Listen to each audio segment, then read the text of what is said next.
Face our clerk and raise your right hand. Do you want to affirm the evidence you give to the court and jury in the case now here should be the truth, the whole truth, and nothing but the truth? I do. Good morning, sir. Good morning.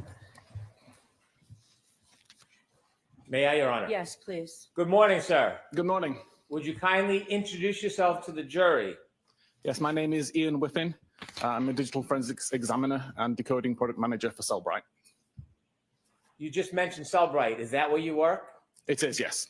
And you're a forensic examiner. I am. Can you tell us a little bit about Cellbrite, where you work? Yes, Cellbrite provides digital forensic solutions to customers globally for access and decoding of digital artifacts from devices. Where would you find a digital system? Is that resigned to a phone or is it all systems? Typically, Cellbrite focuses on phones or iPads, but we do have some additional devices that we can also interrogate: computers, vehicles, things like that.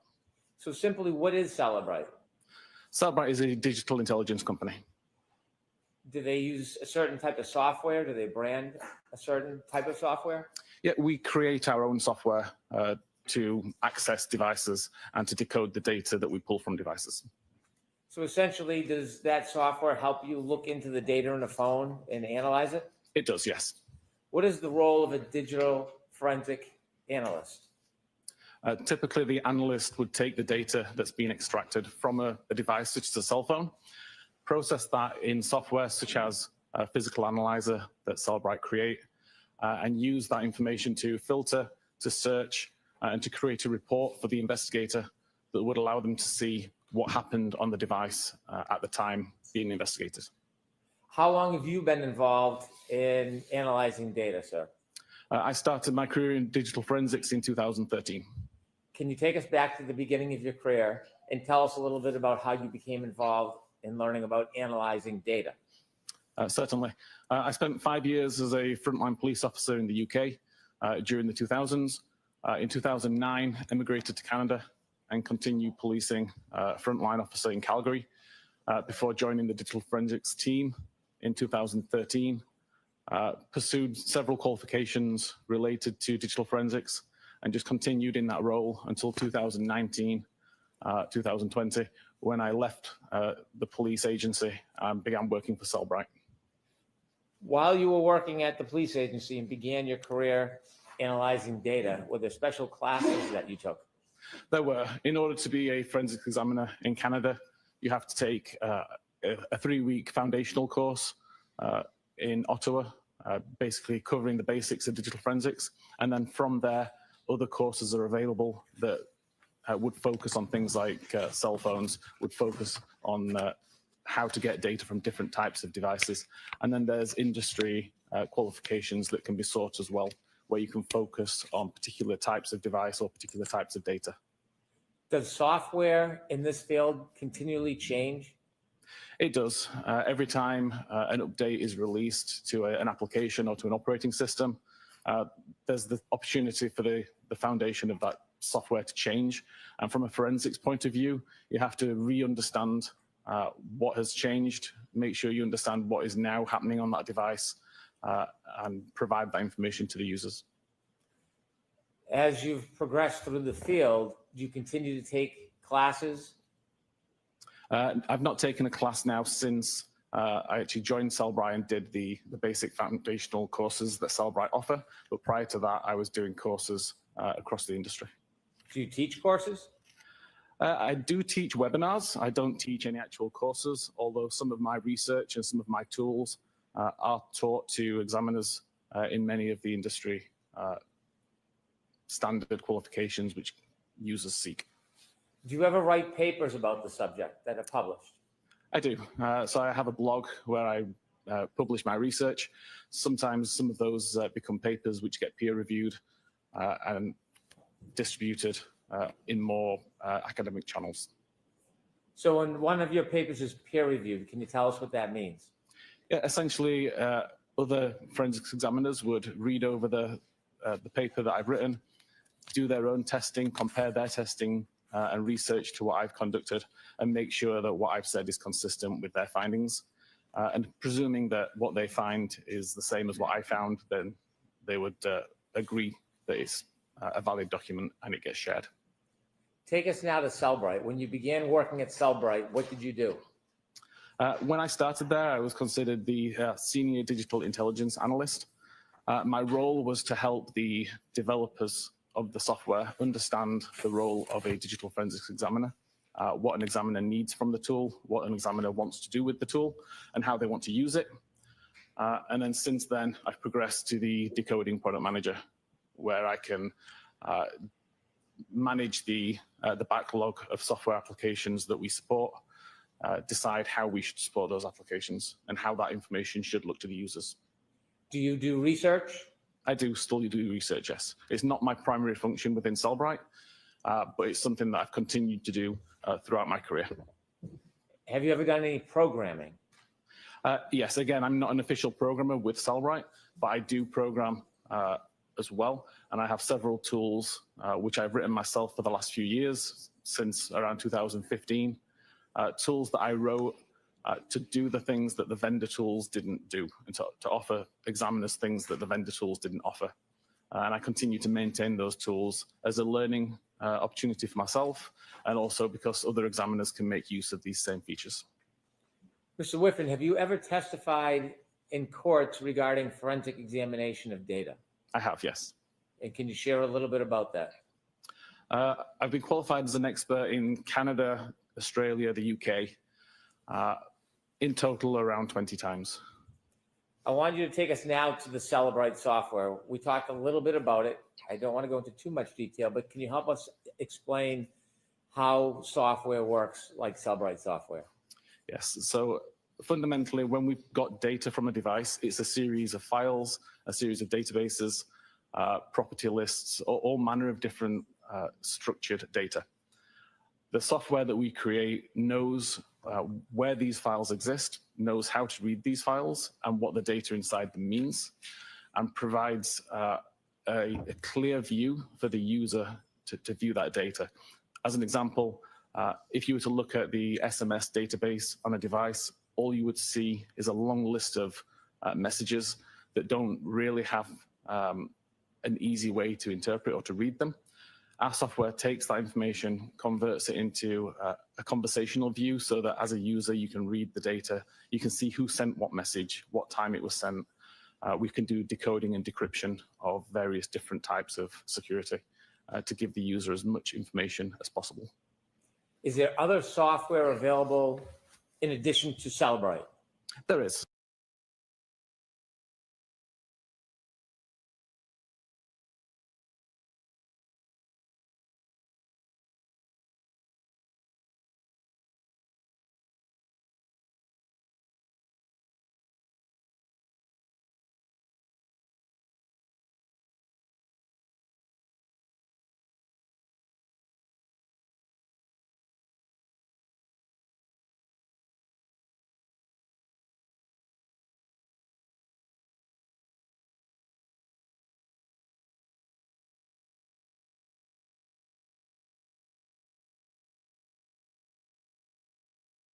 There's multiple vendor supplied tools and multiple tools available that are maintained by users in the community, like myself.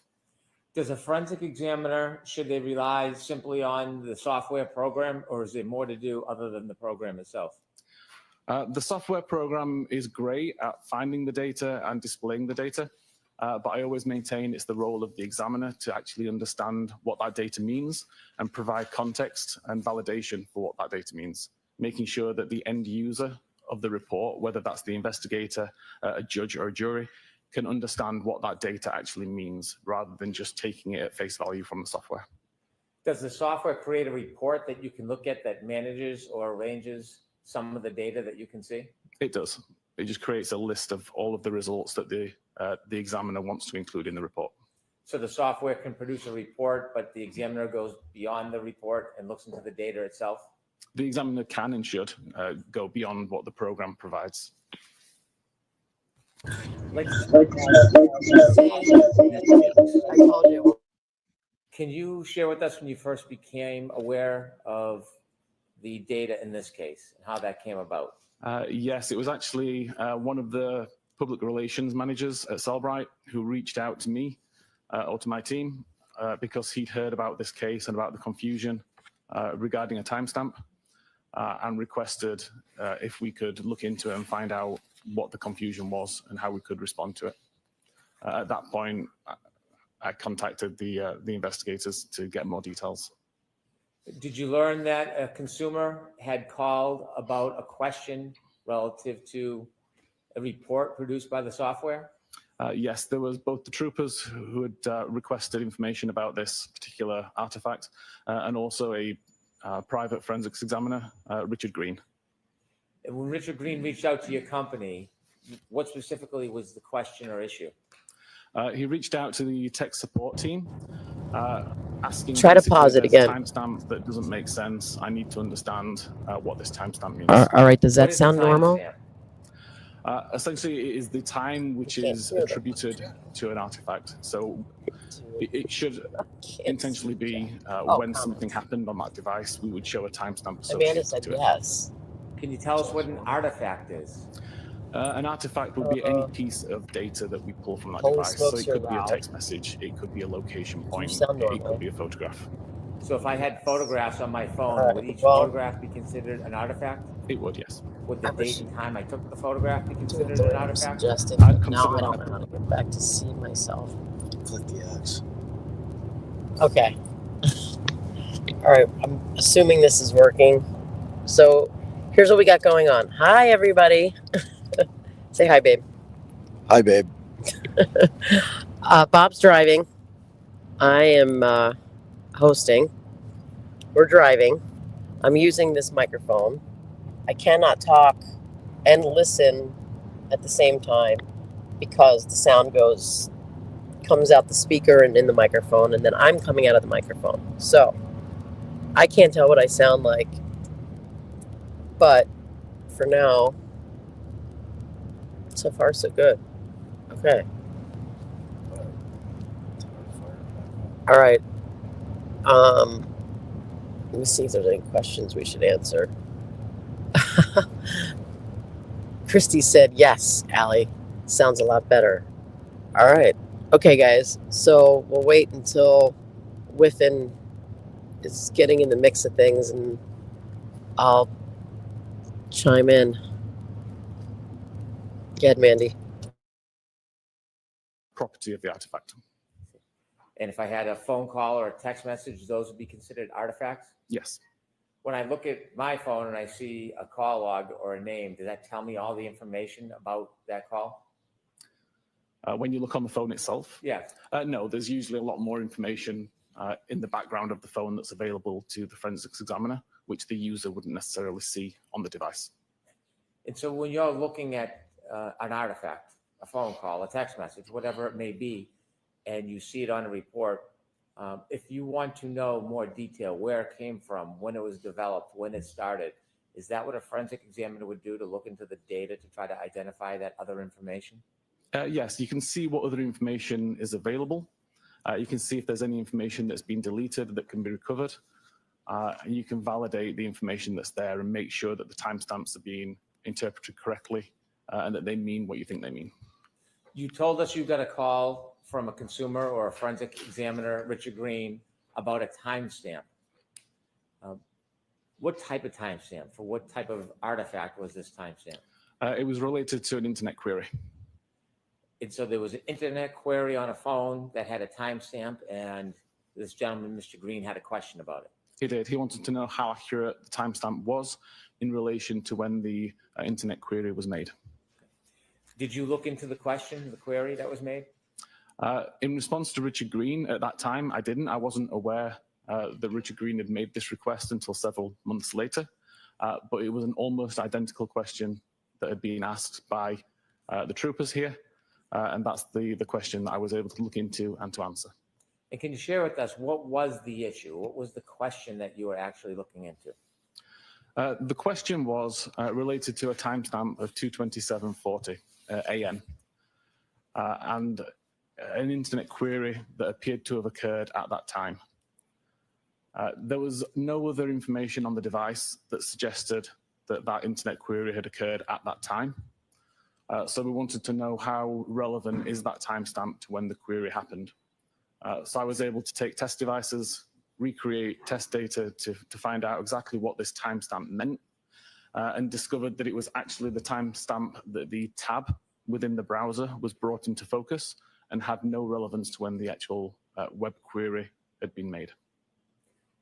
So after you looked into the issue and came to a determination or opinion, did you reach back out to Mr. Green? Eventually, yes, I did. After I provided information to the troopers, I wrote a blog that covered this information because there was another examiner in Europe who had a very similar question, and I realized that this is a relatively common point of confusion. And then eventually I reached out to Richard Green, offering to speak to him about this issue and clear up any confusion, but never received a response. So to summarize, there was an inquiry about a phone that made a Google or a internet search. And the question is, what time was that search made? Correct. And relative to that inquiry, there was a timestamp on some of the data that said 2:27 a.m. Correct. Sustained. So at some point, did you have an opportunity to forensically examine a telephone that was attributed to a person by the name of Jennifer McCabe? I did have the opportunity to look at the data that was extracted from that device. I never saw the device itself. Putting that aside for a second, secondly, were you asked to look at any other phone to examine data in this case, aside from the phone attributed to Jennifer McCabe? Yes, I was also sent the extraction of data from John O'Keefe's phone. Did you look through the data and analyze some of the data in John O'Keefe's phone? I did, yes. So I want to walk through both your analysis of Jennifer McCabe's phone, but also of John O'Keefe's phone. So if we can first start with Ms. McCabe's phone. Yes. Did you actually receive her phone? I didn't know. It was just a download of the extraction. So how does that work? The examiners here had done the extraction of the device, resulted in a large zip file, which is a container containing all of the files extracted from the phone. They uploaded it to Cellbright's secure portal, where I was able to download it and verify what the data was in the extraction. When you received the download of the extraction for Jennifer McCabe's phone, was it similar process for John O'Keefe's phone? With John O'Keefe's phone, I actually received the data on a USB thumb drive through the mail. And before we begin, can you summarize briefly the issue, what you were looking for, and what the scope was as far as Jennifer McCabe's phone? For Jennifer McCabe's phone, it was related to the internet search that occurred, or that allegedly occurred at 2:27:40. And as part of your effort and analysis, did you put together a PowerPoint that would help educate us on how a timestamp works and what happened in this case regarding a search? I did, yes. And have you seen that PowerPoint recently? I do, yes. May I approach, Your Honor? Yes.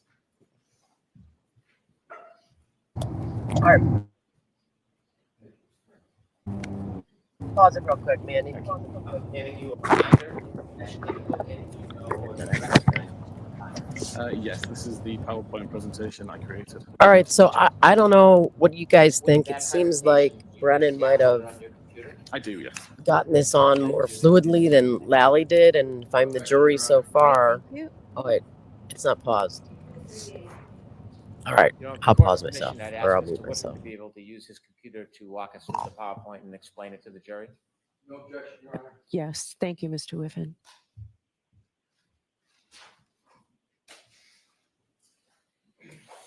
Okay.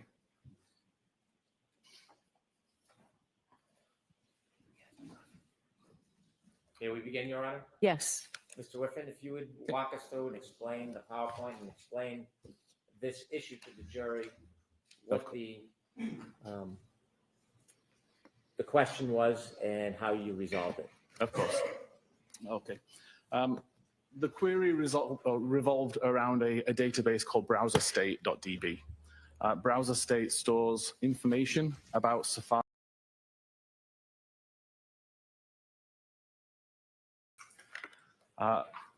Fundamentally, in this presentation, I wanted to include information from iOS 14 I and think. earlier.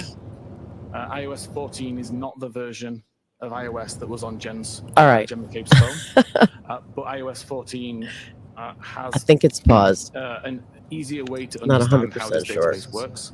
Well, that's And the then I can move on to PowerPoint. iOS 15, which was the device, Okay, was the version so, installed on Jen McCabe's phone. I think that Brennan And has hopefully by presented that this point, it'll more be sort of clearer how streamlined this than Lally information did. is being populated And if on I'm the device. jury so far, Tell us what I'm thinking, iOS means. okay, that tracks. iOS is Apple's proprietary operating system No, available that's on not possible. iPhones. Okay. Thank you. Fundamentally, the browserstate.db tabs table is shown, hopefully I can show this on here, in the top here. The real database has many more fields, but these are the fields which are important for the demonstration to just see the row ID, the timestamp that's recorded, the URL or the web address, and the title of the page.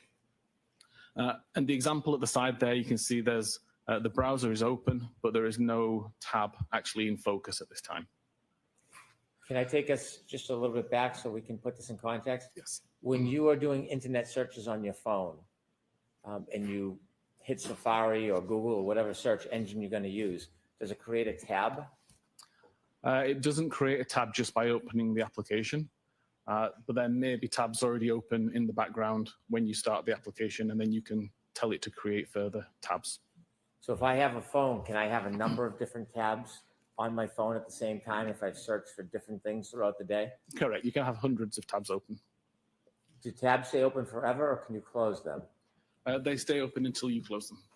So if you look at your phone and you have a number of different tabs, and say, for example, I start with one tab, I'm looking for the local football score. Can I reuse that same tab for some other search, or do I have to use a new tab to start a new search? You could use that tab for as long as you wanted, or create a new tab to do additional searches while maintaining the original tab in its current state. And so what you're trying to demonstrate to the jury is identifying a time on one of these tabs where a particular search was made. Objection, Your Honor. Sustained is to full. Could you explain this demonstration as it relates to tabs on these internet searches? What are we actually trying to learn? So as I showed, there's a field in this table called timestamp. It's actually called last viewed timestamp. I wanted to prove or to demonstrate what that timestamp means, how that timestamp gets populated, and how it's relevant or irrelevant to a case. So if I have one or many tabs open on my phone, each tab will have its own timestamp? Correct. And the URL, that's whatever I look up, what I search on the search engine? Objection, Your Honor. I'll allow that. Is that what's looked at? That's correct. The URL is the address of the page that's being viewed. So if I have a tab open and I use it continuously, 3, 4, 5, 10 times, will the time stamp change? No, it will not. And is that what you're explaining to us now? Correct. That's part of the demonstration and presentation. I'm sorry to interrupt.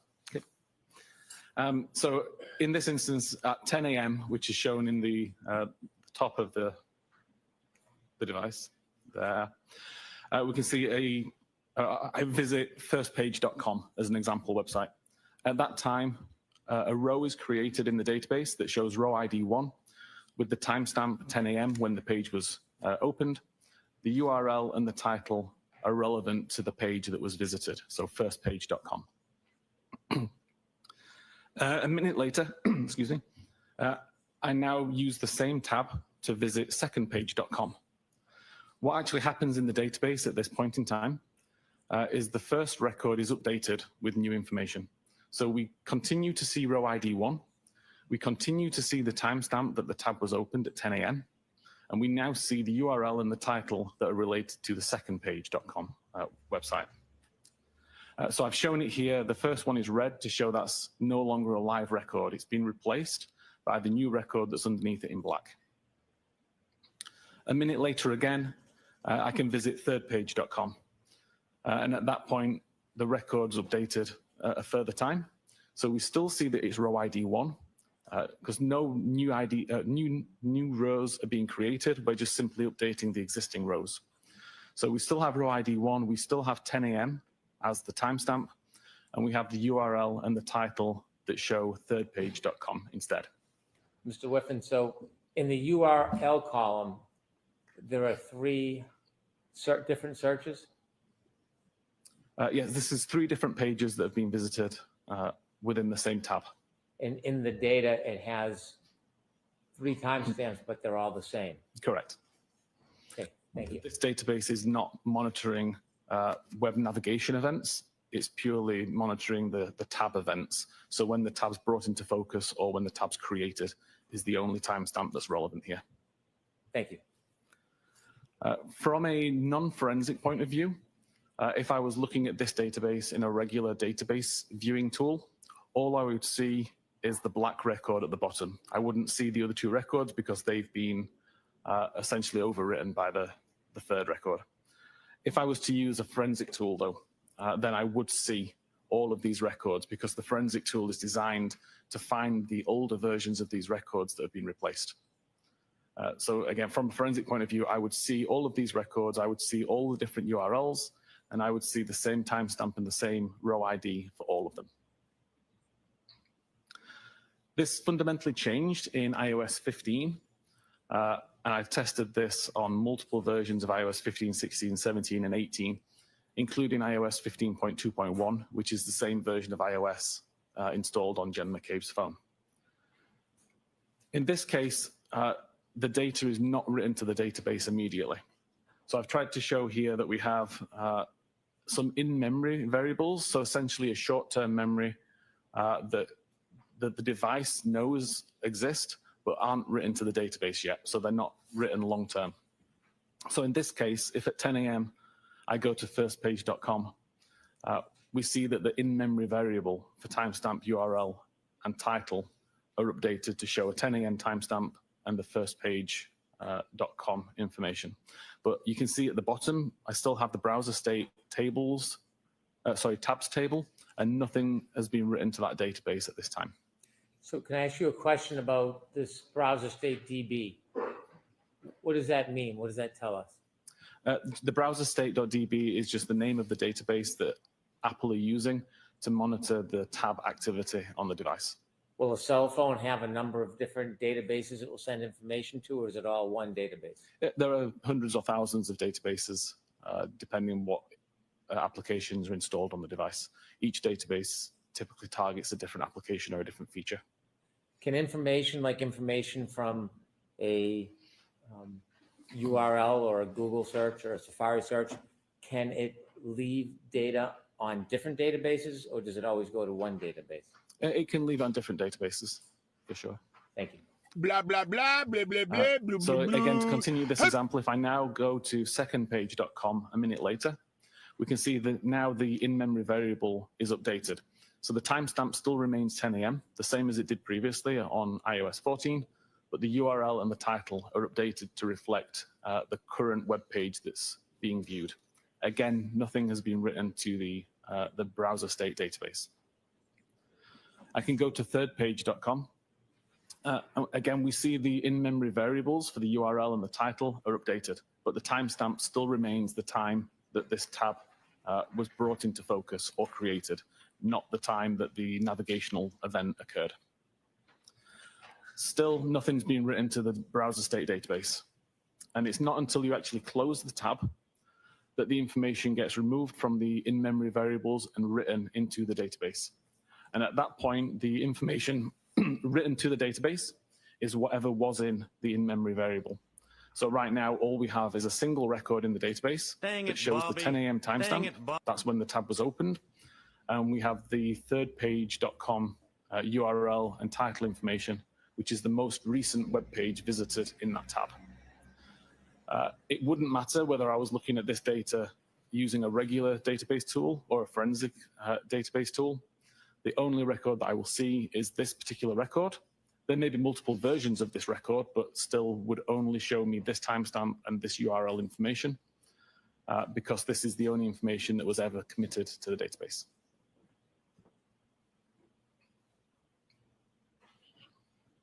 Okay, moving on from that, there was multiple databases or multiple data sources on Jen McCabe's phone that could be used to see what actually happened on the device at this time of day that was of interest. So the analysis I did looked at the browser state database that we've just described, the history database, which is what is tracking the navigational events. So every time you visit a website and the website fully loads, it gets written to the history database to say this URL was visited at this time. And that's the information that as a user you can see. When you look at the internet history in your device, it will list all of the web pages that have been visited. com.apple mobile safari.plist is a property list file, so essentially a list of values and information, keys and values that would describe various settings on the device typically, but it also stores information such as the last searches that were conducted using the Safari search feature. And then finally here we've got knowledgec.db, which is a massive database at the heart of iOS that stores lots of types of information. It can tell you what web page was actually on the screen at any given time. It can tell you when the backlight came on, when the backlight went off, when the device was locked or unlocked, the battery level, lots of different types of information, but useful here for the web pages that were being viewed. So using the combination of all those sources, I could see that at 2:27:29 a.m., Safari was opened from the application library on the device. At 2:27:29 a.m., when Safari opened, there was already numerous tabs open in the background. The browser would show in the foreground whatever browser tab was opened when Safari was previously minimized.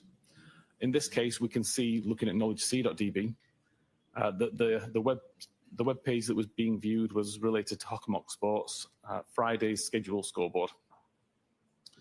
At around 2:27:30, that tab would have been closed. Now, we don't actually have a time that the tab was closed, but based on other activity, this timestamp can be inferred. But essentially, when this tab was closed, a record is created in the browser state database that shows the timestamp 1:59:44 a.m. That would have been the tab at the time that the tab took focus, and then the Hockomock Sports Friday schedule scoreboard URL. At 2:27:31, there was a browser switch occurred, and the last visited timestamp that's held in memory would have taken the time that this occurred, so 2:27:31. This URL was PayPal. There was no navigational event listed in history, so this wasn't a page that was visited from a bookmark or from typing in a a URL. It was whatever was currently shown in that tab when the tab was brought into focus. And we know that this exact URL was last visited at 7:40 a.m. on the 28th of January. This is evidenced in browser state and in knowledge C. Around a second later, that tab gets closed, and that record gets written to the database with a time of 2:27:31, because that's the time the tab was brought back into focus. It gets written with the URL and the title information related to PayPal. At 2:27:33, another tab is brought into focus from the background. This one related to Eastern Bank. Again, the last visited timestamp would be updated because this tab has now been brought into focus, causing the timestamp to change. We know that this particular website was visited at 8:02 on the 27th of January, and there's no new navigational events at this time. So we know it's just brought into focus and visible on screen according to Knowledge C and browser state databases. That tab gets closed and it gets written to the database. This again is going to show, and I've just noticed there's a typo on here and the timestamp at the top is shown incorrectly. But essentially it's closed around this time and the Eastern Bank URL is written to the browser state database with the 2:27:33 timestamp. At 2:27:35, we see that there's a YouTube video shown on screen related to It's Raining Men. This shows in Knowledge C. There's no new navigational event for it, but there's also no timestamp in the browser state database at this point. This is because this page is actually, or this tab is brought back into focus a second time. And when it gets brought into focus the second time, the timestamp that's attributed to it overwrites the timestamp that would have been written at this point. Sounds convoluted, but essentially, if you imagine that the in-memory timestamp here would have said 2:27:35, but then there's another tab that's brought into focus related to Hockomock Sports at 2:27:36. Mr. Whiffen, can I ask you a couple questions? Yes. This timestamp 2:27:36, does that indicate the time when this tab was actually opened? Yes. The time that the tab was brought into focus or opened. What does it mean brought into focus? If you imagine you could have 5 or 6 or however many tabs in the background, you select one of those tabs to view, it makes it full screen, that would be considered in focus, and that would cause the timestamp to be updated. So if someone had an open tab that had a timestamp, and then they put it in the background to look at a different tab, but then went back to an earlier tab and opened it, would it create a new timestamp? It would update the timestamp. If somebody had an open tab and they didn't put it in the background, but they used other functions or shut off the phone, and when they came back, that tab was still open, would that create a new timestamp? As long as Safari doesn't close, then the timestamp will remain the same. So if I just minimize Safari, put it into the background and start to do other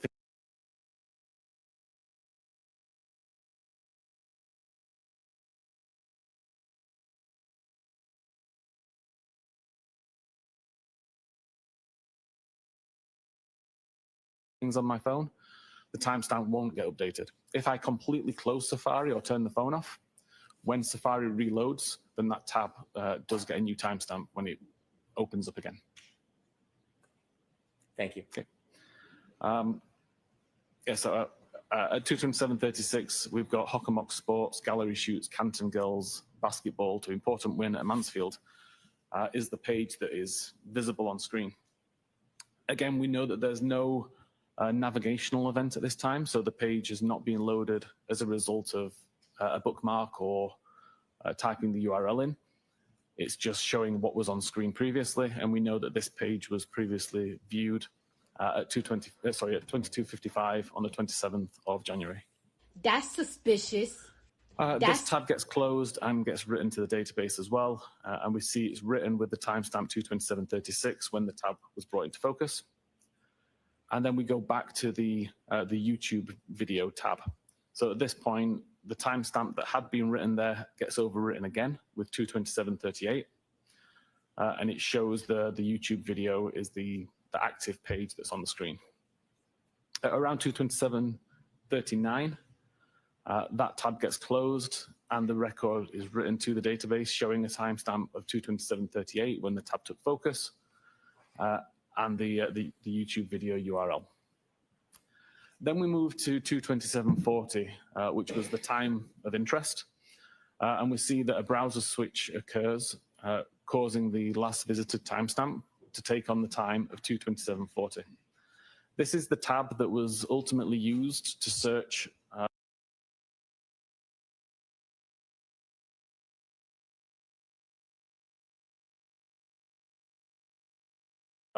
navigational events recorded anywhere. All we see is the web page that was brought into view is ozonebasketball.com/teams. This web page was last visited at 14 minutes after midnight on the 26th of January. We know that this is on screen because it tells us that in Knowledge C, and we know that the time is 227.40 based on Knowledge C timestamps and based on the browser state database timestamp. At 227.42, there is a web navigation event. Whether this is loaded from a bookmark or whether it's typed in, I can't say, but a web navigation event occurs using the same tab that's just been loaded.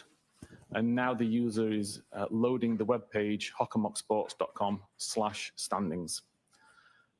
This is logged in the history database that shows what web page is visited when, and it also shows in the Knowledge C database to show what web page is on screen at this time.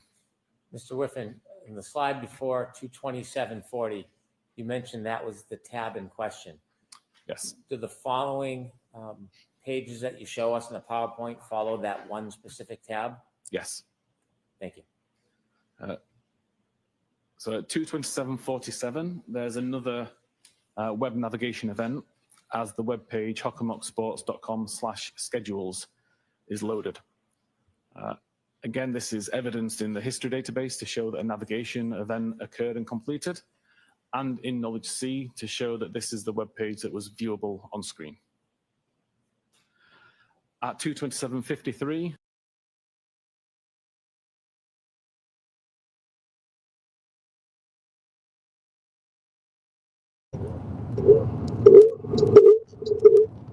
All right, I'm gonna go with I think it's paused at this point.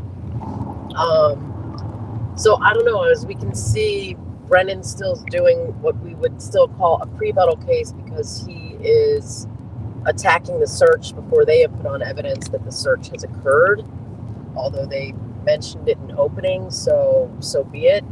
I just wonder if the jury is paying as close attention now as it would be if they did this afterwards. My first instinct was, as far as the beginning part of the testimony, that maybe Brennan did streamline it. And if I'm the jury, I'm thinking, all right, this tracks, like what he's saying makes sense. We'll have to see if the cross-examination sort of focuses on anything different, shows some sort of inconsistency. I don't know, and I think what he's going to do next is he's going to actually do it there on his computer for the jurors to see in real time, what this does. But I don't know. I still think I might have waited, let them put their expert on first, and then come back and attacked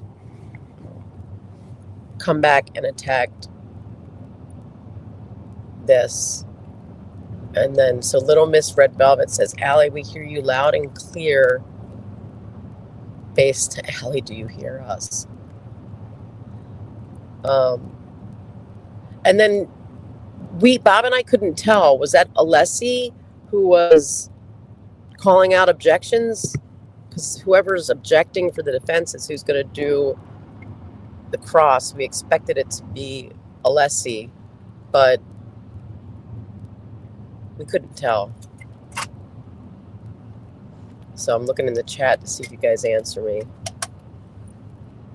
All right, so yes, it was Alessi. That's what Red Velvet says. That's what Akasha says. That's what Meg P says. All right, guys. So let me just give you another part. So I can only see your comments if I'm like in the comments section. But I have to be on a different screen to be watching the trial with you. So hopefully this is all working okay. It is what it is. Yes, it is what it is. And yes, this expert did testify at the last trial. I think he was one of the last witnesses. No? Am I making that up? With it? Yeah. Yeah, he was definitely not in the beginning of this. So they're putting Whiffen on before McCabe, maybe with the thought that they're trying to break up the experts and the layman so the jury doesn't get too bored, or maybe because then when McCabe testifies, it falls in line with what Whiffen said. Typically, you would see it the other way around, where McCabe testifies to what she was doing and how she was doing it. Bob's going to talk. What's interesting is the fact mention of the Google search that's ever, which Alex, that's what I'm saying. This is a pre-buttal type move in that the defense hasn't put anything forward with respect to this Google search. Is the jury going to have any idea what the hell they're talking about? I was pretending because they could only see me on screen. Oh, you were signing? So I was moving my mouth like I was talking. Oh. To confuse anyone who came in late. That's suspicious.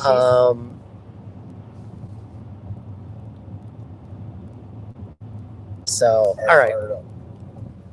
I'll mute myself again, Mandy. You can go.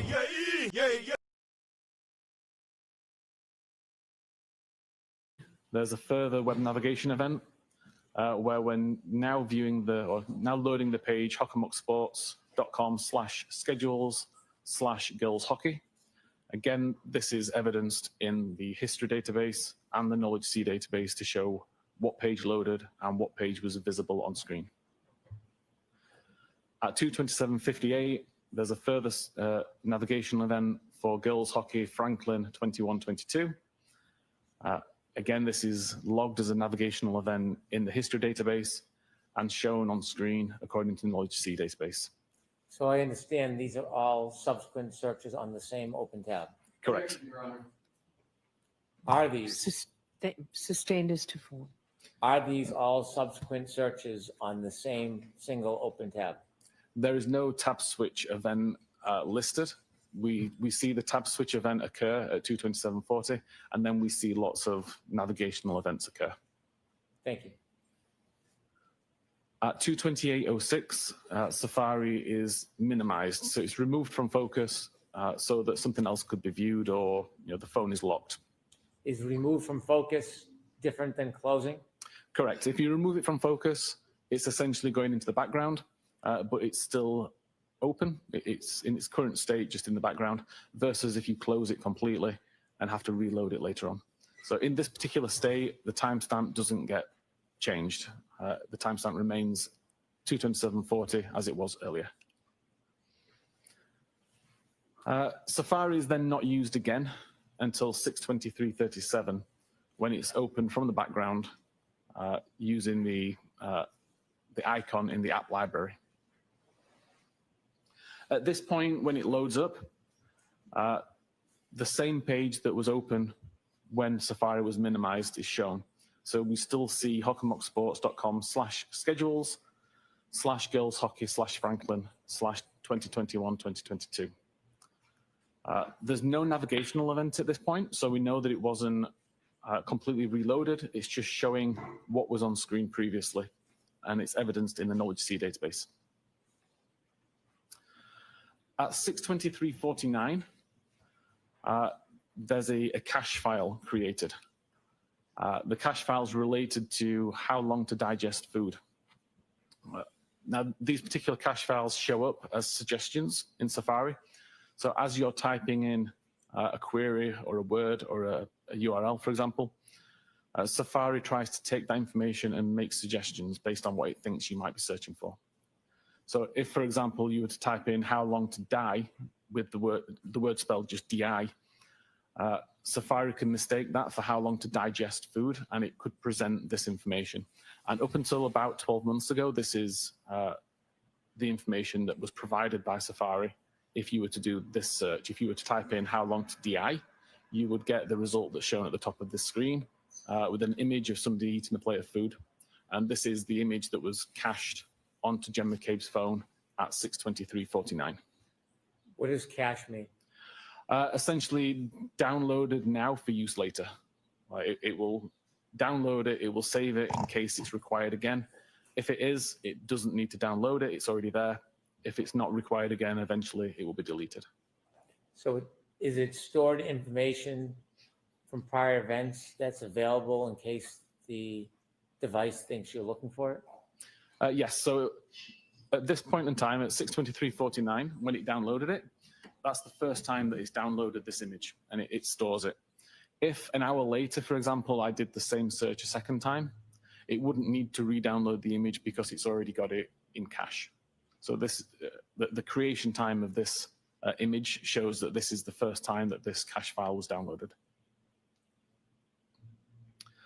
A few seconds later, at 6:23:51, the blue button at the bottom of the keyboard is used to submit a search for the term "how long tid I in CIKD," CIKD. This creates a specific URL in Safari, which is shown on screen here. So google.com/search "how long tid I in CIKD," IE UTF-8, OE UTF-8. Client Safari is the important part of this string that tells us that it's a query that's made using Safari. This is different to if I visited Google, for example, and just typed in the search text box in Google. It wouldn't necessarily have this same structure of the URL. So we know that this is the query created by submitting a search using the search bar here and pressing the blue button at the bottom.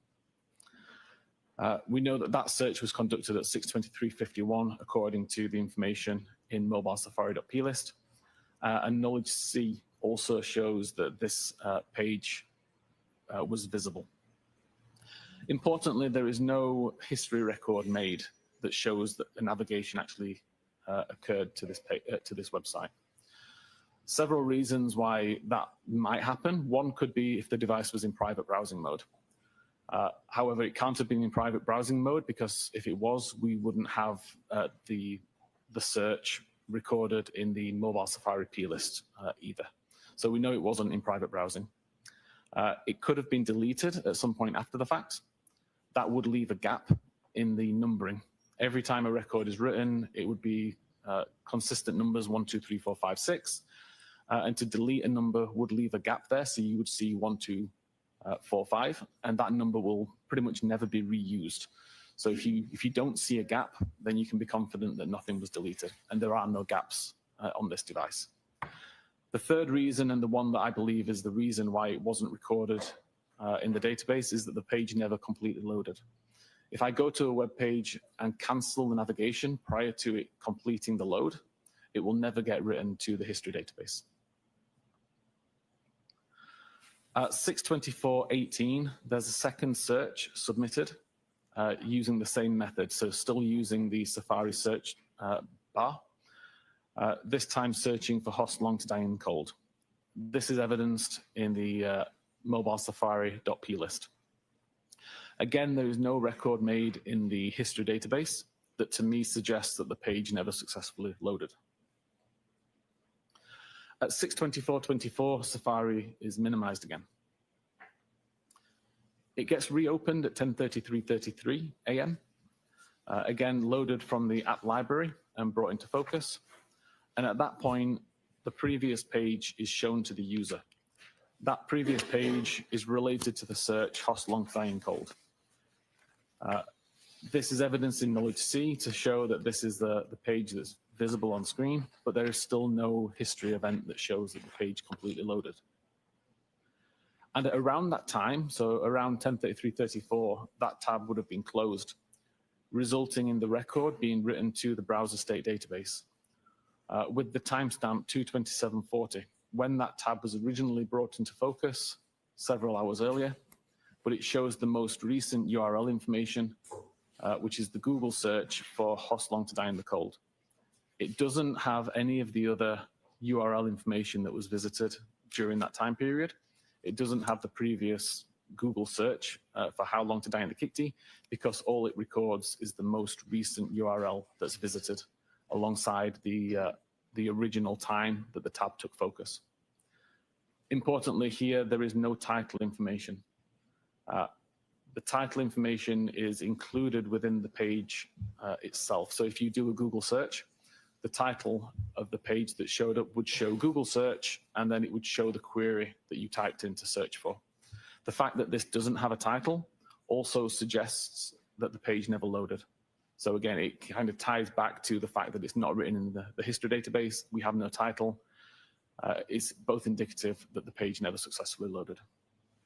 Mr. Whiffen, when a tab is ultimately closed, does the URL always have the last search, or could it show an earlier search? It will always be whatever URL is visible in the tab at the time. Thank you. To overview again the data sources used here, com.apple mobile safari.plist is known to be a reliable location to get search timestamps from. We know that it's good to show the time that a search was conducted and what search was conducted. It doesn't record if the device is in private browsing mode. The only time it shows How Long to Die in the Kikti is at 6:23:51, and the only time it shows Hoss Long to Die in the Cold is at 6:24:18. There's no other mentions of either of these searches anywhere else in this file. Finish him. The history database, again, is known to be a good source of data for visited web pages and timestamps for the pages that completely loaded. Again, in this case, neither of these searches or neither of these URLs was in the history database, but there are no missing records, which indicates that nothing was deleted. And again, the only reason that I can come up with for why that is the case is that the page didn't load.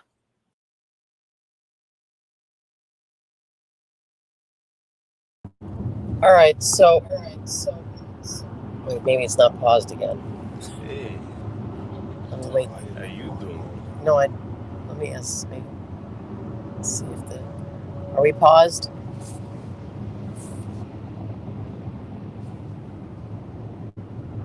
It's paused. Okay. So if anyone So if anyone remembers from the first time what Ian Whiffen described this deletion event as a spontaneous deletion, I'm hoping that he's got a better explanation. But I mean, to tell you the truth, even after the first trial, I was just not so sure that there was any evidence to suggest that she actually did do that search between the two experts. I couldn't tell what was what, and if I was a juror, I wouldn't consider it one way or the other, so it would sort of be a mark against the defense because they were not able to prove it, and I'm sure that that's how the jurors think about it. But what he's saying right now, I mean, he's giving a lot of reasons that would support a type of spontaneous deletion or system deletion that he can't explain, but I just don't think that that is a viable explanation. Now, we'll have to hear from the defense. I think their intention was to establish that that's never happened before, and I don't know, maybe Ian Whiffen's going to say, well, it's like only an issue with the very last, window, and this was the very last window before they got her phone.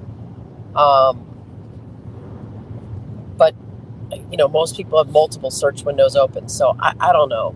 We'll have to see how this plays out. I'm looking at your chats right now.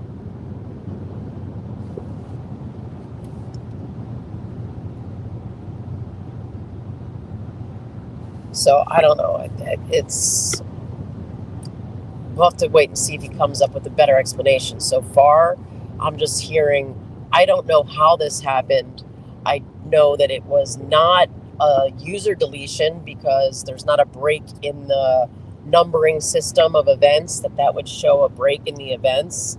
Hopefully the defense will be able to come back on that if that's not true.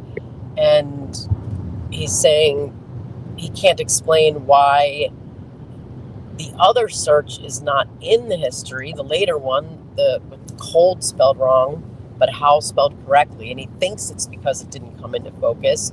We'll have to see if he tested any of those theories. I mean, those are all theories he should be able to test. He should be able to recreate. All right, I'm going to do it now. And then right before it opens up, I'm going to hit cancel. And then I'm going to check all these other databases. And we'll see if the defense is able to bring that, bring that out. Any deficiencies in the logic or the testing or whatever the case may be.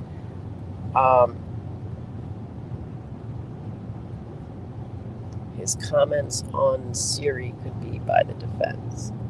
All right, I'll pause myself again. Or mute myself again. There must be an entry within this database to allow the user to delete it. Obviously, if the page doesn't load, it doesn't get written to the history. As a user, you can't see that item in your internet history list, so you can't delete it. And then knowledge C, which shows the page that's on the screen when the browser is in use. Again, we know that this is a good timestamp. And we see the only times that web pages related to these web searches were open is at 6:23 and at 10:33.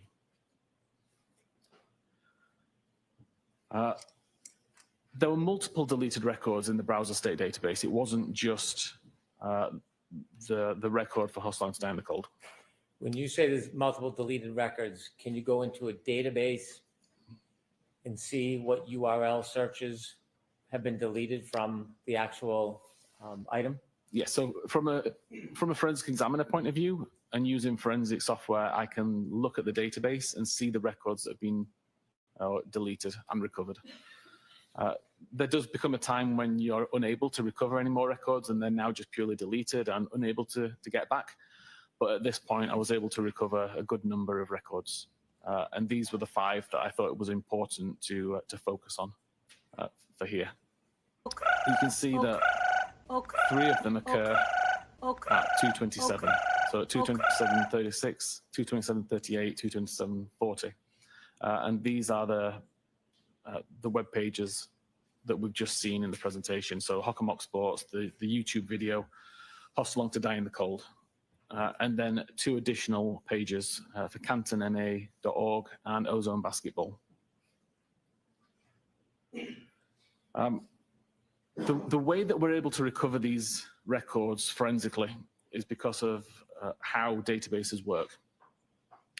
What I've tried to display here is that when you first create a record, in this case, creating record 4025, a new page is created in the database. A page is simply a block of binary data that's organized in a way that can be understood by the database as a page of data, much like it would be a ledger with a list of records. So it creates frame 181 with page 2752 and the record 4025. What is a little bit different from if you were doing this manually is when you want to add a new record, or when you want to delete a record, or when you want to update a record, it has to create an entirely new page or an entirely new version of that page. So in this case, we see that frame 194 is also page 2752. It duplicates the record 4025 and adds the record 4026. From the database's point of view at this time, frame 181 is now dead. Like, it won't be used for anything. And a regular database tool would only refer to the most recent version of that page, so frame 194. Forensically, I can look back at all of these different versions of the page and I can start to see differences. Not so important in this case when all that's happening is that you're adding information, but when you start to delete or edit records, being able to go backwards and see these previous pages, you can see the records that have been changed or deleted. So as we move in along all of these pages, each of these refer to a time when a new record was added. Every time a new record is added, a new frame is created, it duplicates the page from before, and it adds the new record. I've highlighted record 4028 in green across these 3 frames because this is the Host Long to Die in Cold record that is of interest. Moving forward again, we continue to see records being added, but particularly here at frame 430, record 4029 is deleted. 4029, if I go back a few slides, we can see 4029 is the cantonma.org families index webpage. As far as I know, no relevance to anything related to this case. It just so happens this is the first record deleted from the browser state database. We don't have information that tells us at what time the record's deleted, but we're able to infer what time that record was deleted based on other records in this frame. So for example, we know that at the time that record 4029 was deleted, record 4031 already existed. Record 4031 has a timestamp of 6:29 on the 31st of January. Therefore, we can summarize that record 4029 had to be deleted at some point after 6:29 on the 31st of January. We see again record 4030 is deleted on frame 468. Again, we can look at what record was the most recently created on that frame at the point that that record was deleted. And that gives us information that suggests record 4030 had to have been deleted at some point after 8:35 on the 31st of January. We can continue to go along and continue to see that records being added, edited, and deleted, but the record of interest, 4028, still exists, even on frame 650. And in fact, it doesn't get deleted until frame 732. By the time the record related to Host Long Die in the Cold is deleted, record 4037 already exists. Record 4037 was created after 2207 on the 31st of January. Therefore, we know that the Host Long to Die in the Cold record was deleted at some point after 10 p.m. on the 31st of January. Taking all of those deleted records, those 5 deleted records, and the earliest time that they could have possibly been deleted, we see a spread throughout the 31st of January. Like a few quite early on at 6:29 and 8:35, a couple at 9:20, 9:40, and then finally the one that we're interested in at 22:07. For the user to cause these to be deleted, if you wanted to do it selectively and delete one at a time, the record has to be available in the history database. As I said earlier, it wasn't ever in the history database because there'd be a gap. So this record could not have been deleted by the user selectively. That leaves options of deleting everything from the history, but if everything was deleted, we would have none of this information, and we do. And it also leaves the option of deleting everything from what's considered today and everything that's considered today and yesterday. And again, if either of those options were the case, we'd have much less information than what we have, and we wouldn't see this staggering of timestamps that we see here where the information was deleted. Ultimately, I wasn't able to say what caused these deletions at these particular times, but I'm confident that it wasn't as the result of user interaction. That's something that was brought on purpose. Mr. Wethen, I have a couple questions about your analysis and your opinions. Yes. You showed us a tab that was opened at 2:27:40, and it had something to do with Hawkmock Sports. Yes.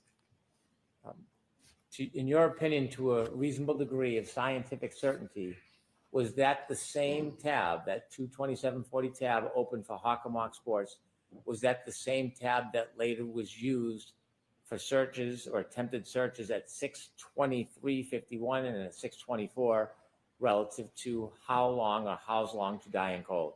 I believe it was, yes. Does your opinion, is it based on your analysis of reports generated by software like Celebrite? Objection, Your Honor. Sustained as to form. Was your opinion limited to analysis of reports generated by companies like Celebrite or Axiom? It wasn't, no. I went into the data, looked at the various different databases, different files that were in use, tested it across many different devices to make sure that my understanding and analysis of it was correct. In addition to your opinion that the two searches at 6:23 and 6:24 occurred at that time as opposed to 2:27:40, did you also, when analyzing the data, come to an opinion whether or not either of those searches actually connected and produced results? If either of those searches had connected, the information would have been written into the history database. The fact that it wasn't in the history database it strongly suggests it never completely loaded. And the fact that there is no title information on the browser state tab as well also suggests it never loaded. And finally, those attempted searches at 6:23, 6:24, you mentioned that information at some point was deleted from the phone? The only records that were deleted were the browser state database records. Yeah, they were deleted from the device. Do you have an opinion to a reasonable degree of scientific certainty whether or not that information was removed as a natural application of the phone, or was it because somebody took the phone and actually deleted it by hand? So again, I don't believe it's possible, given the situation and the information that's available, that it would have been possible for the user to delete it. I believe it was more than likely a system event that caused that, but I've not been able to replicate that system event. I want to take you back to your first opinion, where you opine that the how's long to die in the search occurred at 6:23 and 6:24, not at 2:27:40. Yes. And so in looking at the data, coming to that opinion, what caused the confusion with the software where it could be misunderstood the time of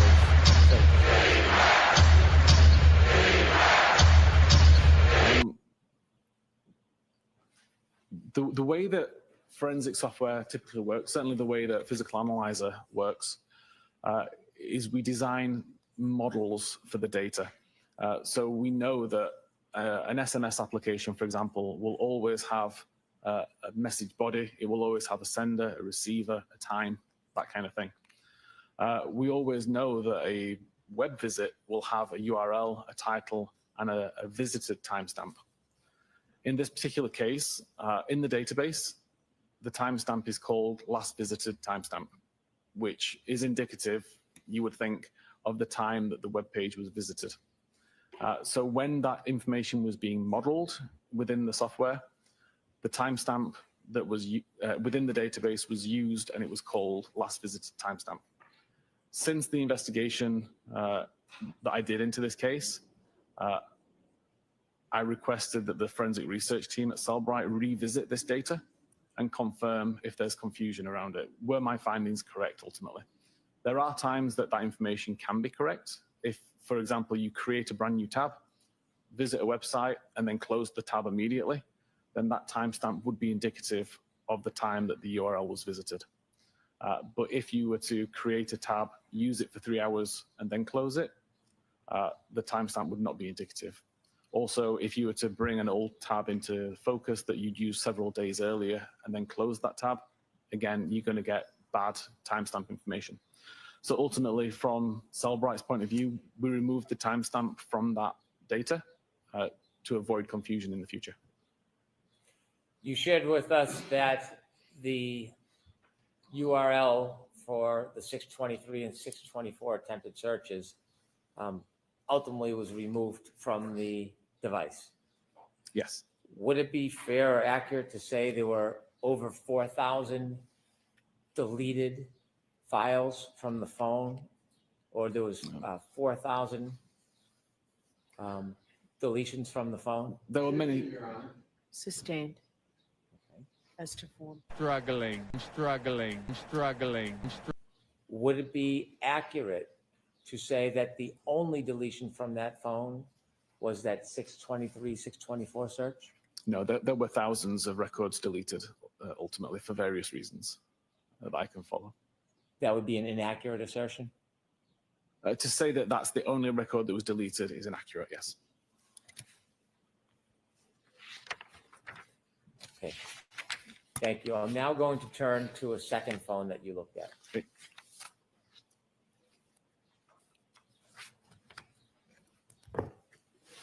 You told us that you looked at two phones. The second one was a phone that was or is attributed to John.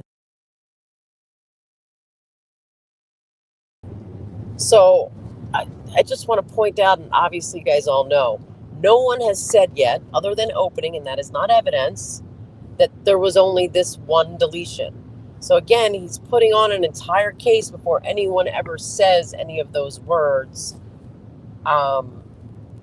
You know, and that's just bizarre. But I have a feeling that the jury is that the jury's never considering that it's possible that she made this search, just because the way all of the expert testimony is going to come out at the end of the day, although Whiffen still can't explain it. So Well, let's see what Alessi can do on cross. well, right. So now they're going to move into Jen McCabe's phone, or John's phone, sorry.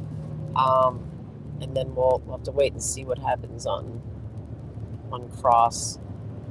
Just see if you guys have any questions. So, oh, shit, the wrong button. What do I press? What do you I was trying to get to the comments. do? Just look on this Oh, phone. no, I can't see anything on that phone.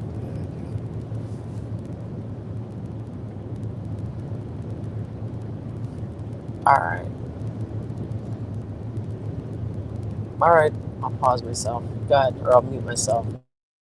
Let's go, girls. Let's go, girls. Let's go, girls. Let's go, girls.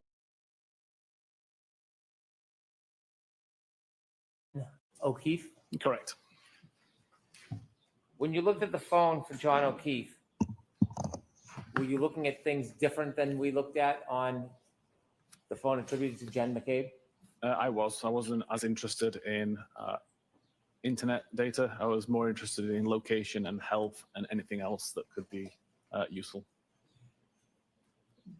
Before we show any presentation, I want to get a little understanding of what you looked for and what you found. Were you looking for what's called location data? I was, yes. Was there a period of time that was important that you were looking for relative to location data? Typically after midnight and before 6 a.m. Is that on January 29th, 2022? It is, yes, sorry. How does a phone, like an iPhone, store location data? Multiple ways that it can be stored. Primarily, there's a database called cache.sqlite. And every time an application requests location data from the device, a feature called location services on iOS tries to calculate the device's location using a combination of technologies, GPS, Wi-Fi, cell tower, and Bluetooth. Calculates the device's location and stores that into the database as a latitude, longitude, altitude, timestamp, accuracy radius, information like that. Are there different types of location data that are captured and stored on a device like an iPhone? Can you define different types, please? I'm sorry? If you could define what you mean by different types. The different sources of data that are generated that then captured on an iPhone. Yes, so the application can specify how accurate it wants the data to be. So for example, if you're using a navigational application, you'd want high accuracy data. So the application would request high accuracy data from location services. Location services would then try to use GPS primarily to get location information.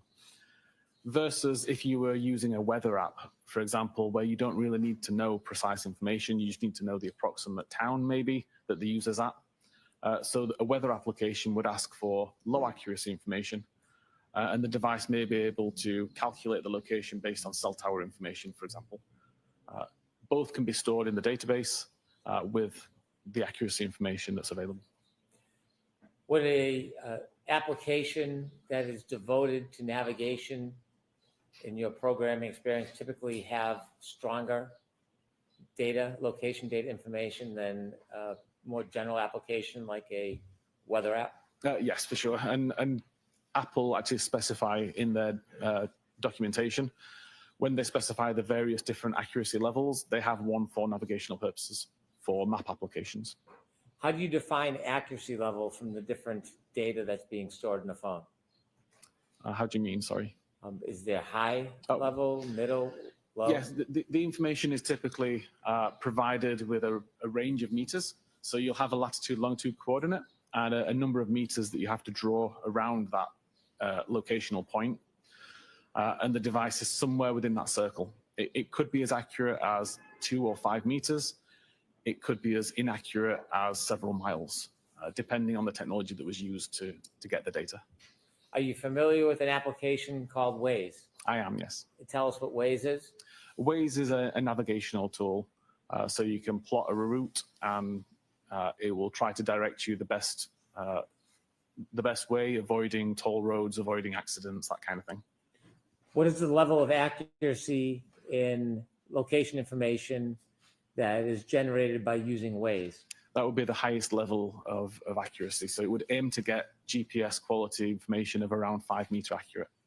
So why doesn't a programmer in every application just use the highest level location data for every application? Getting GPS data is not always possible. If you're in a building, in a basement, for example, you may not get that. But also, it can be expensive to the device in terms of processing power, in terms of battery requirements. So if it can find location information cheaper by using Wi-Fi networks, for example, then it would prefer to do that. So just a lot less resource intensive than using GPS all the time.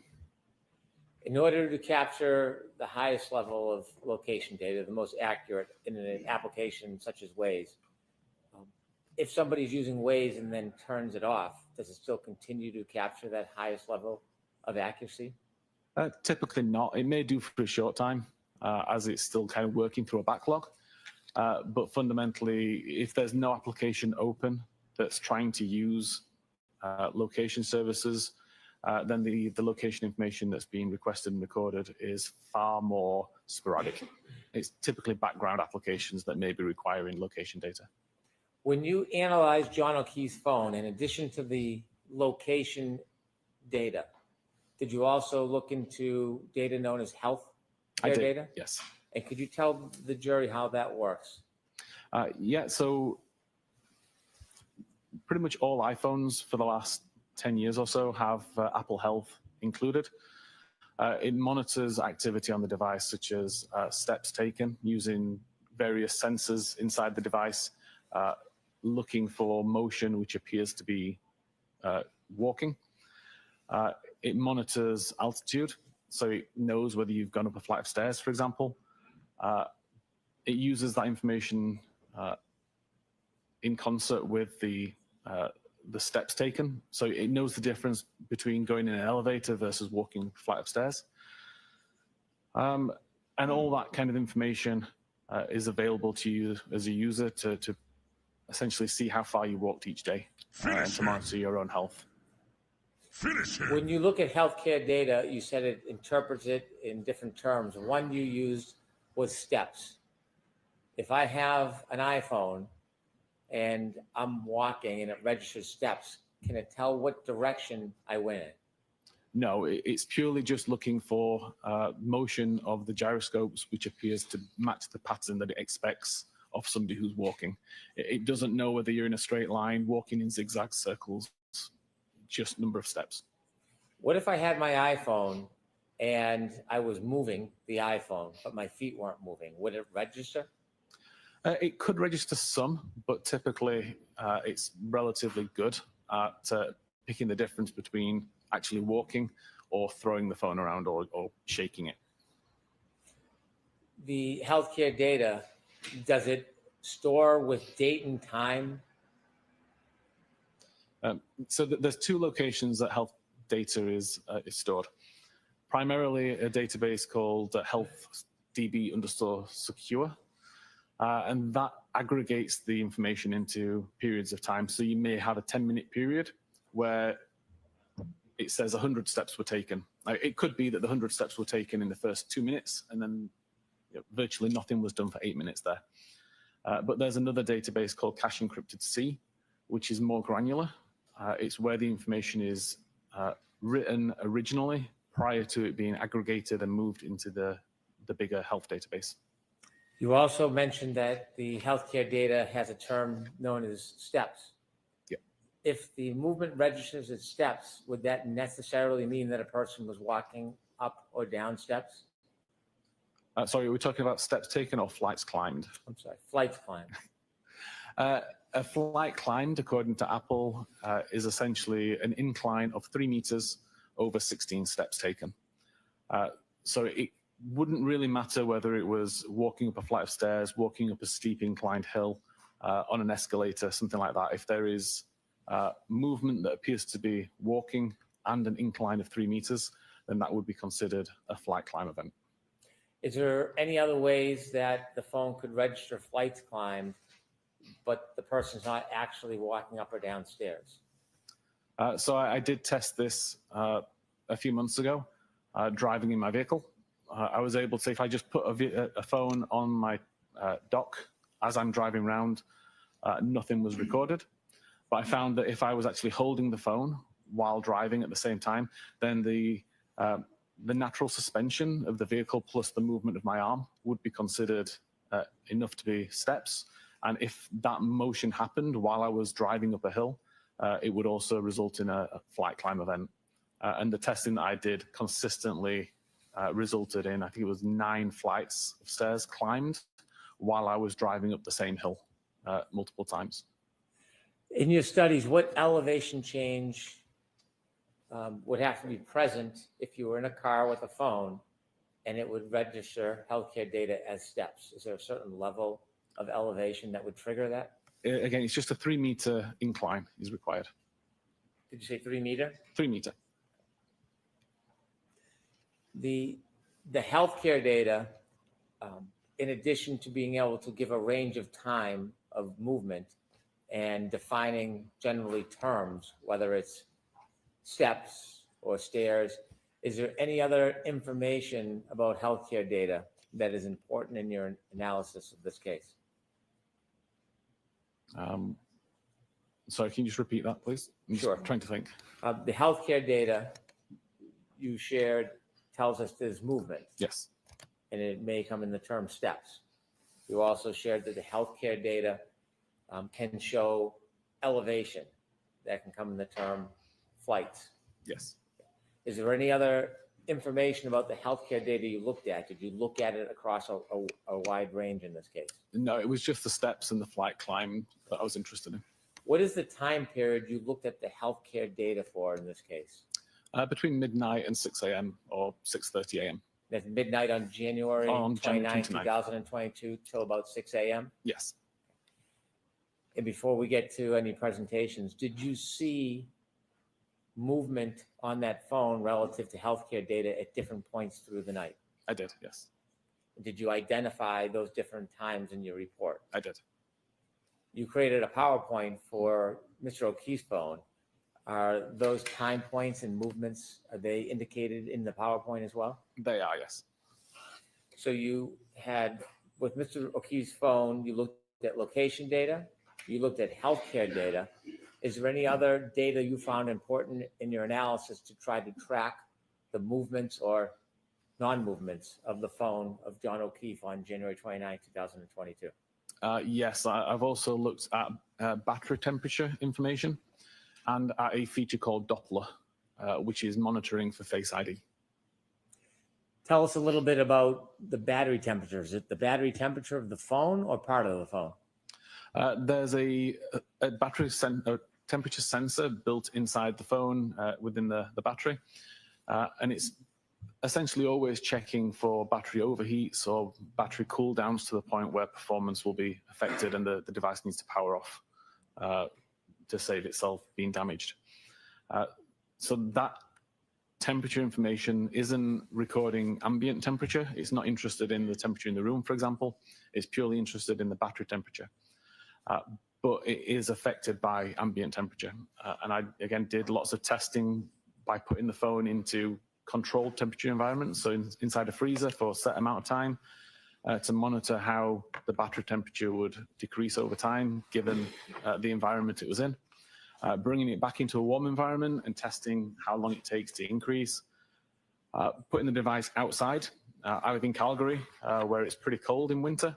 So putting it outside, it was like 40 Fahrenheit, I think it calculates to. And the temperature of the environment had a big impact on the battery temperature that was recorded by the device.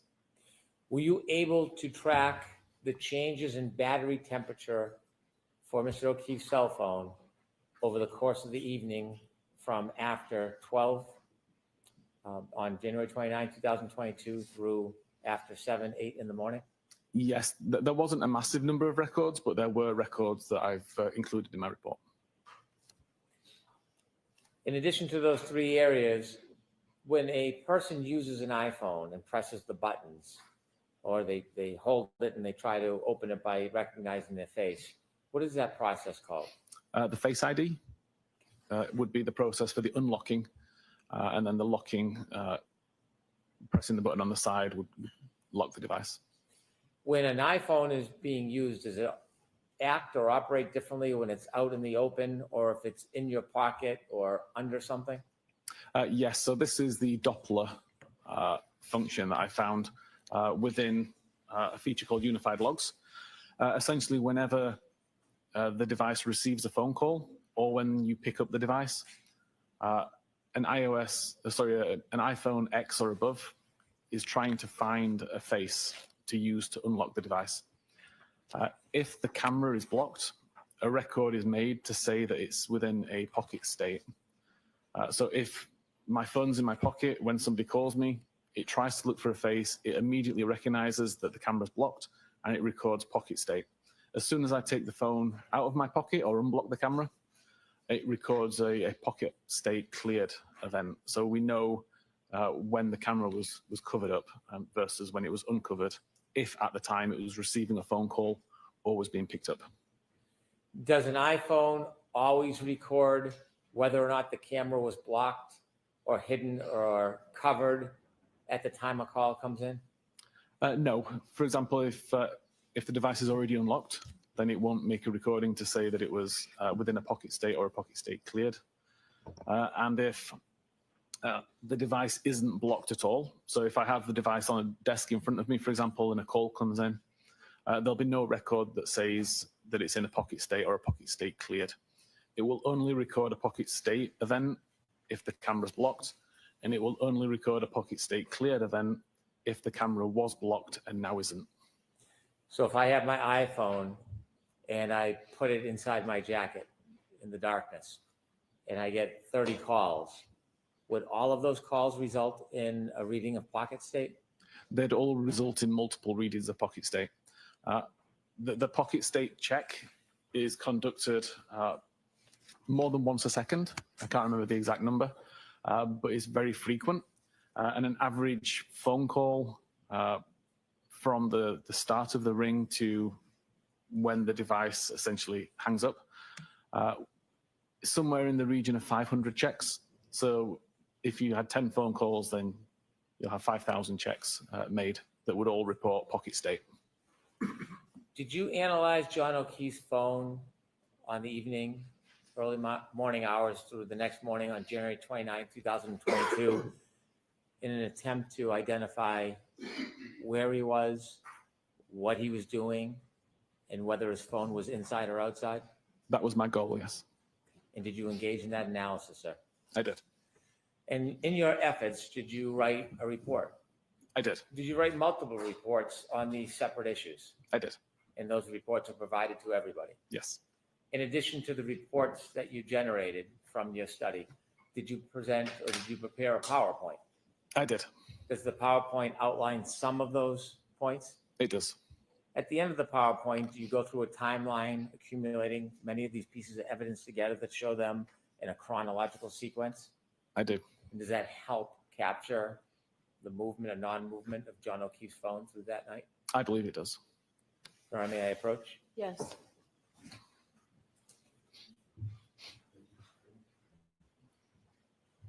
I'm showing you a binder, sir. Could you look at it? Let me know if you recognize it. Yes, this is the presentation that I created regarding John's phone. And does it include all some of the subject areas we just spoke about? It does. I'd move to introduce this as an exhibit, please. No objection, Your Honor. Thank you. 39.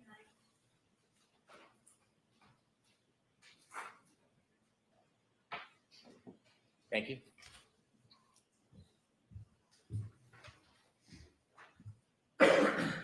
I'm here live, that's not. With the I'm court's not a cat. permission, Mr. I'm here Whiffen, live, that's not. referring to Exhibit 39, I'd like you to walk us through John O'Keefe's phone on the evening of January 29th, Okay. 2022. Yes. Thank you. So I start the presentation with location data. As I mentioned earlier, this comes from the cache.sqlite database, which is considered the most reliable location or the most reliable file for location data on an iOS device. Stores information whenever location information is requested. That could be through user interaction with the device using something like Waze. It could be background activity, just depending on what applications the user has open, what settings the user has chosen. It's constantly trying to find its location and recording it in this database, partly for the purposes of identifying frequent locations. At 12 minutes and 5 seconds after midnight, the device shows multiple location points at Washington Street around Forge Pond. What I've tried to show here, there's a kind of a gold dot in the middle, which would show the actual latitude, longitude information. And then the circle around it is what's considered the accuracy radius. The smaller the accuracy radius, obviously the more accurate the information is believed to be according to the device. But ultimately, if the device is anywhere within that circle, then iOS would consider it correct. It considers it an accurate record. Mr. Whiffen, why are there multiple circles of location data for one point where Mr. O'Keefe's cell phone was? So this wasn't a single point in time. This was multiple records at around 12 minutes and 5 seconds. No application was actually in use at this time requesting location information, but the device, for whatever reason, recorded multiple records with various degrees of accuracy. Typically, you would see accuracy start quite low and get better over time, which you may have seen on your own device when you open up the map application, and it may show your device close to where you are, but not perfectly where you are, and then wait a few seconds, and that information gets refined. Essentially, this is the same thing.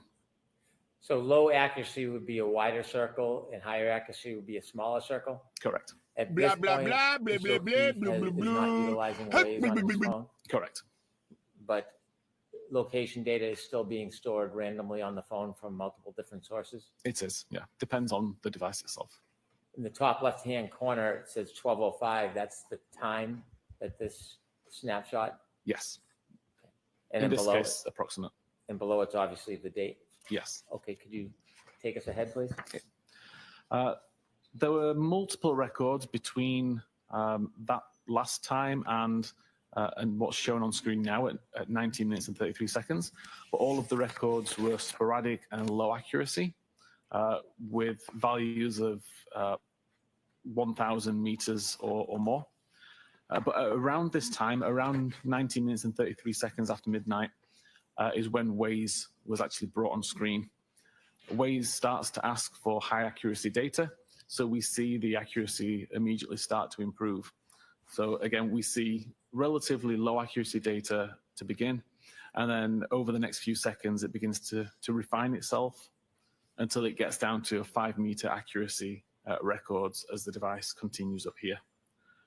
we'll highlight that there's a cluster of records here as the device came to either a slow or a stop. Momentarily, multiple records were created, and then the device continued driving up Denham Street. Mr. Whiffen, below the time, 12/19/33, in the date, talks about the average accuracy, Yes, and that's in meters? that's in meters. So again, the records that are shown at the bottom here are around 55 meters. The records shown at the top are around 5 meters. Is it typical in ways that once it locks in, the range is around 5 meters? Typically, yes. That would be the goal. You also mentioned the average speed. Where do you learn the speed from? Where does that data come from? The database, the cache SQLite database also calculates the average speed between two data points, and also the bearing or the direction of travel between those 2 points. So the average speed that's shown here on the left is approximately the average of all of the records that are shown on this map at the time. And each of these map points has a directional arrow that points in the direction that the database recorded the device was traveling in. When you look at this information generated because of the usage of Waze, and you can see both the accuracy and the speed, with the Waze information at its most accurate, can you actually tell whether the vehicle is moving or whether it stops? Yeah, based on the speed and the location and the timestamps, you can determine whether the device is moving or stopped. Thank you. Also important to, I think, point out here, in terms of knowing how reliable this location information is, I typically look at something along the lines of, does the location think it's accurate? In this case, 5 meters, so yes. Does it make sense? Like, it's on the road, it's on the correct side of the road. So again, it kind of makes sense. It fits the pattern of the road. The cadence and the speed are, what you would expect for this road, like traveling at 20 to 30 miles an hour up here seems quite reasonable. So all of these factors taken together increase my confidence that this would be reliable location data. Moving to the next slide, between 20 minutes and 19 seconds and 21 minutes and 58 seconds after midnight, the device starts on the left side, on the right side at Dedham Street, drives up and turns left onto Maplecroft Road. Again, we see that all of these location points match the pattern of the road layout. They all have a consistent cadence, a consistent speed, traveling at between 10 and 20 miles an hour. And we see a cluster of records here, which is around a stop sign. So again, it indicates how reliable the data is, because the location, the location data that's recorded recognize the vehicle slow, come to a stop, and then continue after the stop sign. Is Maplecroft Road in Canton? Yes. At the end of Maplecroft Road, the device turned left onto Oakdale Road and continued heading down there. Between the hours of 21 minutes and 59 seconds and 22 minutes and 53 seconds, the device continues down Oakdale Road. Again, all of these location points show with 5 meter accuracy. They show a consistent cadence, consistent pattern to the road. And again, we see a cluster where we see the device come to a slow or a stop for a stop sign. The device ultimately turns right onto Cedar Crest Avenue, I believe, and continue down there between 22 minutes and 54 seconds and 23 minutes and 57 seconds. Again, as I've said before, all of these points, 5 meter accurate, they all conform to the road. The cadence is good. And again, we see a cluster on approach to a stop sign. The device shows that it overshot Fairview Road and continued turning up Cedar Crest, but came to a stop somewhere between 50 and 51. And at 23 minutes and 58 seconds, the device appears to have turned around, so potentially a 3-point turn, in order to head back down Cedar Crest Road and turn right onto Fairview Road. Again, accuracy 5 meters, good cadence, good conformity to the road. All appears to be reliable and make sense, traveling at an average of 20 miles an hour. And that road coming down at the bottom of the screen where John O'Keefe's phone travels, that's Fairview Road? This is Fairview Road here, yes. The next few slides replay that same data, but instead of showing multiple points on one graph or on one map, it's going to show one location point per slide. So at 24 minutes and 20 seconds, we see the device is already on Fairview Road, accuracy of 5 meters, traveling at 14.8 meters and heading south. 24 minutes and 21 seconds is now at 16.2 meters, but it's still highly accurate information. 24 minutes and 22 seconds, traveling at 18.3 miles an hour. 24 minutes and 23 seconds, traveling at 16.9. 24 minutes and 24 seconds after midnight, traveling at 16.9. 24 minutes and 25 seconds, traveling at 16.6. 24 minutes and 26 seconds, traveling at 17. 24 minutes, 27 seconds, traveling at 15.9 miles an hour. 24 minutes, 28 seconds, traveling at 14.5 miles an hour, at which point it's approximately outside number 34, around the driveway area. 24 minutes and 29 seconds, traveling at 12.1 miles an hour. 24 minutes and 30 seconds, traveling at 11.5. 24 minutes and 31 seconds, traveling at 10.4. 24 minutes and 32 seconds, traveling at 8.9. 24 minutes and 33 seconds, traveling at 7. 24 minutes, 34 seconds, traveling at 5.2. And 24 minutes and 35 seconds, traveling at 3.5. 24 minutes and 36 seconds, traveling at 3.2 miles an hour. And at 24 minutes and 37 seconds, traveling at 1.4 miles an hour. Finally, the device comes to a complete stop at 24 minutes and 38 seconds. I'll say from the testing that I've done related to the speed, it may not be 100% accurate, but it's a very good indicator of the speed in general.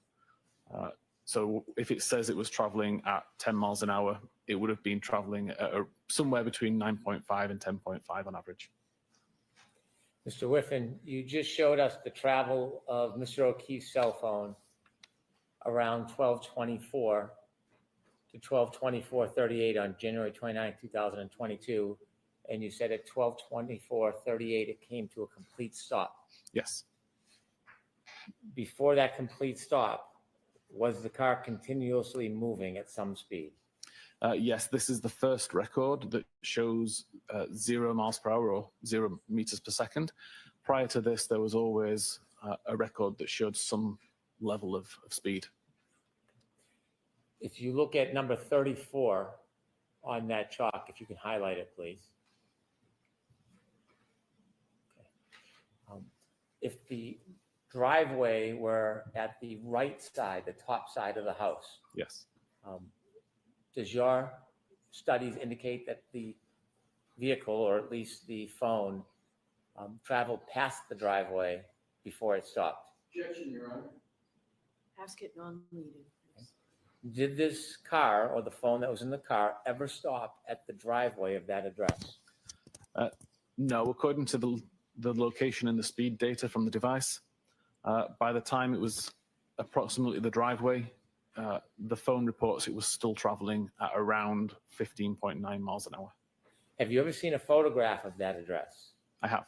You have or have not? I have. You have. And in that address, do you see on the far left corner of that address, the yard, there's a flagpole? Yes. Where this car stops, or this phone stops at 12:24:33, how close is the phone to that flagpole? I believe very close. And do you ever see the car or the phone stop anywhere near that driveway? No. Please continue. Between 24 minutes and 39 seconds and 25 minutes and 8 seconds, there were a cluster of more records, all showing 5-meter accuracy, but no movement.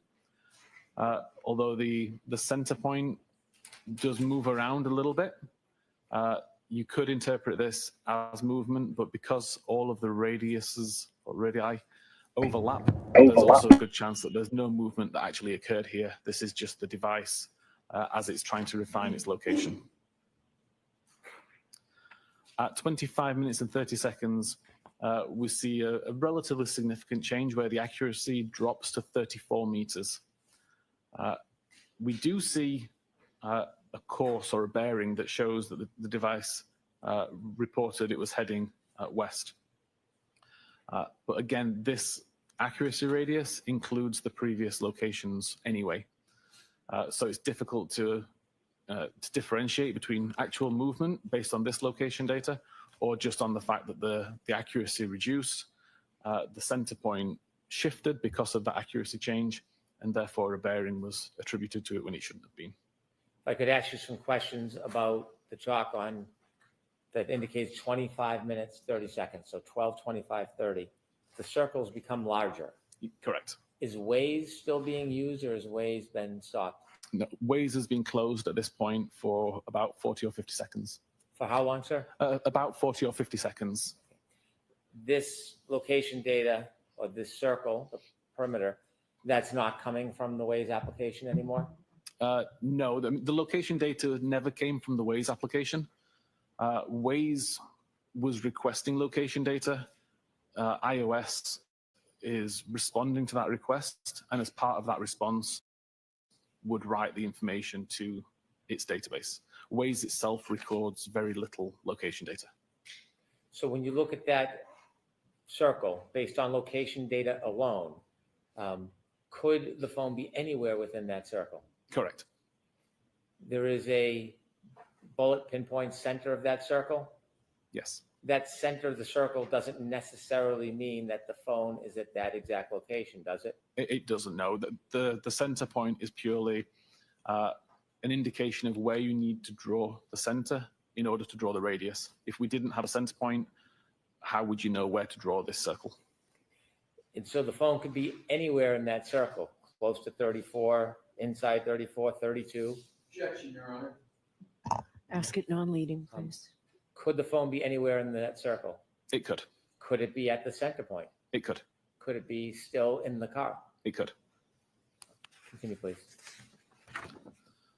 Between 25 minutes and 31 seconds and 25 minutes and 36 seconds, there's an additional cluster of location data ranging between 61-meter accuracy and 17-meter accuracy. All of them roughly centered on the same point, approximately, and all of the accuracy radius covers the same area. Like there's so much overlap in these records that the device is essentially anywhere within the smaller circle. Between 27 minutes and 35 seconds and 38 minutes and 15 seconds, there was approximately 50 low accuracy records.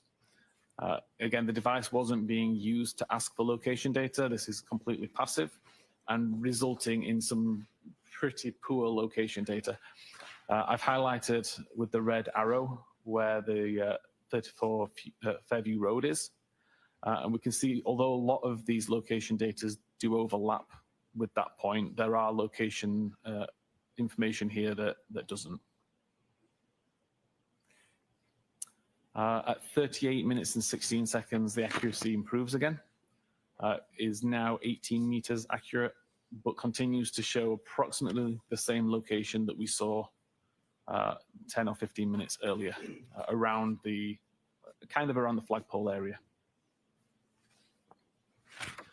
38 minutes and 17 seconds, same general area, slightly higher accuracy information down to 14 meters. 38 minutes and 18 seconds, accuracy increased to 12 meters, shifted slightly. Now the flagpole area is essentially at the lower side of this circle. Obviously, the top side of the circle now includes a part of 34 Fairview. If the location information is indicated by the circle and the circle has shifted, does that mean necessarily the phone has moved? Not necessarily. Typically, you could assume it has, but when we're already talking about accuracies of 12, 13, 14 meters, it starts to become a little bit harder to determine how accurate this data is.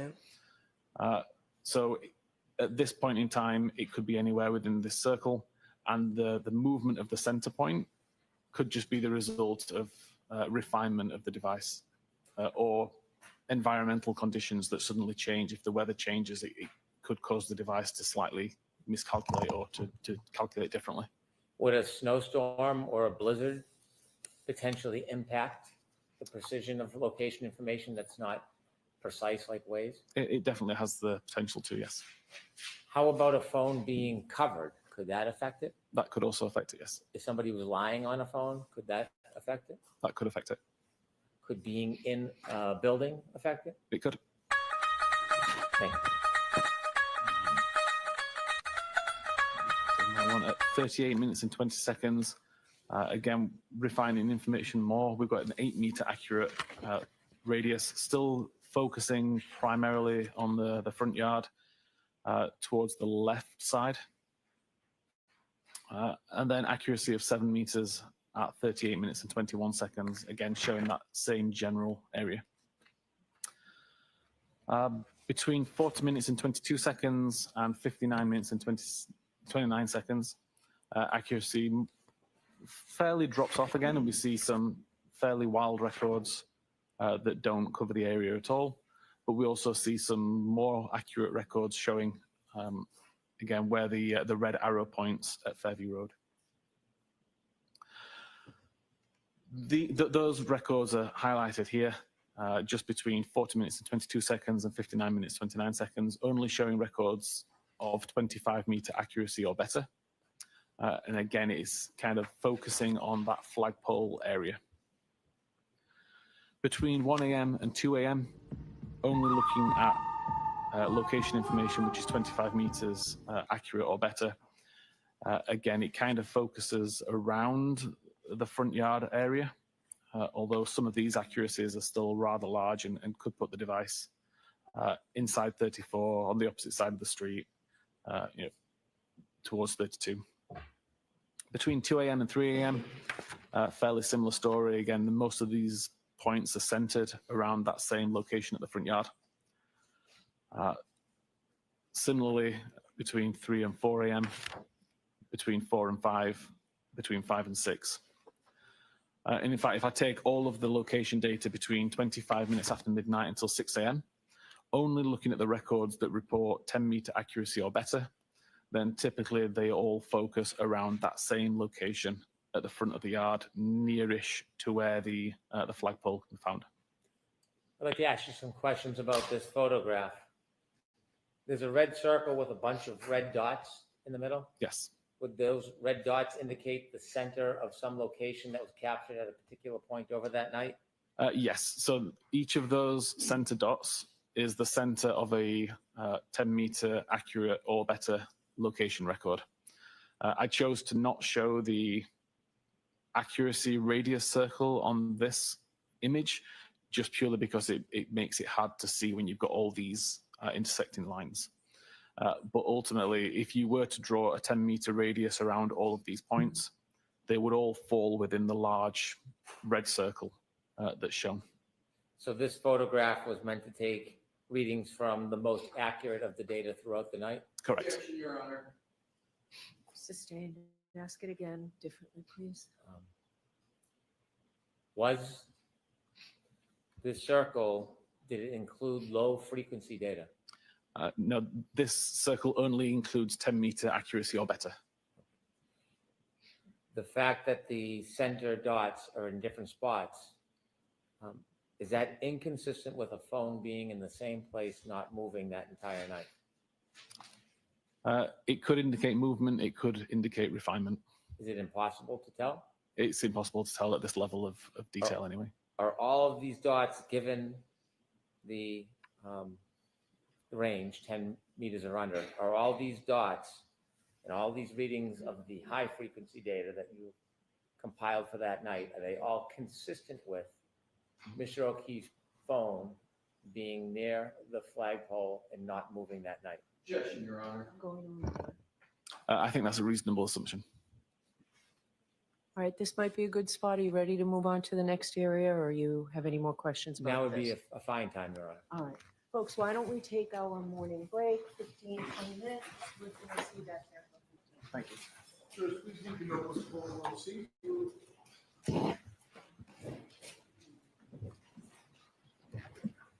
Please rise for the jury.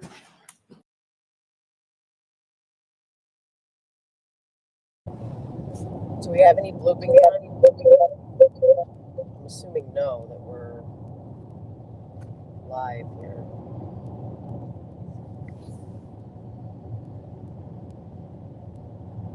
Is the only fan moving? Oh, she's moving. Is she moving? I think so, yeah.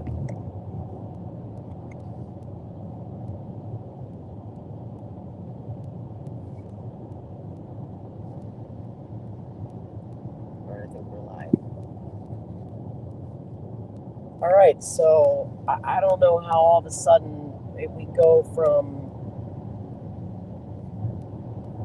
what? I don't know how all of a sudden we go from like 5 meters to 10 meters, which is about, I think, 12 to 25 feet, to he can tell if the car passed the driveway or not, or stopped at the driveway or not. He can tell how close to the flagpole they were the whole night. I don't know, but all of this is just a little ridiculous. I don't know if it should have been focused on. I mean, this is where Leslie's going to come in and cross.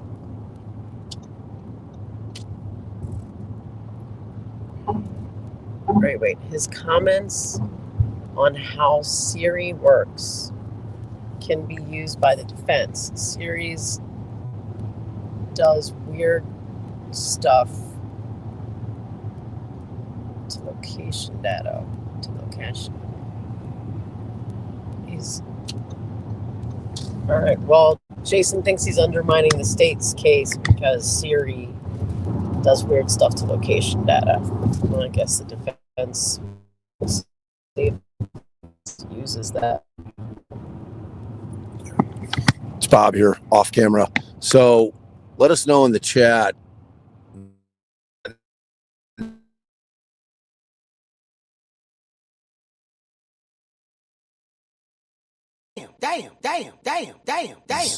Damn. Believable in terms of his analysis that search didn't happen at 227, because it's what Allison was saying. Ultimately, I don't know that has any impact on the case overall, other than the jury just completely disregarding once green comes on and is going to say the opposite thing. And then you get the classic expert Xing another expert out. So I don't know. I mean, I thought it was a reasonable explanation, but hearing a guy on direct examination is, you're hearing one side of it. You've got to hear him challenged by a highly competent technical attorney who I'm sure has very much familiarized himself with everything in Whiffin's report, everything that Green has told him. And again, that's like a situation where you use your expert, like they'd be using Rich Green to mine his mind for data and for information in order to craft a competent cross-examination that's based on substance, as opposed to just trying to get Whiffen to retract certain things. So it'll be interesting to see, and this is why Alessi came on. You know, he's going to be handling all the technical science type cross-examination. So I'm very anxious to see where we're at. If we were home already, I'd run a poll, because I'd like to know, honestly, you know, kind of putting aside your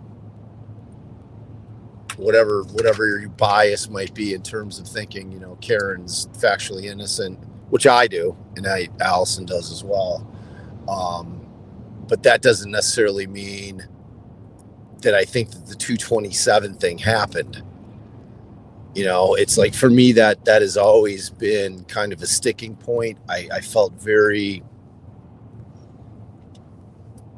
unsatisfied, I guess is the best term that I could use, after the first trial with respect to kind of whether or not we got an answer, a definitive answer from either one of these experts. It just seemed like two hired guns saying what they needed to say for their sides without either of them being definitive in their responses. And, you know, I mean, obviously, from the perspective of the fact that Whiffen works for Celebrite, I mean, that's going to hold some weight. You know, I mean, he's certainly an expert that you would think would know the ins and outs of Celebrite, considering that he's employed by them. But based on his testimony, that did you get the sense that he was testifying that almost nobody can never tell when someone actually makes a Google search? It seemed to me he was saying, like, they have no ability to tell when you actually make a Google search, because all they know is the what last Google search, or no, is when the original Google search was made from that tab. Right, or when the window was closed. Like, if you do no other search, if you open up a window and you search house long to die in the cold, and then you close that window, it sounded like he was saying the only thing Celebrate can tell you is that it happened when the window closed, is what it would look like, and that they can't tell you when the search actually occurred, which seems absurd. Seems outrageous, ridiculous. See, that seems like that does not make any sense. Preposterous. That's a huge gap in Celebrate's right. Like, software. That's the case. We just decided that we wanted to suck in this one area. Well, I mean, that's a huge thing. Like, if you're trying to say it's a premeditated red room case where you're looking at Google searches, you know, from the killer's computer, and you're trying to determine when these searches were made. Were they made, you know, in preparation of, were they made after the fact? You know, and it's like, if they can't really, this doesn't make any sense. It doesn't seem right. It seems like they're going to be, otherwise, this seems like this would be a way to challenge every Google search. Right. It sounds like we could have really challenged the Garcia searches right, a lot better. That they occurred. Right. Right. Exactly. Which is shocking. You know, kind of shocking. So, but we'll see. We'll see what Bob Alessi can do with them. I mean, the one thing that I will say is that both Whiffen and Brennan did a lot of work in cleaning this testimony up. Like Allison was saying, they've really streamlined it. They've really made it, I think, easier to understand in terms of what, you know, what happens with these, what do they call them, WAP files? Or where do they store them? The way that he did it, where he gave his opinion in the beginning before he got all technical and boring, and, you know, and then kind of, I think, summarized it again at the end, so that if they lost the jury in the middle, they weren't waiting till the end to find out what the hell the guy was going to say. And as kind of just a side note, more of a side question for you, do you think people that have English accents just sound smarter? I don't know. I was trying to figure that out. I was thinking, I typically do. I typically do too. It's weird. It's like they just sound smarter than Americans. You know, your innate bias. Yeah, it's, you know, but maybe we're in Boston. We had the Boston Massacre and the whole Tea Party shit. Maybe they still hate the English. Right. Maybe they have like like a deep-seated distrust of the English, the Brits, all the way back from 1700. So Dang it, Bobby. Dang it, all Bobby. those things are at play. All those things are at play. So we can't really see your guys' comments because You can see them if you look No, at your I can't. phone. Well, they're too small on that phone too. you've got the cheaters right there. It's too sunny. All right, here. It's too sunny. Let me see what's up. Allison keeps coming up with all the excuses for not looking at the phone. I do. I do. All right. Let's see here. Goddamn grifters! I wonder if we're going to even have time for cross-examination. They're supposed to go Yeah, till that's- noon. If she's going to take the lunch, and then they're going to switch to the Arca voir dire after lunch. Why even take this 15-minute break? Yeah, that seems weird because it's 11:27 Eastern Daylight Time. We're on Eastern time. We are currently in Eastern Time, so it seems like maybe she's not going to take the lunch until 1. If she's taking a late morning break, they're going to come back at whatever 11:35. Looks like the Spitfire said something. Let's see. Yeah.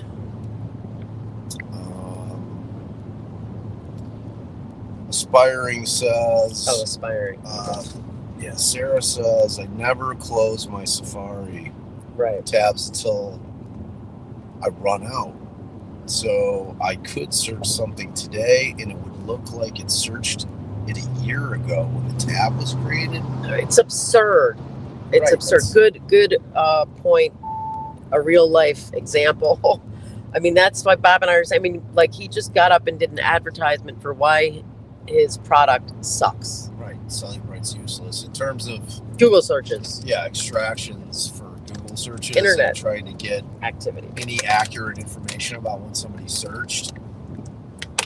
Like this guy has just undermined his software company that he works for massively. Right. But he gave Waze a big, head nod because that can tell if you're within inches of a flagpole or a driveway. Yeah, see, that was bullshit.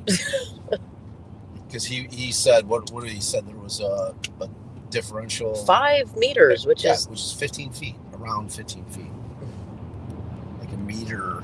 it's about I think, yeah, 13, meter's 12. about 3, like a little Over 3. shorter than a yard, which is 3 feet. So 15 feet from the flagpole would be pretty close to the driveway. It's like when Brennan stretches like that, when he makes kind of like overestimates in terms of accuracy, trying to put him so desperately in front of the flagpole. I don't know how that's going to play with the jury because Alessi's going to definitely attack that aspect of it. Yeah, when the Commonwealth wants it to be able to have pinpoint accuracy to when they slowed down in proximity. How are you going 15 miles an hour past the driveway and still stopping before the flagpole? This is what I want to understand. 15 miles an hour past the driveway and then stopping immediately. I mean, if we were on the expressway, I'd test it. I think you can do that. What? I mean, It wasn't that far. It was like a car length. No. What, from 2 the car lengths. driveway to the flagpole? Well, no, but they said they were looking at her outside the window and she was a little bit closer to the driveway and then she got further and then she got further. So she was moving incrementally. yeah, and you're not at the flagpole until you're gone at that point. Okay. So I don't see how he could have gone 15 miles an hour past the driveway. She could have driven and then stopped where every witness says she was stopped until she wasn't. Let's see. You got They take another lunch at comment. 1. What's that say? Oh, is that what you're reading? You guys need the biggest tablet for road trips. This is some on the road reporting here for y'all. It's definitely not optimal, but not optimal. We're making do. Make it Allison do. keeps complaining at me. She thinks I set it up wrong. Yep. She thinks we should have run the mic Not had the through the Bluetooth, or Right. had the phone running through the Bluetooth, because I've got Allie's phone plugged in so that we can hear. Yeah, let's try it now, actually. You know what? We're going to do that. All right. All right, we're gonna lose the mic. Give us a Gonna sec. lose Hold on. sound. Hold up. Hold up. Hold up. Hey.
For my niggas who be thinking we soft, we don't play.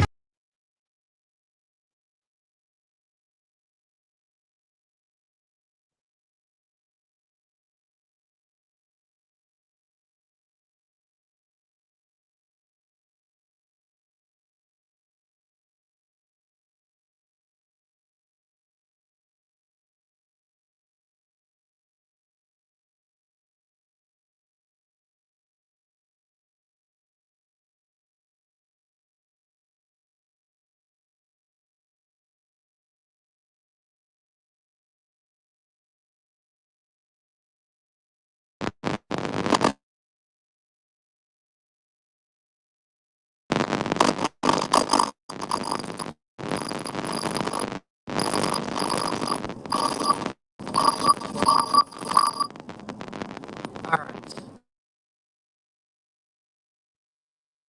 Okay. Damn it. What happened? What do you mean?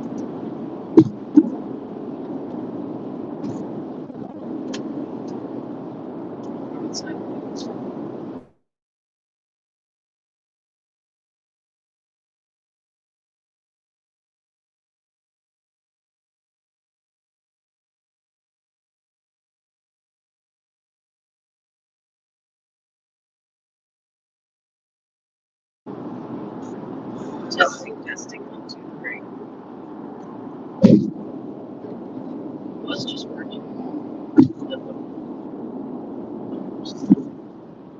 I was using my mic when you hooked it up with Brewski. Now your watch is connected. What? That's outrageous.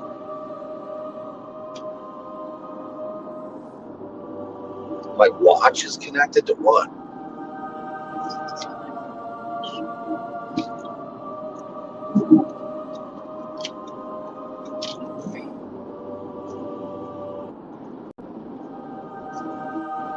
Can they hear us?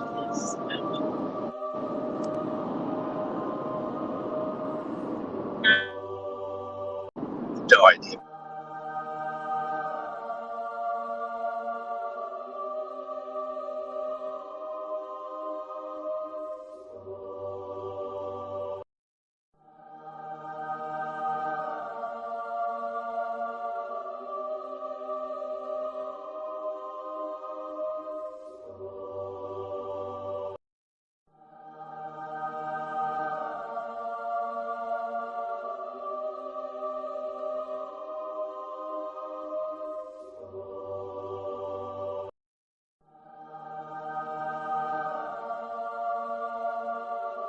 Hold up. Hold up. Hold up. Hey.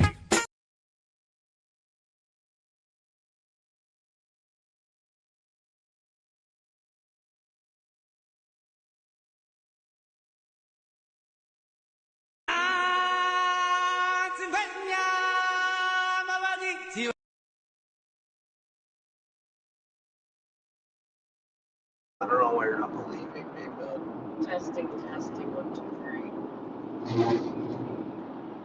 God damn it, this is pissing me off. Can you guys hear me?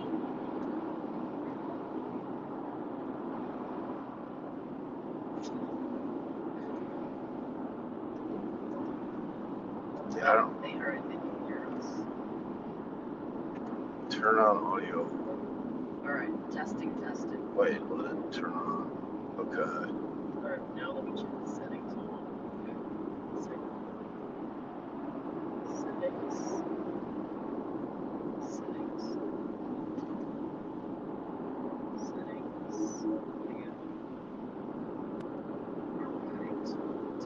Testing. 1, 2, 3. Yay! Wait, what's that? Is that the cord? Are you muted? I'm not muted. Oh, we can't hear you.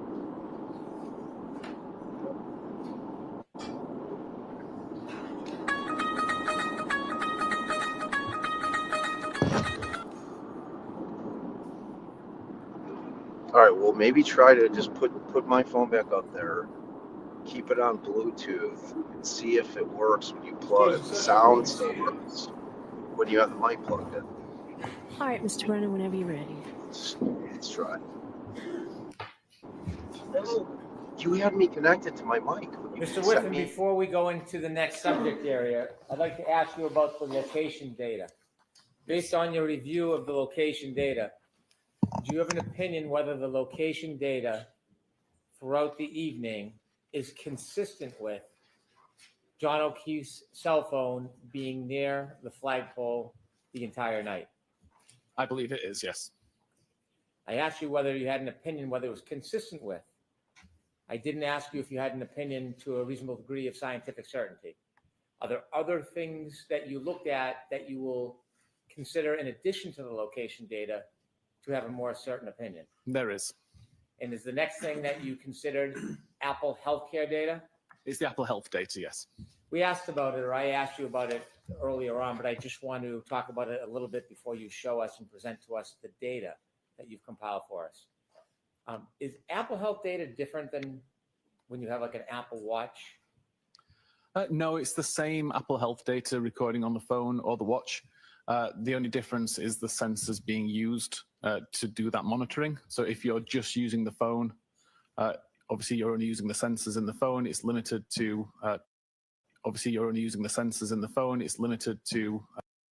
to steps walked and to altitude climbed.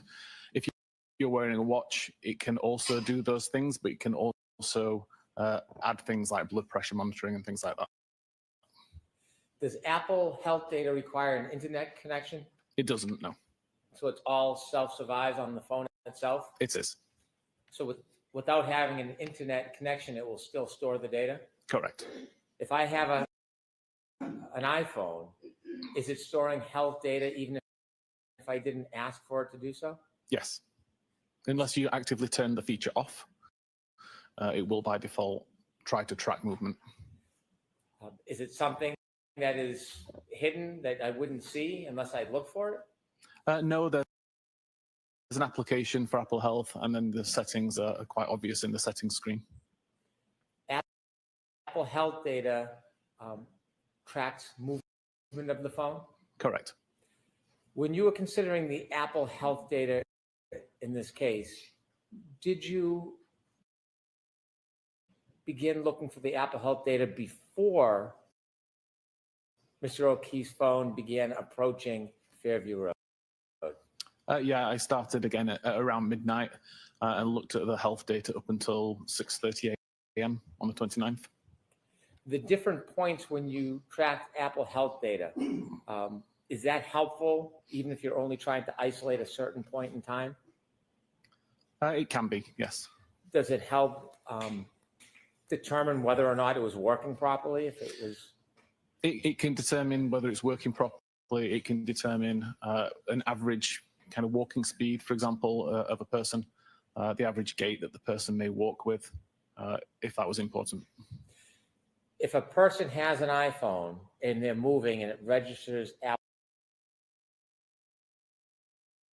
Health data, and then they stop moving,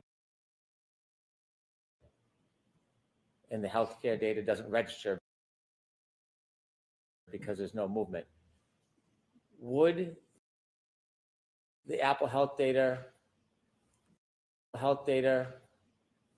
resume movement even if somebody else picks up the phone?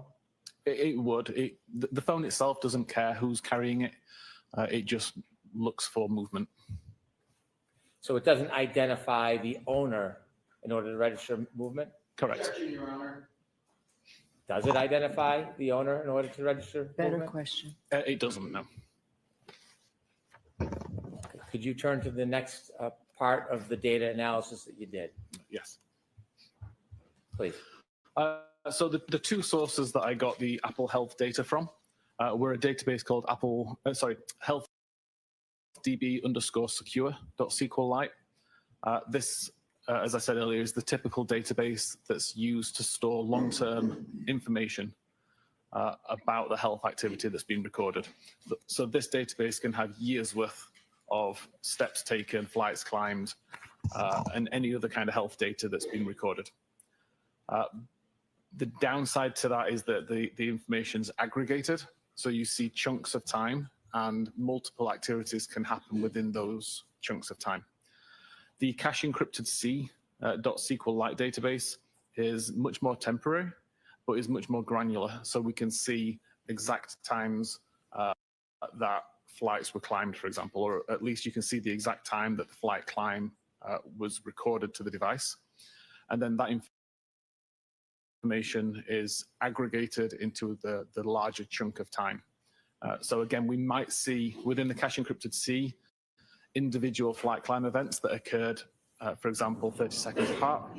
But by the time that information is written to the Health DB Secure, you're now looking at a 10-minute time period with 3 flight climb events, as opposed to 3 individual flight climb events with individual timestamps. Typically, that source is not used because the data is not stored there for Can you guys hear me better now? Without The pausing? information I found on John's phone was essentially these 5 records. So between 11 minutes and 9 seconds and 21 minutes and 5 seconds, there were 170 steps recorded by the device. Mr. Whiffen, I'm going to stop at each one and ask you some questions. Yes, the time yes, period yes, between yes. 12:11:09 Much better. and 12:21:05, What do you mean? Much better than what? you don't have any independent information where Yes. John O'Keefe his cell phone were, do you? Excellent. The You had a location microphone data plugged in? that I showed Yes. to begin with on Washington Street was around 12 minutes after midnight. So the presumption is that's where the location was at that time. And then 21 minutes and 5 seconds, the device had already started using Waze. It was already driving along Denham Street or had turned onto Maplecroft. What time did you say that Waze was initiated? It was approximately 19 minutes and 30 seconds-ish. Thank you. Again, we see at 21 minutes and 10 seconds until 24 minutes and 22 seconds, there are 80 steps recorded. And again, if you compare this to the location data, we know that the device was in a vehicle at this time. Between 22 minutes and 14 seconds and 24 minutes and 37 seconds, we have 3 flight climb events that are aggregated into that time period. And again, the location data shows that the device was traveling in a vehicle at that time. Mr. Whiffen, you had showed us a slide of 24:37 on January 29, 2022 in your PowerPoint presentation, noting at that time, 12:24:37, the phone in the car was still traveling at 1.4 miles per hour. Correct. This is about a second before it came to a stop. Can you conclude to a reasonable degree of scientific certainty that that period of 12:22:14 to 12:24:37, Is he a scientist now? Mr. O'Keefe's cell phone was still in that car? Yes, the location data shows it was in the car at the time. And my next few slides will demonstrate why that was still recording a flight climb event while it was in a vehicle. Thank you. At 31 minutes and 56 seconds until 32 minutes and 16 seconds, there were 36 steps recorded. And then there was no further health activity recorded on the device for several hours until 4 minutes after 6 a.m. When a 432 steps were recorded between the time of 6:04 and 6:11. Let me ask you about that 12:31:56 to 12:32:16 time period. We can see larger ranges in the time period range. That is a smaller range comparatively. Yes. Okay. At 12:31:56, is that the beginning of the 36 steps? Essentially, yeah, it takes the timestamps from the cache encrypted C, looks at when the first step occurred, looks at when the last step occurred, and aggregates the times based on that. So 12:32:16 would be the last steps taken for that cell phone. Correct. And in between that time period, there's 36 steps. You shared earlier that it doesn't indicate the direction of the steps. Correct. Other than the movement that equates to steps, can it tell anything about what direction, the positioning, how the phone was moving? It can't, no. It's just purely registered what it thinks are 36 steps. Could it have been a straight line? It could have been a straight Could line. it have been somebody pacing? It could have been. Could it have been somebody moving and jumping? Yes. Jumping, if they were jumping forward, essentially. After 12:32:16, Could it when the be phone took its after last 12:32, it never moved again? Objection, Your Honor. Form of the question is sustained. After 12:32:16, when this phone took its last steps, did it move again until 6:04:01 a.m.? There were no more steps or flight climb or any other health activity recorded during that time. Do you know what triggered movement at 6:04:01 a.m. of Mr. O'Keefe's cell phone? I presume that the device was moving at that time, but I don't know the details of who. Objection, Your Honor. Move to strike on. I'll strike it. Please continue. Okay. Regarding the flight climb events, looking at the cache encrypted C database, I was able to find more granular, accurate timestamps for these records. And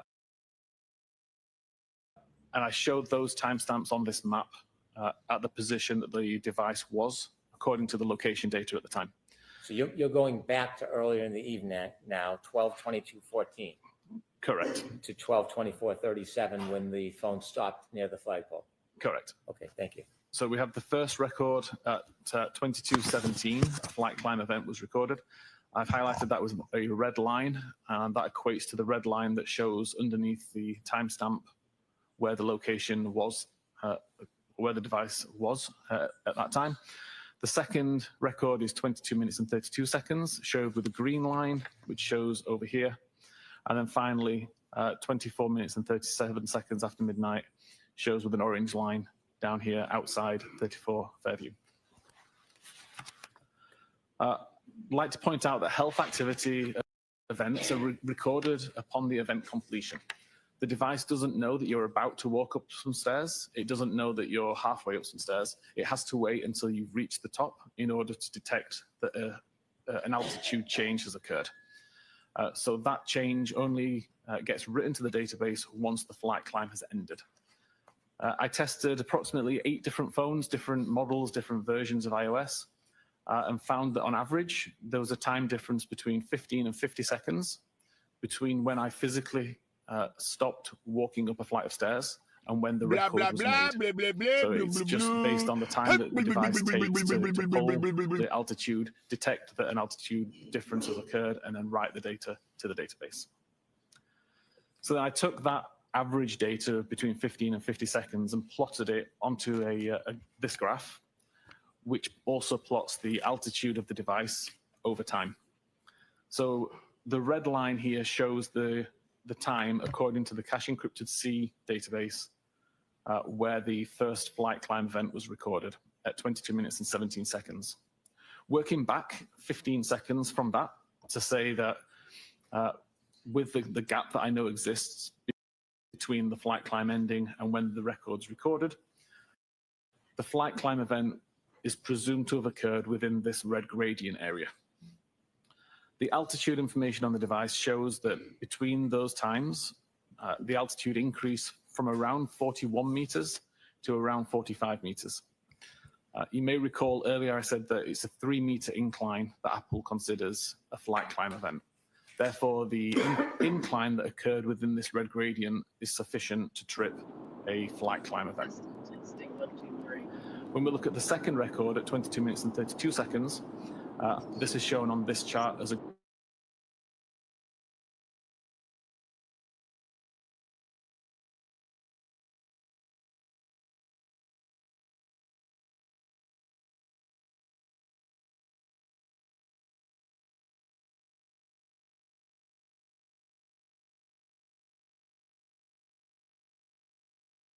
the green line, and again, working back 15 seconds and beyond to allow for the tolerance, we see the green gradient area.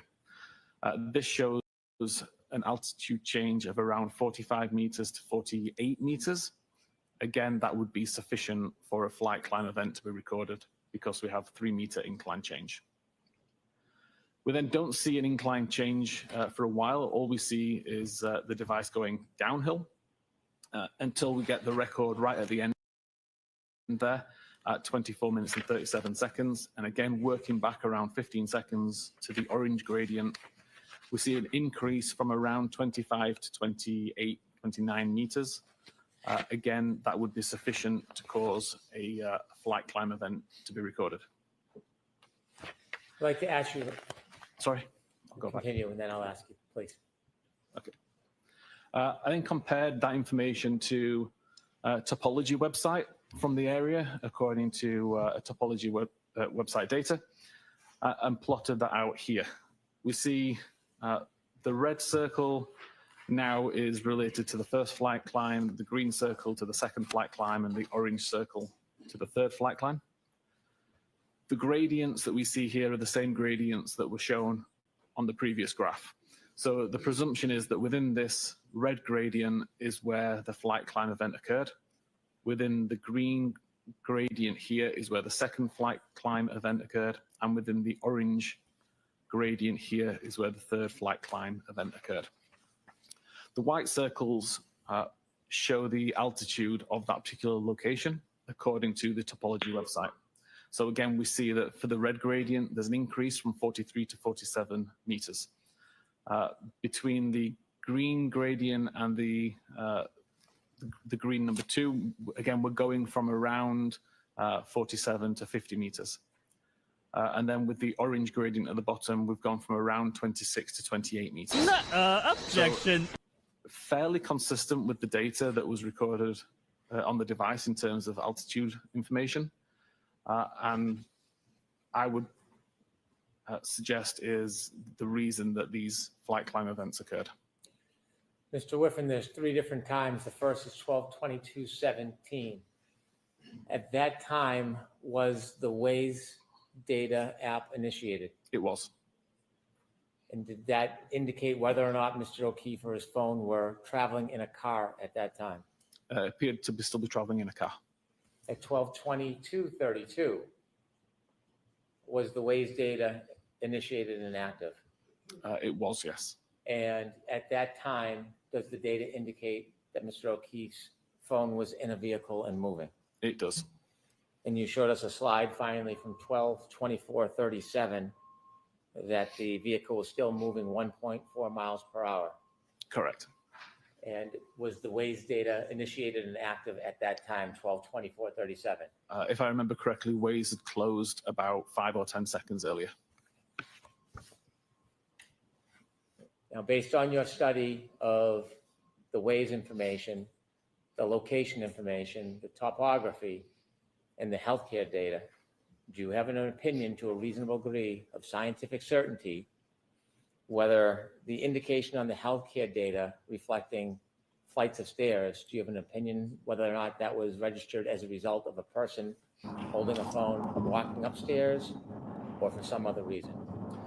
Based on the location data, the health data, and the research that I did and the testing, I believe it is more likely that the device was in a vehicle traveling on a road going up an incline versus the Well, then location Jennifer McCabe's data being incorrect and the person being walking up hearing me. the stairs. Thank you.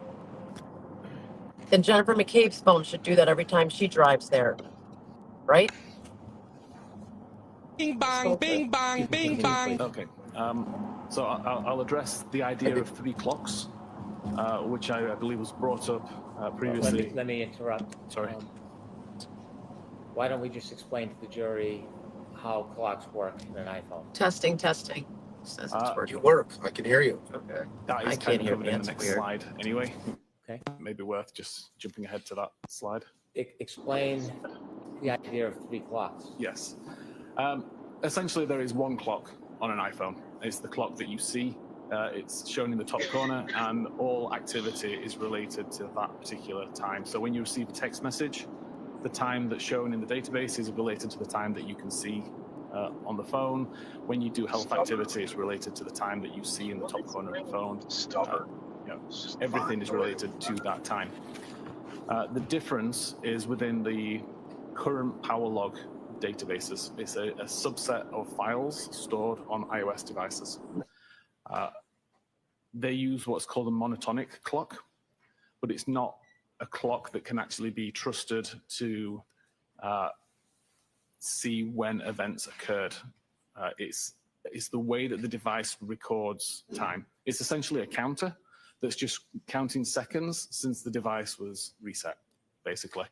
And I'm sure most people can recall a time where you would set a clock on a digital device, come back to it 3 or 4 months later, and the clock's now not quite as accurate as it was when you left it. Time starts to drift. It might drift forward and be faster. It might drift slower and be further behind. That essentially happens with the monotonic clock as well. So you have to take the values that the monotonic clock provides and add or subtract different values, which are essentially offsets, in order to get the accurate time. And that's what I'll be displaying in this slide here. The confusion with the idea of 3 clocks, I believe, comes from the way that Magnet Axiom product displays PowerLog data. They show a monotonic date and time, a baseband date and time, and a display date and time within the PowerLog records. As an examiner, it's really good to see this data and understand how the tool is determining these values. As an examiner, it would be really bad to look at these values and think that they are accurate timestamps at face value, because they aren't. And I'll start to talk through how this information works. So the other thing that Axiom shows, as well as the monotonic baseband and display times, is they show the location where this information came from. In this case, we have 2 tables. One is called PL Springboard Agent Event Forward S block. And that is what this table is here. And you can see we've got an ID number, a timestamp, and a value of locked. But we also show a second table that's involved called PL Storage Operator Event Forward Time Offset. And that's this table at the bottom here. So again, we see there's an ID, a timestamp,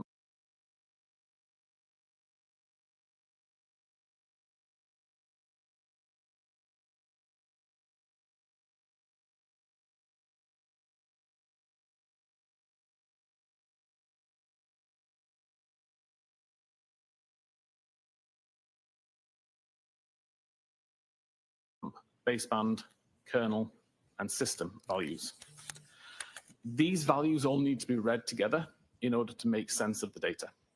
So for example, if I take the timestamp that's shown here, the 1643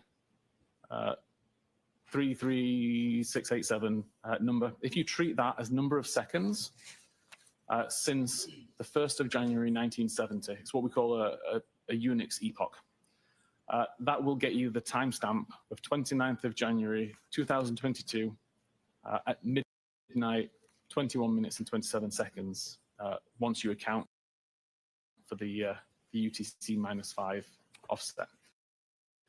And you'll see that that is the same timestamp that Axiom shows here as the monotonic time, 12:21:27. What we need to then do is take that monotonic time and add it to the baseband value that we see in the time offset table.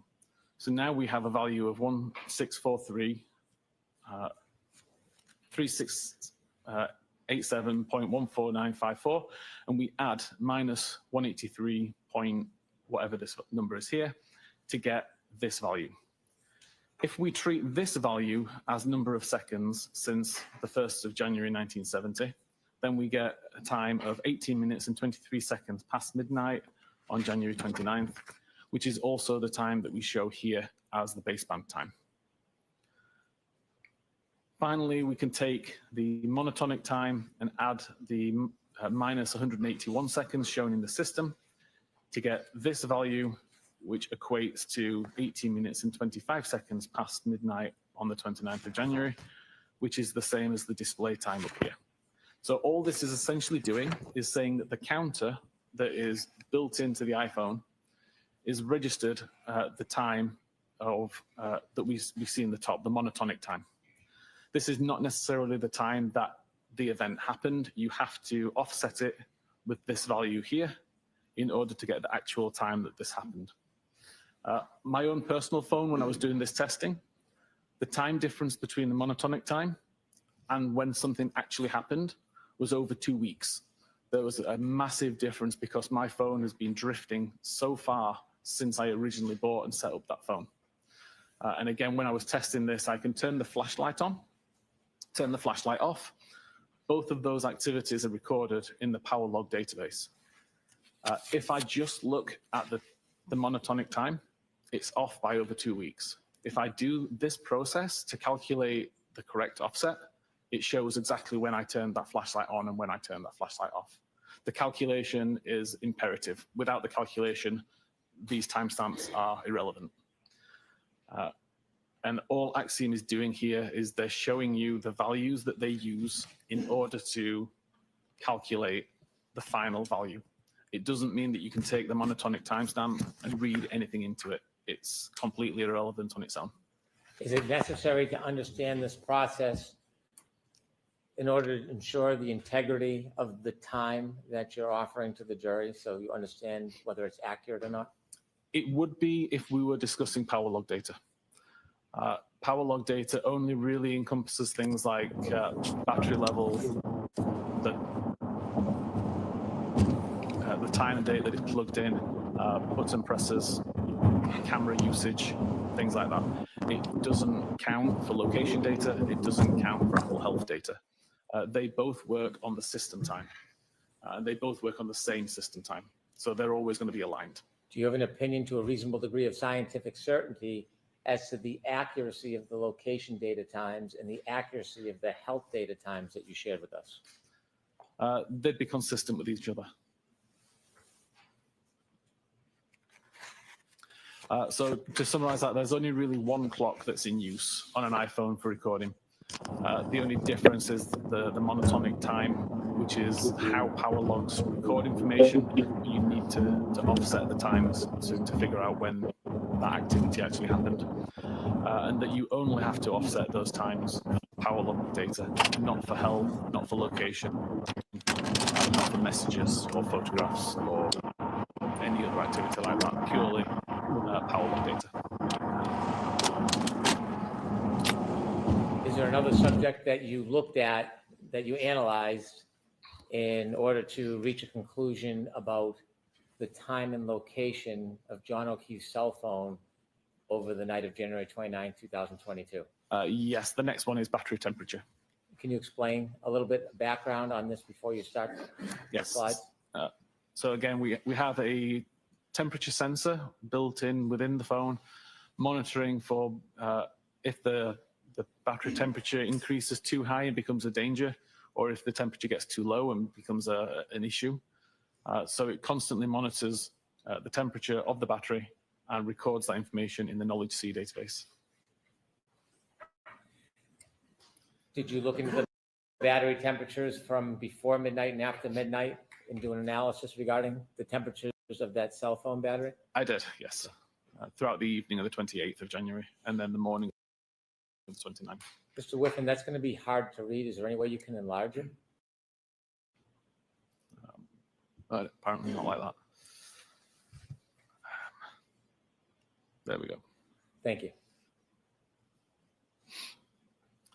So on the evening of the 28th, see an average temperature of around mid 80 degree Fahrenheit. I've got no understanding of where the device was at this time, whether it was in a pocket on a surface, whether it was in use or not. But I just wanted to get an average idea of temperatures of the device. By 13 minutes after midnight, we're still at 82 Fahrenheit. At 22 minutes after midnight, we know from the location data that the device was currently in a car, and we see the temperature has dropped to 77 Fahrenheit.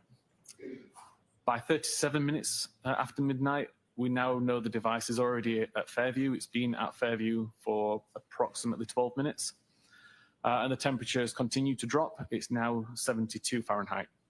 Mr. Whiffen, if I can interrupt you. At 12:37, when the temperature drops to 72 degrees, is that before or after the healthcare data stops for that evening? That's after. Thank you. 45 minutes past, the temperature's dropped to 66 Fahrenheit. 53 minutes past, it's dropped to 61 Fahrenheit. At 7 minutes after 1, it's dropped to 55 Fahrenheit. At 1:36, it's dropped to 50. And then we have a large gap in the data, with the next record being made at 6 minutes after 6 a.m., when the temperature is 43 Fahrenheit. Mr. Whiffen,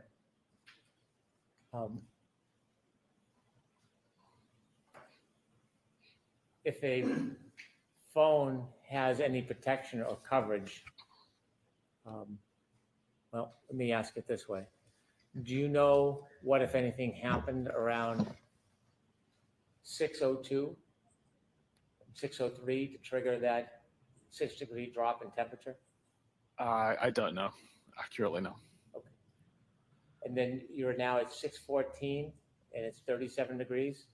Yeah, correct. This is the coldest temperature recorded. Do you know what, if anything, happened to that phone at 6:15:01? I don't know. Objection, lack of foundation.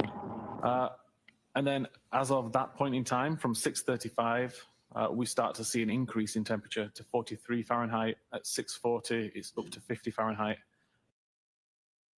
At 6:48, up to 55 Fahrenheit. And at 6:56, up to 61 Fahrenheit. And then also plotted this out onto a graph just for visualization. Again, we can see on the evening of the 28th, the temperature is relatively consistent. It starts to drop as we know the phone is traveling in a car. And by the time it arrives at Fairview, we only see it drop until 1:36 a.m. We see a relatively modest drop over the next few hours, but no records recorded. We see the final drop at 6:14, and then we see an increase. But there are no increases occur prior to 6:14 that would suggest that the phone went from a cold environment to a warm environment or had extensive usage. Between 1:36 a.m. and 6:06 a.m., is there any indication at any time that that battery temperature went up? No, there's no records related to battery temperature at all for that time. Thank you. Is there another area that you looked at for your conclusions in this case? Yes, I was looking at device usage. What is device usage? Information about when the user unlocks the phone, what applications they're using,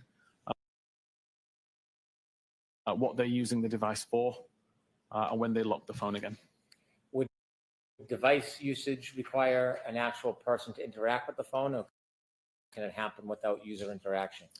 Everything that I was looking at was related to physical interaction and manipulation of the device by a user. Please continue. So the three sources of data that I used for this were Knowledge C, a database I mentioned earlier that logs lots of different activity, including device unlocks, device locks, applications that are on screen. The current power log, which I mentioned, which can track button presses.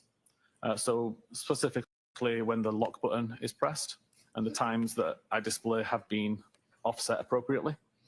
And unified logs, which is essentially a list of almost everything that's happening on that phone for a short amount of time. But it would be used, for example, if you had a problem with your device, took it back to Apple because it was crashing all the time, for let's say, they could look at the unified logs and figure out, well, what's causing these crashes to occur. So really granular. We see that at 12 minutes and 52 seconds after midnight, the device is unlocked using biometric Face ID. The SMS application is on screen for about 5 seconds before it's closed, and then the user presses the lock button at the side of the device to lock the phone. At 13 minutes and 54 seconds, biometric Face ID is used again, and the SMS application is opened. And at 14 minutes and 29 seconds, the lock button is pressed again, causing the device to lock. 15 minutes and 46 seconds, the device is unlocked using Face ID. The SMS application is already on screen because that's the application that was on screen when the device was locked. And the device is locked again at 16:03. At 17 minutes and 59 seconds, the device is unlocked again using Face ID. The SMS application is still on screen from before. And at 18 minutes and 12 seconds, the lock button is pressed, causing the device to lock. At 18 minutes and 25 seconds, the device is unlocked using Face ID. The SMS application is already on screen from the previous usage. And at 18:31, the SMS application is closed. At 18:34, the phone application is opened by the user actively pressing on the phone icon on the home screen. At 18:36, they're now in a call, and this causes a different screen on the phone. And at 19:23, that phone call ends. At 19:29, the Waze application is opened by the user pressing on the icon on the home screen. And that's open for approximately 5 minutes, closing at 24 minutes and 26 seconds. 2 seconds later, at 24 minutes and 28 seconds, the device is locked by the user pressing the lock button on the side of the phone. At 24 minutes and 59 seconds, the device is unlocked using Face ID. The SMS application is opened using the icon on the home screen. And at 25 minutes and 9 seconds, the lock button is pressed by the user to lock the device. At 27 minutes and 45 seconds, the device is unlocked using Face ID. The SMS application is already on screen. And at 27 minutes and 50 seconds, the device is locked using the lock button. 29 minutes and 52 seconds, device is unlocked using Face ID. SMS application is already on screen from the previous usage. And at 29 minutes and 53 seconds, the lock button is pressed to lock the device. 32 minutes and 4 seconds, the device is unlocked using Face ID. SMS application is already on screen from the previous use. And at 32 minutes and 9 seconds, the lock button is pressed by the user. And that is the final interaction with the device. It's the final unlock of the device using Face ID. And it's the final logged button press on the device as well to lock the device.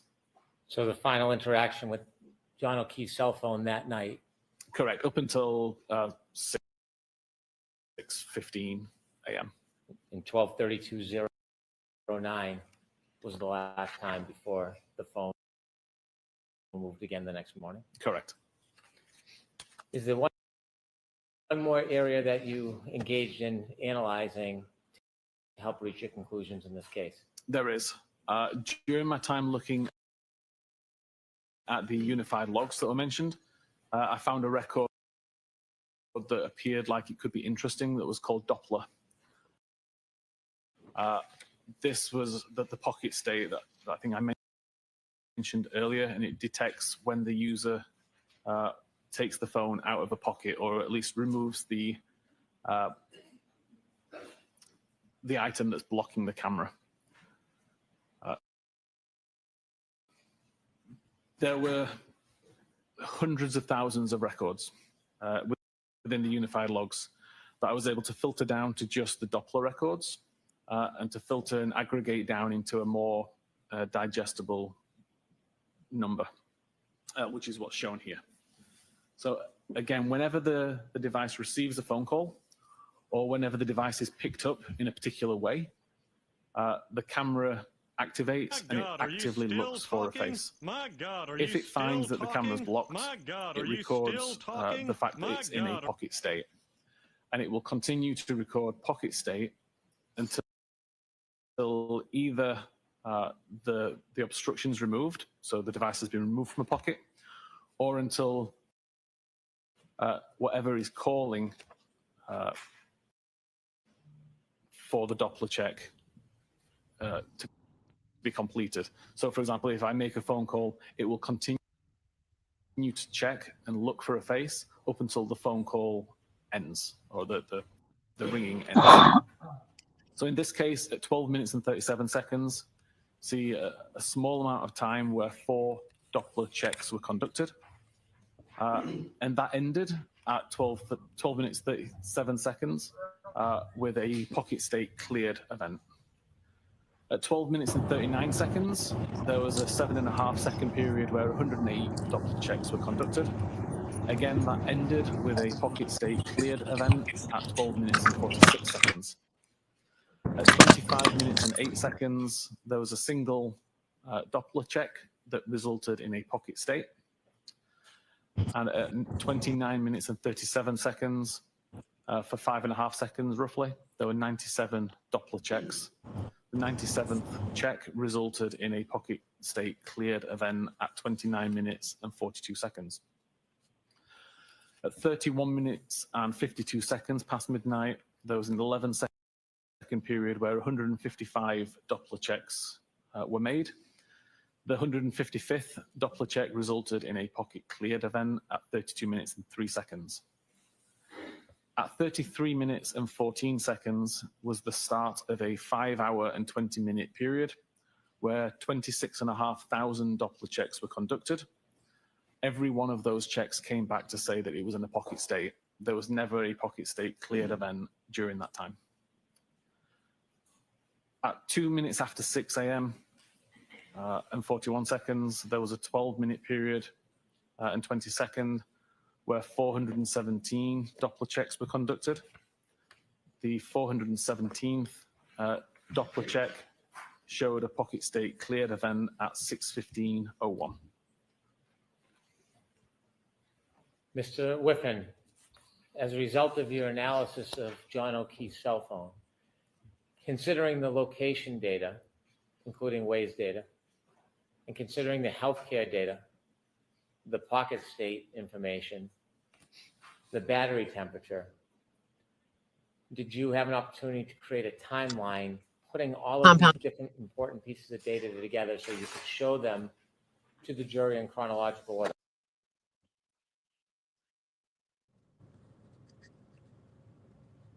Can you guys hear me?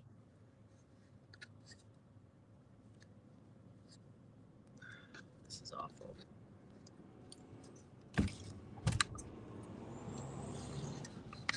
Testing.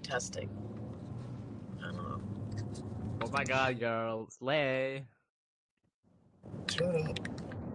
It's up as long as it goes. It keeps doing this.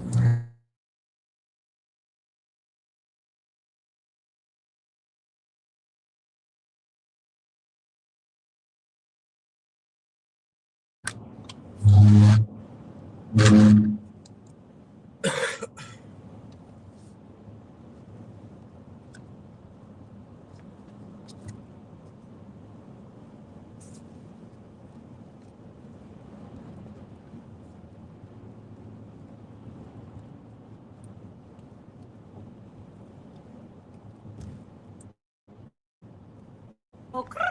Okay. Paused? Okay. I don't know. No, we probably have no signal back here. It's showing I've got bars. I've got one bar, so.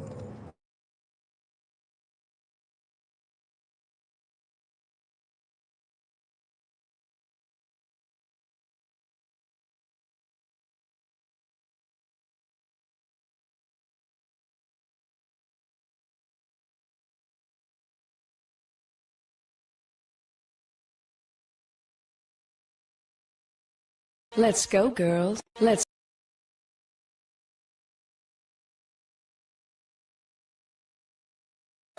I did, yes, Would you share with us now your timeline and explain it for us? of course. So again, this combines all of the information from the previous slides, just showing it all within a timelined view. So at 18 minutes and 25 seconds, the device is unlocked using Face ID. We see the SMS application is in use. For around 11 seconds, a phone call is made from John to Jennifer McCabe. Phone call lasts 36 seconds, starting at 18 minutes and 47 seconds. That call ends at 19 minutes and 23 seconds, and the mobile phone application is closed at 19 minutes and 24 seconds. 19 minutes and 29 seconds, the Waze application is loaded on screen. And at 20 minutes and 49 seconds, which is what this location on the side relates to, we see an incoming message from Brian Higgins saying, "You coming here?" At 22 minutes and 14 seconds, this is the start of the 3 flight climb events as the device is driving along Oakdale Road, I believe that one is. At 24 minutes and 26 seconds is when the Waze application is closed and the device is locked via the lock button at 24 minutes and 28 seconds. At 24 minutes and 37 seconds, the three flight climb events comes to an end. And at 24 minutes and 38 seconds is the first record that shows a speed of 0 meters per second. At 24 minutes and 59 seconds, the device is unlocked using Face ID, and the message, "You coming here," is read at 25 minutes and 8 seconds after midnight. At 25 minutes and 9 seconds after midnight, the device is locked using the lock button. At 27 minutes and 33 seconds after midnight, a text message is received from Jen McCabe saying, "Here." At 27 minutes and 45 seconds after midnight, the device is unlocked using Face ID, and the "Here" message that was just received is read at 27 minutes and 48 seconds. At 27 minutes and 50 seconds, the lock button is pressed by the user, causing the device to lock. At 29 minutes and 37 seconds, we start to get some Doppler checks, and at 29 minutes and 42 seconds, the pocket state cleared event is written. At 29 minutes and 44 seconds, there's an incoming call from Jen McCabe. This is answered and lasts for 7 seconds, ending at 29 minutes and 51 seconds. That's suspicious. At 29 minutes and 52 seconds, the device is unlocked, and a second later, the lock button is pressed, causing the device to lock again. 31 minutes and 47 seconds after midnight, a message is received again from Jennifer McCabe saying, "Pull behind me." And at 31 minutes and 52 seconds, the Doppler check records a pocket state. At 31 minutes and 56 seconds, we start the health event that shows 36 steps were taken. And at 32 minutes and 3 seconds, there's a pocket state cleared event. At 32 minutes and 4 seconds, the device unlocks with Face ID. And again, I'll point out that makes perfect sense if the Doppler state clears because it's no longer within a pocket and then it unlocks a second later. That makes sense with the logic that's been identified. At 32 minutes and 5 seconds, messages applications on screen, and the message "Pull behind me" is read. 32 minutes and 9 seconds, the messages application is closed, and the device is locked for the last time. Bing bang, bing bang, bing bang, bing bang, bing. The 36-step health event is ending. At 33 minutes and 14 seconds, we have the first of the 26,500 Doppler state records that all record pocket state. This is followed by several phone calls at 33 minutes and 35 seconds, 34 minutes and 9 seconds, 34 minutes and 38 seconds, 35 minutes and 9 seconds, 35 minutes and 35 seconds, and 36 minutes and 9 seconds. All calls from Karen. Call were all unanswered, and all resulted in pocket state being detected by Doppler. At 36 minutes and 9 seconds, and again at 36 minutes and 40 seconds, 2 more phone calls received from Karen, again showing unanswered calls and resulting in pocket state being recorded by Doppler function. 37 minutes past midnight, battery temperature has dropped to 72 Fahrenheit. And at 37 minutes and 8 seconds, a further phone call, again unanswered, again resulting in a pocket state recorded by Doppler. 37 minutes and 31 seconds, a 3-second voicemail received from Karen. And at 38 minutes and 21 seconds, another incoming call. And at 38 minutes and 26 seconds, another incoming call, both unanswered, both resulting in Doppler pocket state being detected by Doppler. And I've also showed some of the locations that were recorded at around this time by the device. 40 minutes and 31 seconds, a message received from Jennifer McCabe saying hello. This is the first iMessage or SMS message received by the device, which is unread. This is followed up 2 minutes later, 42 minutes and 9 seconds, by another message from Jennifer McCabe saying, "Where are you?" And at 42 minutes and 35 seconds, there's a 40-second voicemail received from Karen. 43 minutes past midnight, the battery temperature has now dropped to 66 degrees Fahrenheit. At 45 minutes and 53 seconds, another incoming message from Jennifer McCabe saying hello. That's suspicious. And again, we can see location data at 53 minutes and 7 seconds, placing the device on the front yard somewhere, kind of around the flagpole area. 55 minutes and 31 seconds, a message received from Karen stating, "I'm going home." 55 minutes and 50 seconds, a follow-up message saying, "See you later." Another location data, this is the location that's shown bottom left.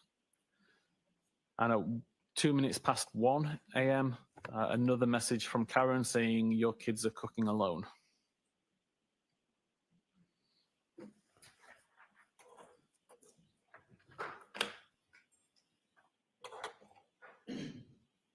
Mr. Whiffen, based on your analysis. My God, are you still? Keeping in mind some of the data points you shared with us, that midway Objection. 19,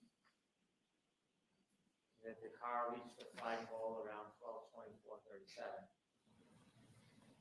That the only health data during that later time near 12:30 was from 12:31:56 to 12:32:16. That the last interaction was at 12:32:09, followed by an overnight pocket state and an increased reduction in. Objection, Your Honor. So I need to hear the question first. Including a increased reduction in the battery temperature. Do you have an opinion to a reasonable degree of scientific certainty that after that phone stopped in the car at the flagpole area of 34 Fairview, whether or not that cell phone remained near the flagpole the entire night until after 6 a.m. the next morning? Objection, Your Honor. I'm going to allow it. The location data that shows accurate tends to show around the flagpole area. There's no further health data other than 36 steps that were taken that suggest that it moved after 32 minutes and 16 seconds after midnight. The battery temperature data never indicates that the device went from a cold environment to a warm environment, which I would expect to see if the device went inside a building.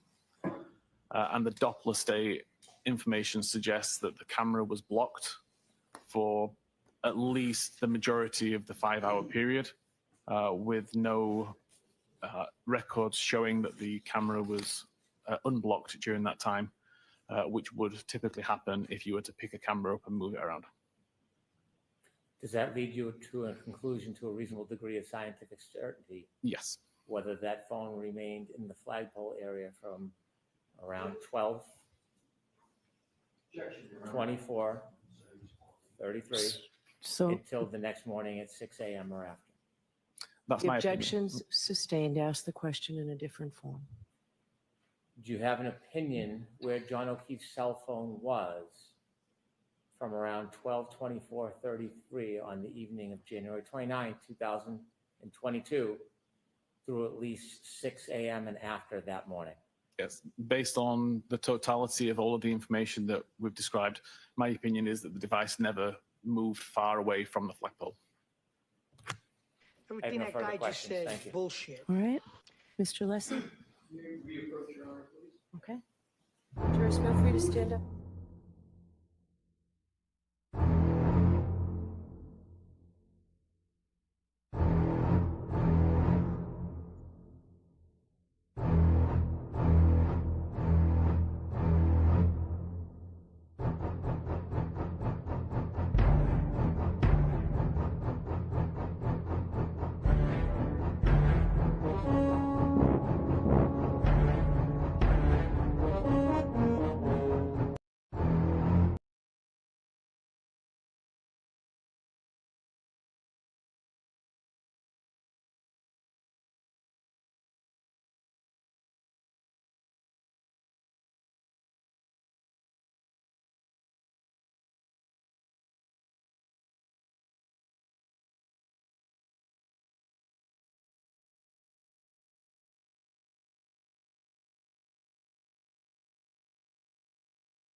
If I may have a moment, please, to set up at the podium. Okay.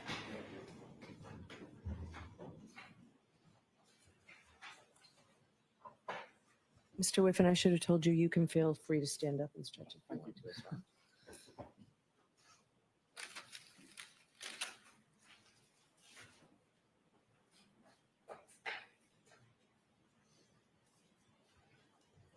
Let's go, girls. Let's go, girls. Let's go.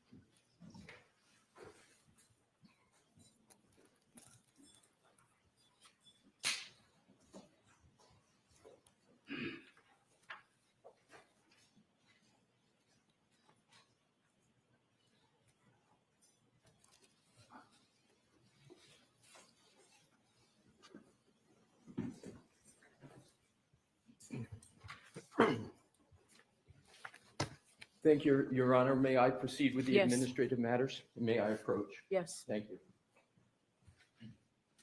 Your Honor, pursuant to a stipulation with the prosecution, I would like to mark and enter into evidence 3 documents.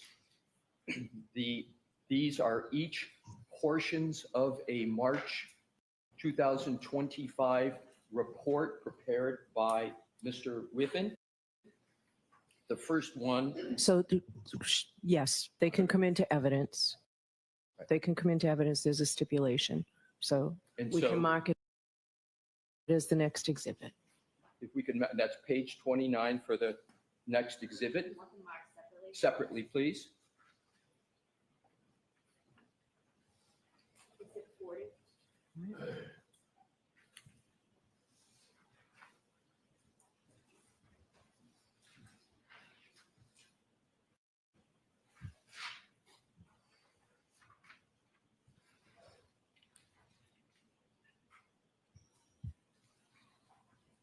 The next exhibit will be pages 77 and 78 of the same report. Okay. Exhibit 41.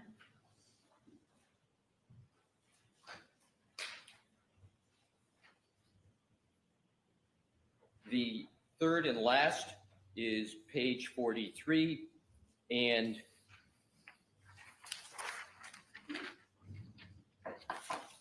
page 44.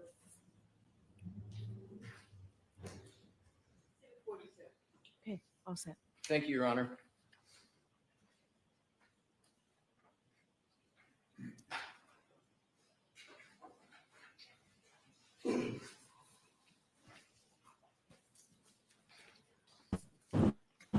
May I, Your Honor? Yes, Good afternoon, Mr. Whiffen. I don't believe we've had the pleasure of meeting. Good afternoon. Can you guys hear Cell me? phone data, when correct and when correctly analyzed, can help tell a story of what may have happened under various circumstances, correct? Correct. And in cases like this, literally seconds on cell phone data can be significant, correct? Correct. What I'd like to do is to go back to your PowerPoint presentation and specifically go to the timeline that you had gone through with Mr. Brennan. And rather than repeating everything, there'll be select aspects of the timeline I'm going to reference. And with the court's permission, we will put the timeline back on that's already in evidence. Okay. Please Thank clear you. some up, Alessi, because it sounded pretty damning to me. So what I'd like to do is to start with page 70, which we have as 78 of the deck. If you could, Mr. Wolf, go to that.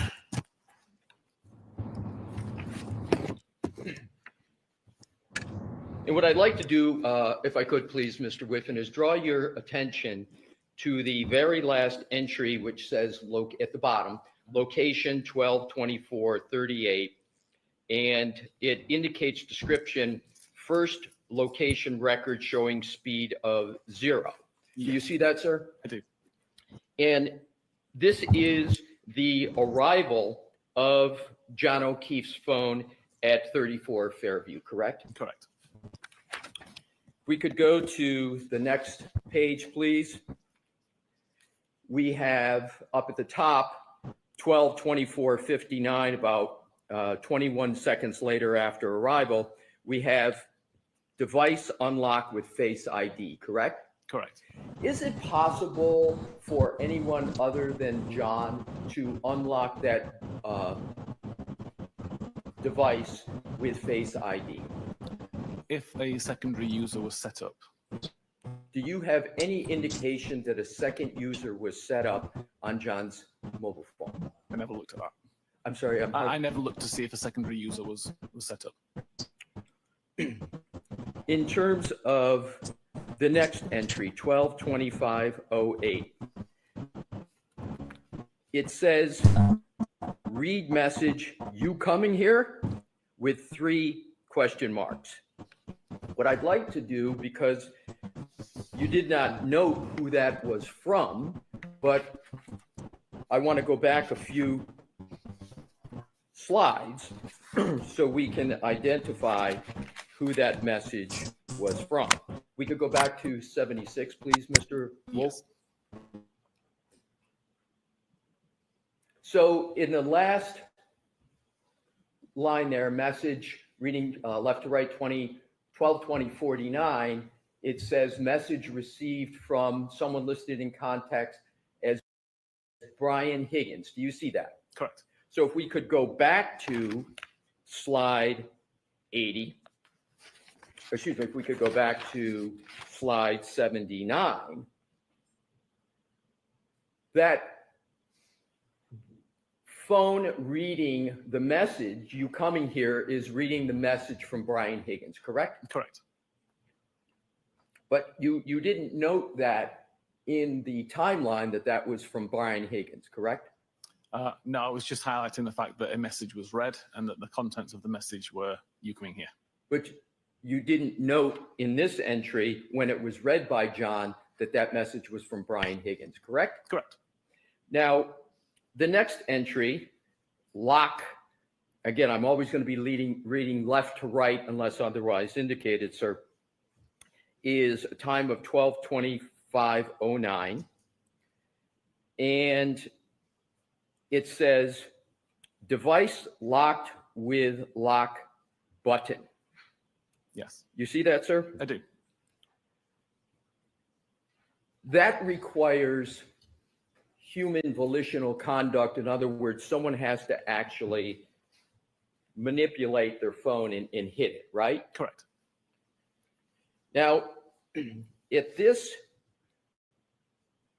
particular point, isn't it correct that in your report that you mentioned in your March 2025 report, that you had more of a description of what was happening at this time with the phone, namely device bearing shifts to a westerly direction as location records also show the device moving west from the roadside towards the house. Isn't that what you had in your report? Yes, and that's covered in the location section of this report, the PowerPoint. So there is no statement in this timeline under any type where you had concluded that at this time the record showed that the device was moving west from the roadside towards the house, correct? The location latitude, longitude was moving westerly, but at the same time, the accuracy was increasing. So it didn't intrinsically prove that the device was moving. My question, Mr. Whiffen, is straightforward in this sense, that I'm just looking for an answer of whether on this timeline you included the analysis that you had in your report that the device at this time was moving west from the roadside towards the house. Did you include it in that timeline? No, I left that out of the timeline. Next entry, 2733. That's 12/27/33. You note that there's a message received from Jen McCabe. Here, exclamation point, question mark. You see that, sir? Correct. Now, at this point, you have two people in just 2.5 minutes, Brian Higgins and Jen McCabe, trying to find out if the John is coming to 34 Fairview. Is that a fair conclusion? It appears so. I'll allow it. Is that a fair conclusion? It would appear so, yes. So just because of the colloquy that occurred, I want to repeat the question. Now you have, at this point, at 12/27/33, you have two people, Brian Higgins and Jennifer McCabe, in just 2.5 minutes, trying to find out if John or the phone is coming to, or if John is coming to 34 Fairview. Sustained. Ask it differently, Thank Mr. you, Lesser. Your Honor. Now, at this point, you have two people trying to find out if John is coming to 34 Fairview, correct? Sustained. Mr. Whiffen, in terms of the information at this stage.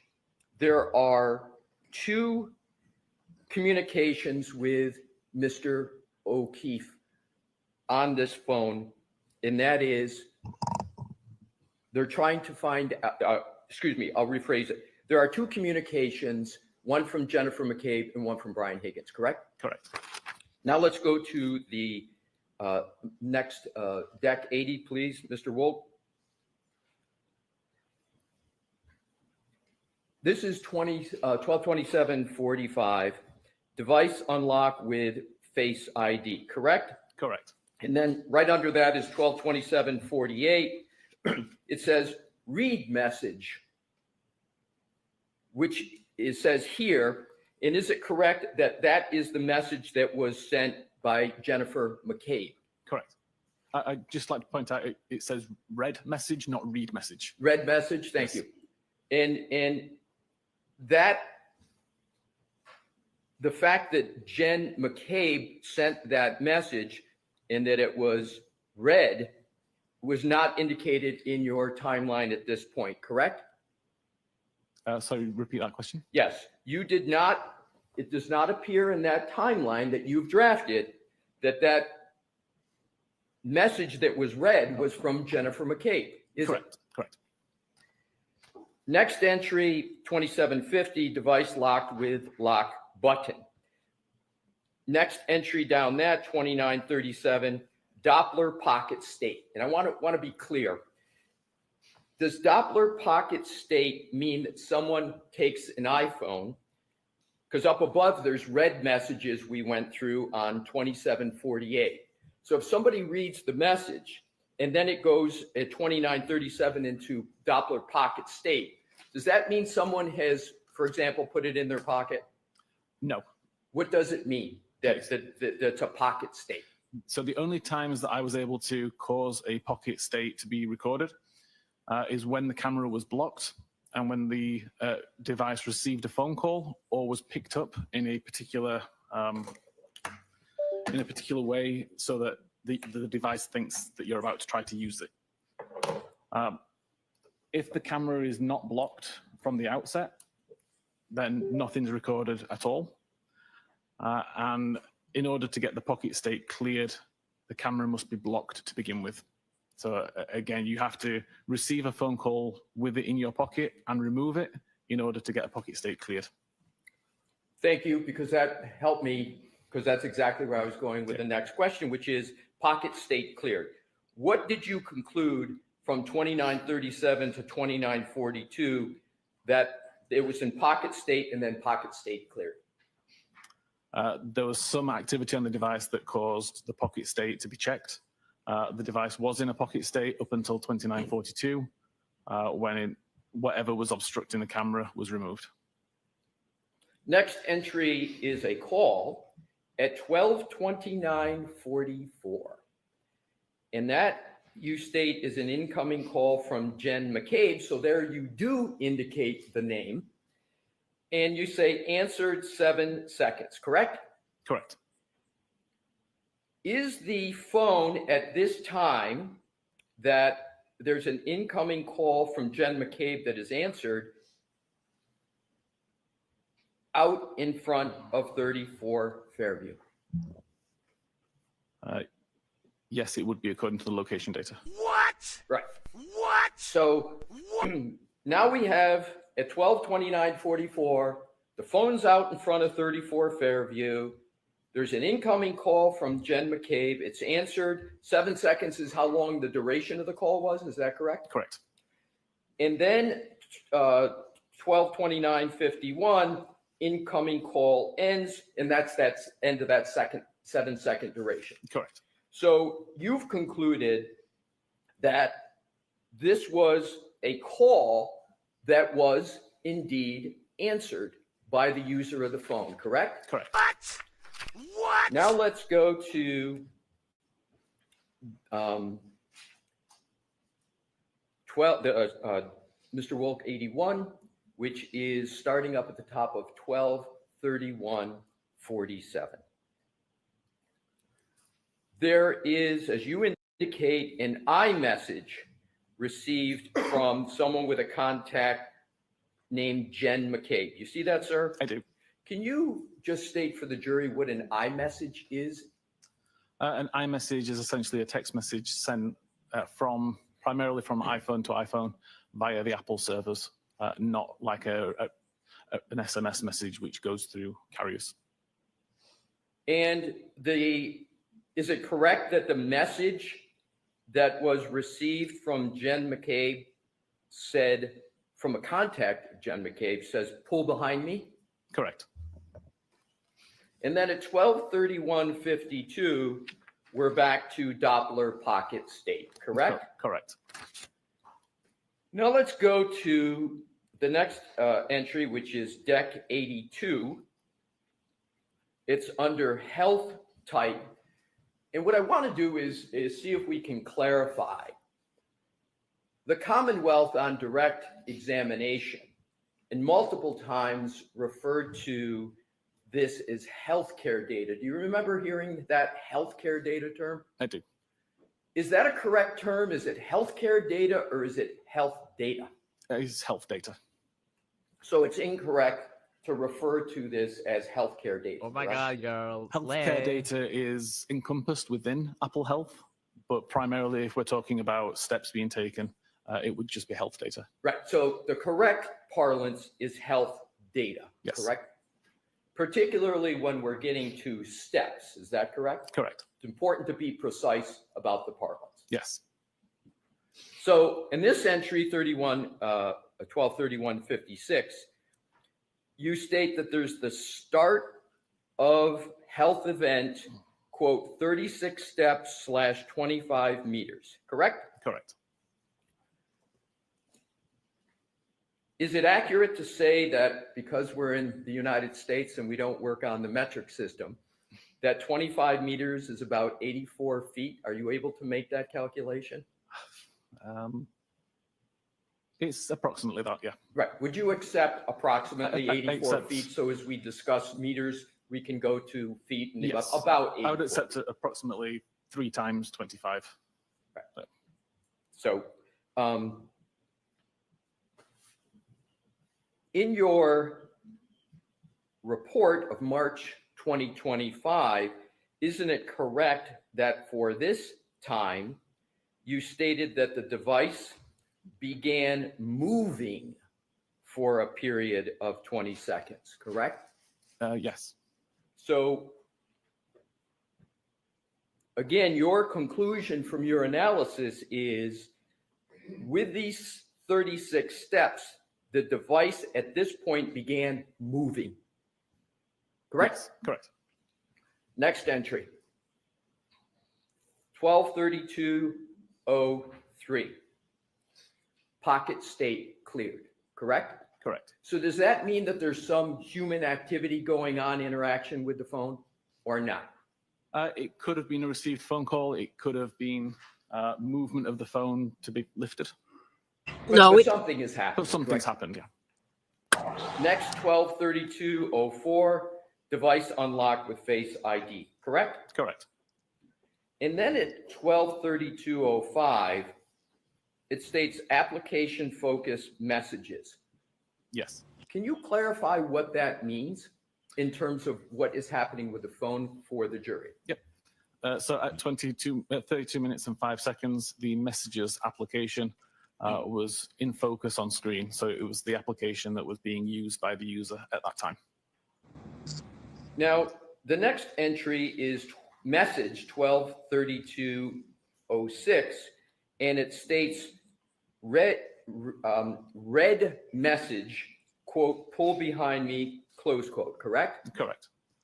Now, you don't indicate who that message is from in your timeline, but that's the message that was sent by Jennifer McCabe at 12:31:47, correct? Correct. Next entry is application lock at 12:32:09, and you've got here end application focus, and then you state device lock with lock button for the last time, correct? Correct. So that's again pressing the side button on the iPhone that locks it. Correct. And that requires human conduct, human interaction with the phone, correct? Correct. And then the next entry under health data at 12:32:16, that is 7 seconds after the lock. It's the end of the health event of 36 steps, 25 meters, and as we agreed, approximately 84 feet, correct? Correct. So in terms of the steps,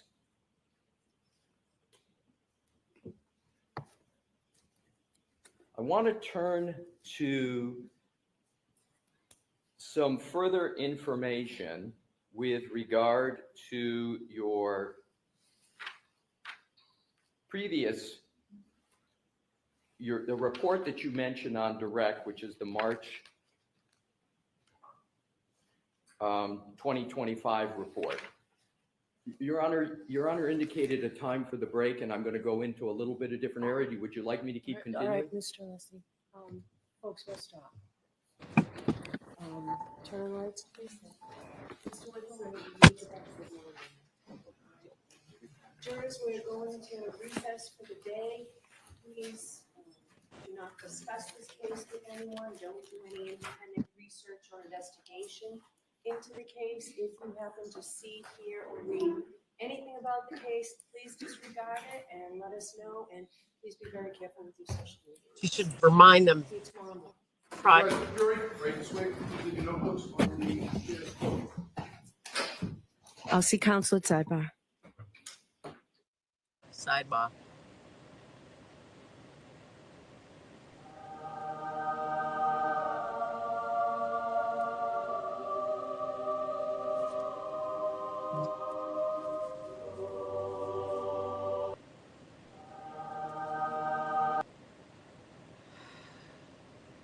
I'd be pretty pissed having to leave this early.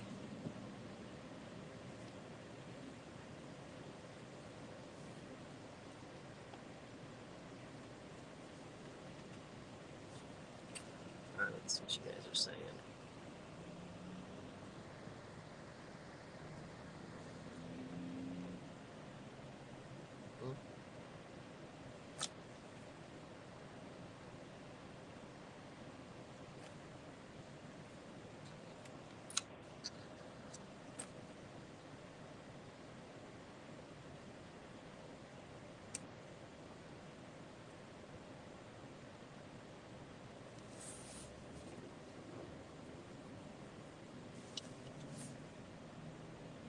No, they're taking a sidebar. I don't know if they're going to break for lunch or not. I guess we'll find out.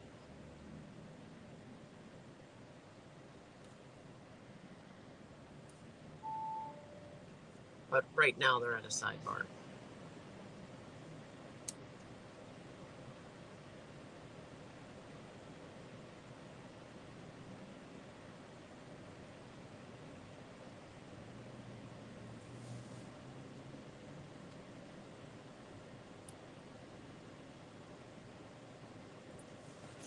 So I was talking to Bob about the cooling of the battery temperature. I mean, it did seem like obviously we have to wait for the cross-examination. It goes without saying, but it seemed like it was getting cold pretty quick come 12:45. They should be able to sync this up with Karen's location data at the same time.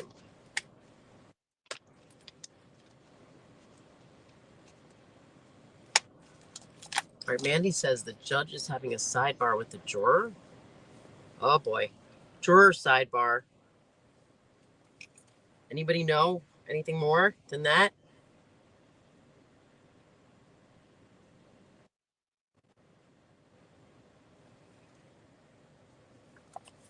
Already starting with the juror issues and drama.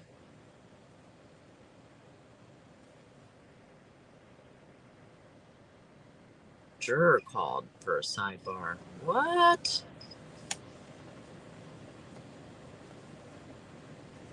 All right.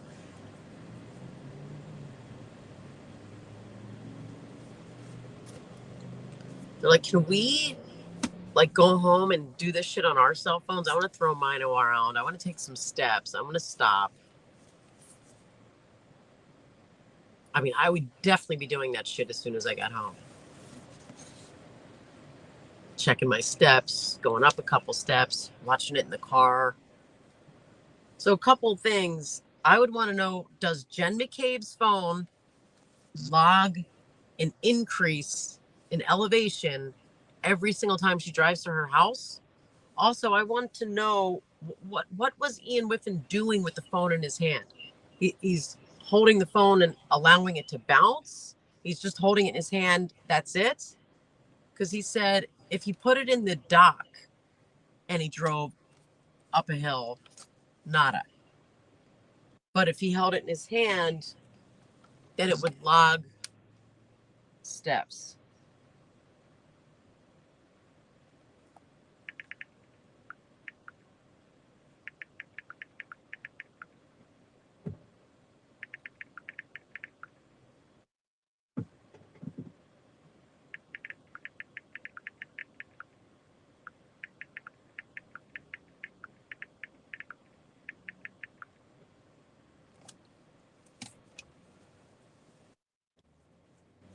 Also, I mean, he's out there driving up hills in Canada, trying to say that means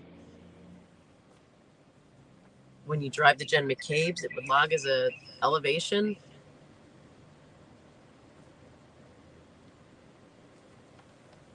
Let me see what you guys are saying. This is onerous, I'll tell you that much.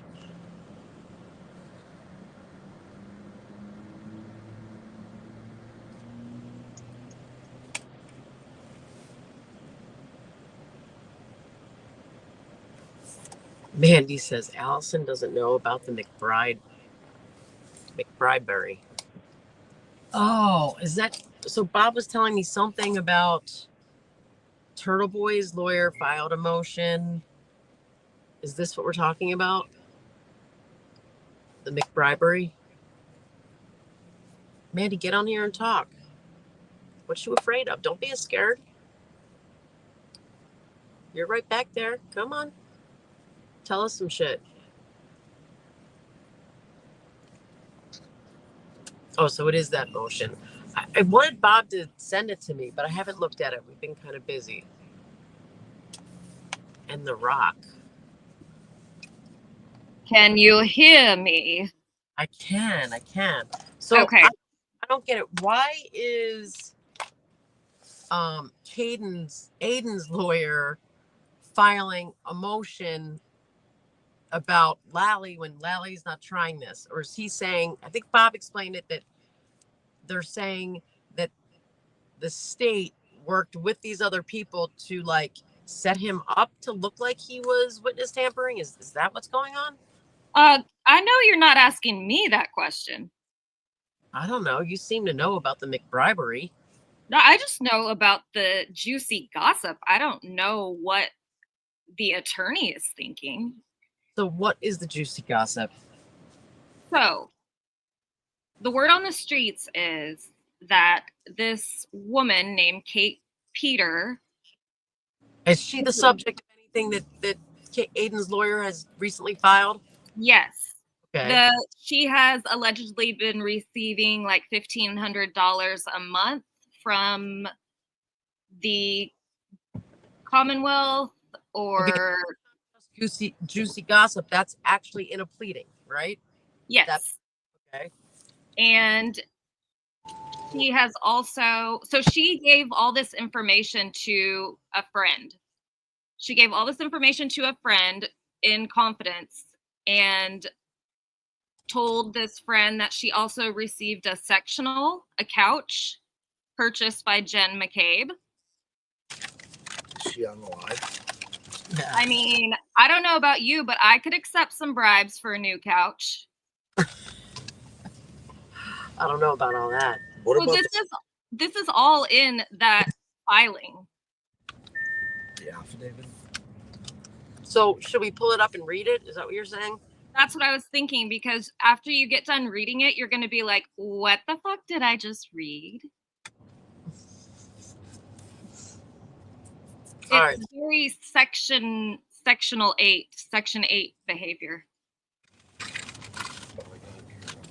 All right. So Oh, did y'all get snacks? what are you talking about? There's no eating going on in here. I can hear the wrappers. I'm like a dog. I can hear the wrappers. I don't know what you speak of. All right, Yeah, so- the chat says to read it. Oops, I just looked at chat. They want to, I'm sure a lot of people have already read it, but it's great. I mean, it's definitely worth a couple of reads. So anyways, so this woman, this friend of Kate Peter that she's giving all this information to, flipped a bitch on her and blew the whistle. Wow. But why? Why wait this long? Like, why? And everything has to be proven, right? So her Cash App, wherever she's receiving the payments, her couch. Oh, I'm yeah. sorry, sectional. It's from Wayfair, apparently. Well, maybe Ann McCabe will be being asked about this on her cross-examination. Well, that's what I was thinking. Yes, Bob? It's a motion to compel discovery filed in Aiden's case, correct, by Betterow?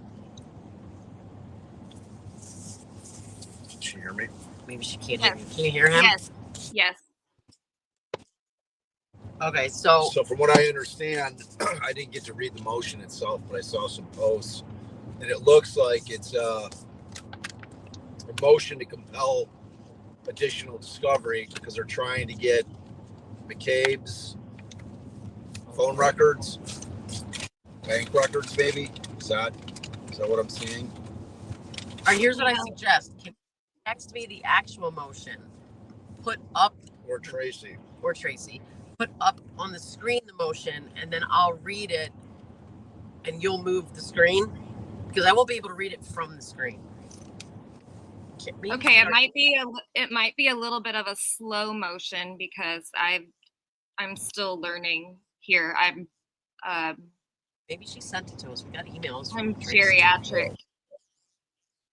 Tracy sent it. Hold on. We're gonna look through our No, if y'all are gonna look through your email, you're gonna be there for the next 2 hours looking through your email.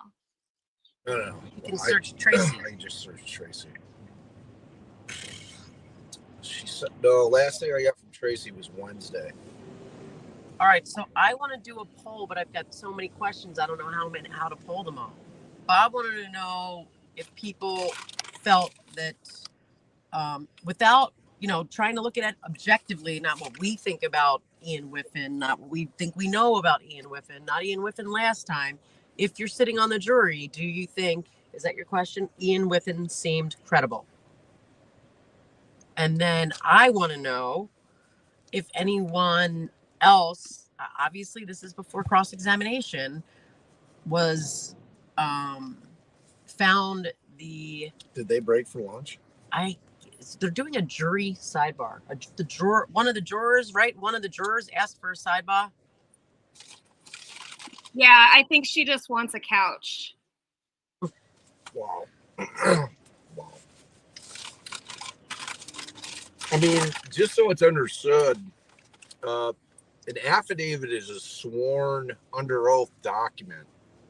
So, because I've seen a lot of stuff on Twitter. I saw Kate Peters was, trying to rebuff it all. Oh, this is all ridiculous, blah, blah, blah, blah, blah. And the usual crew, the same 8 to 10 accounts that are always on there, they all do seem to be on some kind of payroll. Otherwise, they're bizarrely obsessed with this case. Yeah, and I wonder, is this like something that they do and that they were doing in Allen, and that's why like people were assuming that somehow defense attorneys were on somebody's payroll to market? Because I've never heard of that before. Like even the I don't know, but assumption. I could see it becoming a thing with the power of social media. No, it can't be a lawful thing because It's that would not be lawful, well, right, obviously. so- Well, I mean, is it unlawful for Yes, an because- attorney to hire a PR firm? If the point is If to the sway the client public opinion in your client's favor to taint the jury pool, then I would say possibly, yeah, that's problematic. Okay, but isn't this all hearsay? No, not if there's an affidavit by Kathy Peters. No, well, it's not. Okay, well, you're not supposed to lie on the stand either. It's from a third party. It's from oh yeah, it's sort of Peters' hearsay. Yeah, alleged confidant of the last year. it's all hearsay unless Kate Peters said it directly to her that it's statements against interest and it gets around the hearsay exception. Because accepting a bribe is definitely. But the fact that Jen McCabe got a couch is hearsay, but the fact that it's hearsay doesn't change the fact that there's evidence about it sufficient to allow cross-examination on the issue. Well, Kate is owning it. Kate is owning the fact that this is all accurate. I mean, she's going after the woman who wrote the affidavit. Like, why would you? An email. When you say she's going after the woman who wrote the affidavit, is she saying she's lying? No, she's saying she's not lying. No, she's not. To my knowledge, Kate is not disagreeing with anything that this confidential, non-confidential informant, whatever it is saying.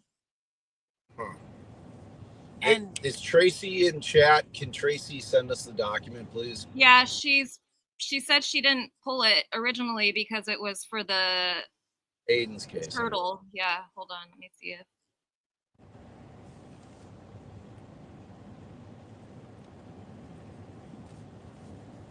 Well, I'm surprised that the defense wouldn't have filed something over the weekend. Well, what would they file? They would say that there needs to be a delay while we investigate this. Well, that's what I thought they were having their little hors d'oeuvres. Oh dear, voir dire this morning. Voir dire is about ARCA. Unless they change the scheduling. ARCA. It's ARCA. Oh, never mind. Someone, Melissa in chat said that Kate has been denying everything. Yeah, that's what I saw. I saw her saying it was all bullshit. Well, then why is she attacking? Well, if she thinks her friend is lying, then that's why she's attacking her. But my point that I was getting at is an affidavit is a sworn statement, which if she's perjuring herself, meaning the affiant, the person who wrote out and signed the affidavit, whoever this person is facing potential criminal charges. So, we're just going to have to, it'll be interesting to see if the judge will grant the motion for the additional discovery, to compel discovery, because, this case is that. Like, it's intertwined with this concept that the defense is pushing, that this was all by the Commonwealth, number one, to silence Aiden because he was too loud of a voice. It's like the same thing that Murder Sheet was doing with me. That's facts. Like, they put out their 2 hit pieces when they saw that people were actually listening to what Allison and I were saying. And all we were doing is reading the pleadings. But they came at us with the same shit, that were paid shills for the defense, all that nonsense. Which... All right, I got the document from Tracy. So, but this case, there's allegations, and I'm talking about Aiden Carney's case, there's serious allegations that this was all orchestrated by the Commonwealth in order to shut him up. And if they're including the charges themselves, and we also have the issue where in the affidavit, there's a statement that that Kate Peters allegedly told this person that Lally knew for a fact that there was going to be a mistrial because of this cop that was on the jury. I mean, there's some pretty heavy duty stuff in that thing. If true, pretty damning. But well, pull up. Yeah, she's pulling it up. I'm reading it. Bang bang. I was trying to find the motion itself, but I guess we could start with the affidavit. The affidavit. All right. Let me see my. Do you want me to just read it without? I don't know why you guys can't see. Oh, you can see me. Read it without you putting it on the. I can put it on. Let me. Tracy, did you send it to me also? Or Bob, you can forward it. Text it to Mandy real quick. Just text. Unless you phone. I mean, to her computer. I don't know how y'all are sitting in the same car and Bob is cutting in and out and Allie is just fine. Maybe because Bob's to the side of my phone. Side Bob. Side Bob. Oh, side Bob. She said she sent it to all three, so you should Okay, have I it. got it.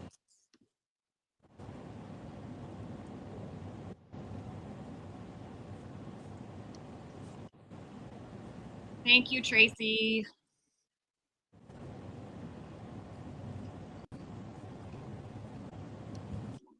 All right, tell me when it's up.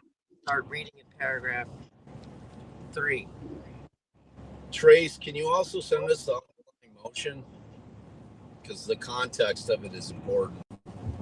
Because I just saw when I saw it, I just saw random pages of the motion. And I went on to Turtle Boy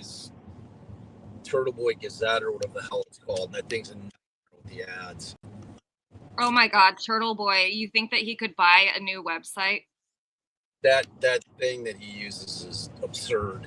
It's got a million ads. It's like, I don't know what it is, but it's bad. Gotta pay your dues. Gotta pay your dues. Man needs to make a living. Okay, well, I think he can afford a Temu website that doesn't have that many ads. It's a ridiculous amount of ads. It's like insane. All right, is it up? I'm afraid it's going to give my MacBook a virus. Yeah, it's up.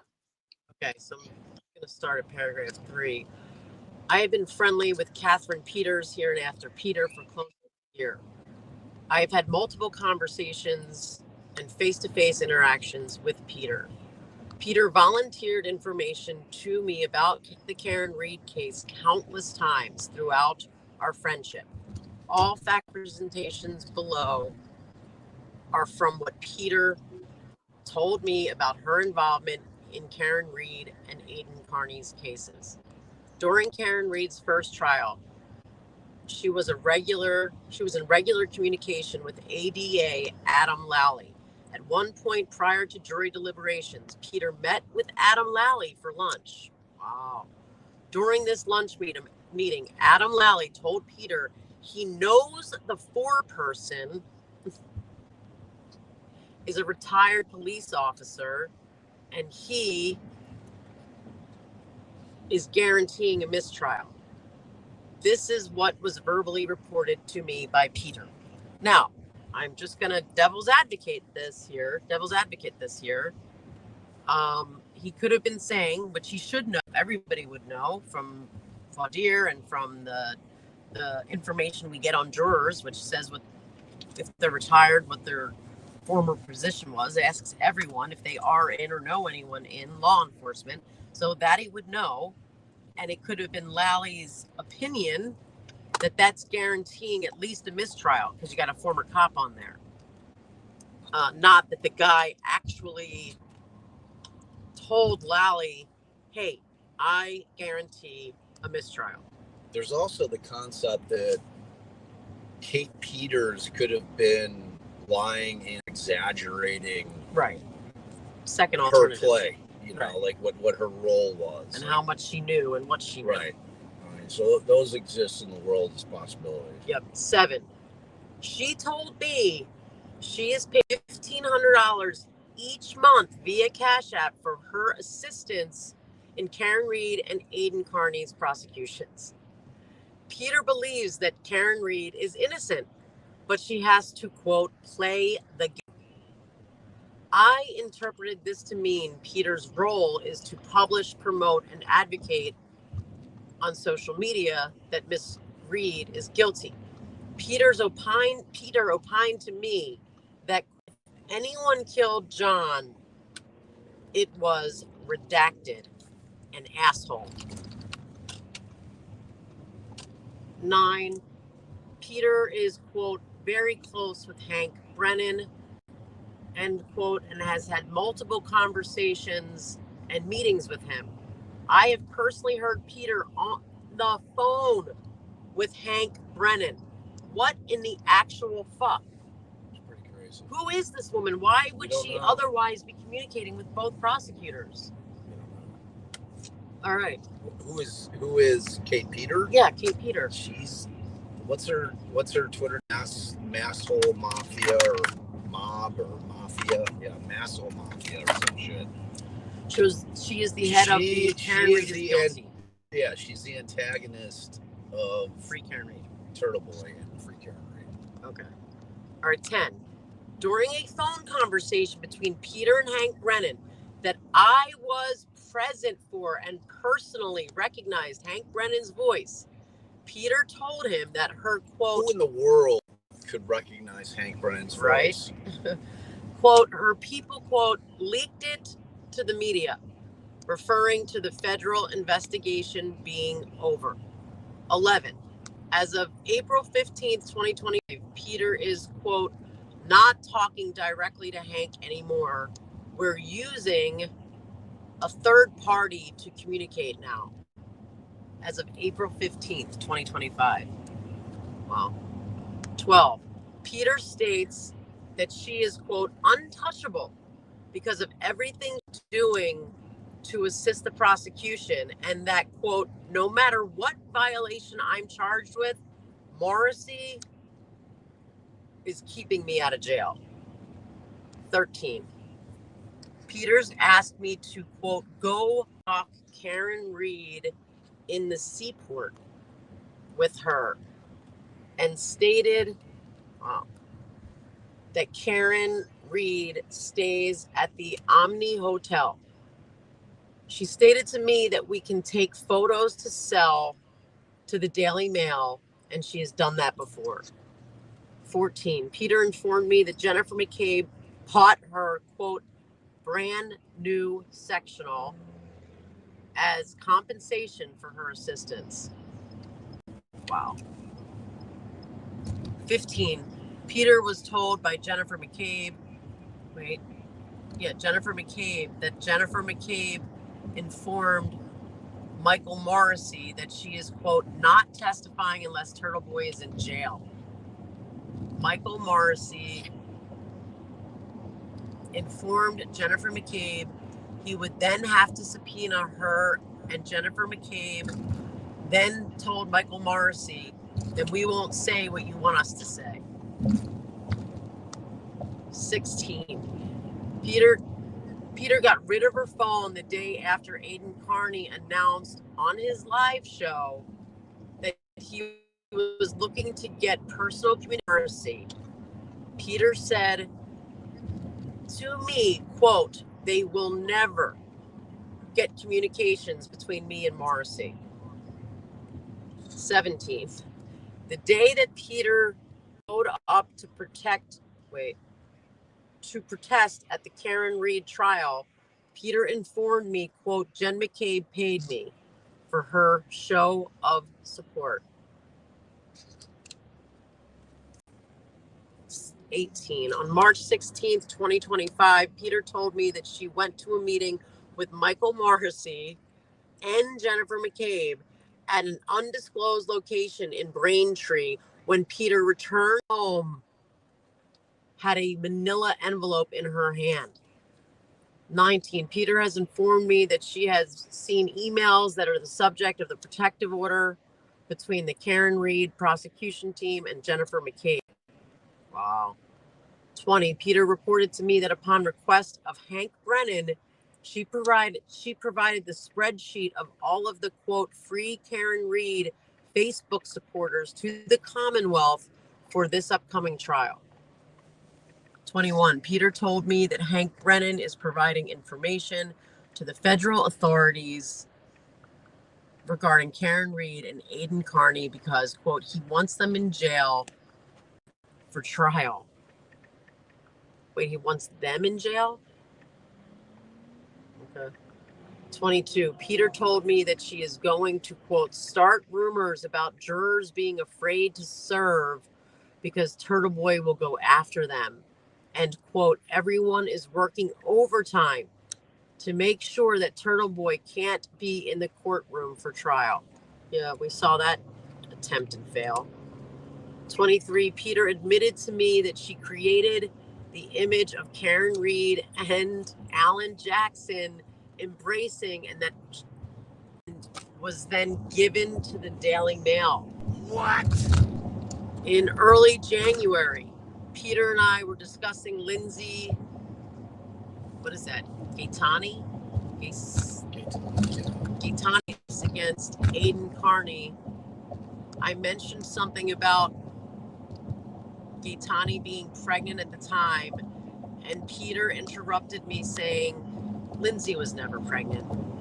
I'm aware that Peter and Gaetani were close friends in the past and worked together against Mr. Carney. I understand that I am not represented by any attorney connected to the Aiden Carney or Karen Reed defense teams, and that I am turning this information over because it is important to know the truth about what is going on. We're compensated. I am doing this of my own free will. Wow. Well, you know, things can be interpreted differently. Some of this, maybe they can walk around, but some of it they can't. Yeah. Why are all the prosecutors and the elected DA communicating with this woman? McCabe's giving her a couch. Somebody's paying her $1,500. If somebody's paying her $1,500 a month, that is some serious shit. Well, I mean, it depends on what the motive is. You know, what is not contained in there is any kind of admissions by McCabe in that house or didn't. You know, I mean, this could just be McCabe wanting to get back at Turtle Boy and employing the use of somebody who's got some eyes and ears on her Twitter account to fire back on him. I mean, if it has anything to do with his case in terms of the charges being filed against Aiden, then that helps Aiden in his case. I don't know that it helps Karen in so her you're saying case. If it's possible that they're paying her just to get them information, just to stay on top of it? I'm saying that they're leaking her information to put out. Well, but that's unlawful. That's unlawful. Well, right, but you said if they're paying her, that you could think of a reason that they're paying her that wouldn't be. It's like Judge Randall said in Garcia. You know, what secrets are there in this courthouse? You know, like shit gets leaked out if you don't have proof of it. Yeah, but we're talking about proof right now. We're talking about proof that they were paying her. But isn't that easy to? That's easy, right? There is no reason. I can't come up with. Maybe I'm not thinking of it. You know, maybe I'm a little tired. Nor is so. he stupid enough to have cash apped this woman. That's what I'm saying. That's easy to prove. Right. If someone's cash apping her and they're tied to the district attorney's office, then that's easy to prove. But that just seems so stupid. Why in the hell would they ever do that? Like, why would they like a straw man to send the cash apps? Right, or they would do it legitimately with something in writing that says we are only paying this person to keep us abreast of any threats that she hears about, any inappropriate thing, not to actually do something. I think if they were going to pay her, they would create a legitimate reason, one I can't think of, but they'd at least fake a legitimate reason and make it seem like there was, you know, some reason that they could do that that wasn't what it seems like. What, like she was the fucking caterer or something? She made t-shirts? I mean... No, I was saying like maybe be their eyes and ears as far as is anyone being threatened? What are you seeing out there as far as like protecting the witnesses and... The common denominator is always Jen McCabe. Right. But then you could see Jen McCabe being pissed off and saying, I'm not fucking testifying for you if this asshole's not in jail. What are you people doing? He's harassing my family. Like, if you look at it from that perspective and you take the opinion for this analysis of that she honestly feels harassed, she's actually innocent, she's not involved in anything, then that would not be an unusual reaction to be like, go fuck yourself. You're not doing anything about this guy who's harassing me. And if you don't, I'm not testifying for you. So figure it out. Do something. Stop this man from harassing me and my family and my kids. Well, the most damning thing, I think, in terms of the language in the affidavit is where she says, I won't say what you want me to say. So whatever the hell that means. Right. So, either way, it is great. I'm not saying that that's not like showing bias. That's not showing impeachment. I'm just saying if you look at it from the other side, you can see... you have to devil's advocate right. things. You can try see to a world figure out where... if it's going to be shredded. You know, and Bettero's a legitimate New York criminal defense attorney. You know, I don't... He's certainly not going to be risking his law license putting out something that he knows is complete bullshit. I would imagine that Bettero vetted this to the best of his ability before that affidavit was drafted up and signed and attached to a motion. So it's interesting. Hey, Tracy found it. Let's see. All right, well, are they back up in court? Not yet. She's got OnlyFans on. Was it emailed to us too? I'll grab it. Make sure you're live, Mandy. Okay.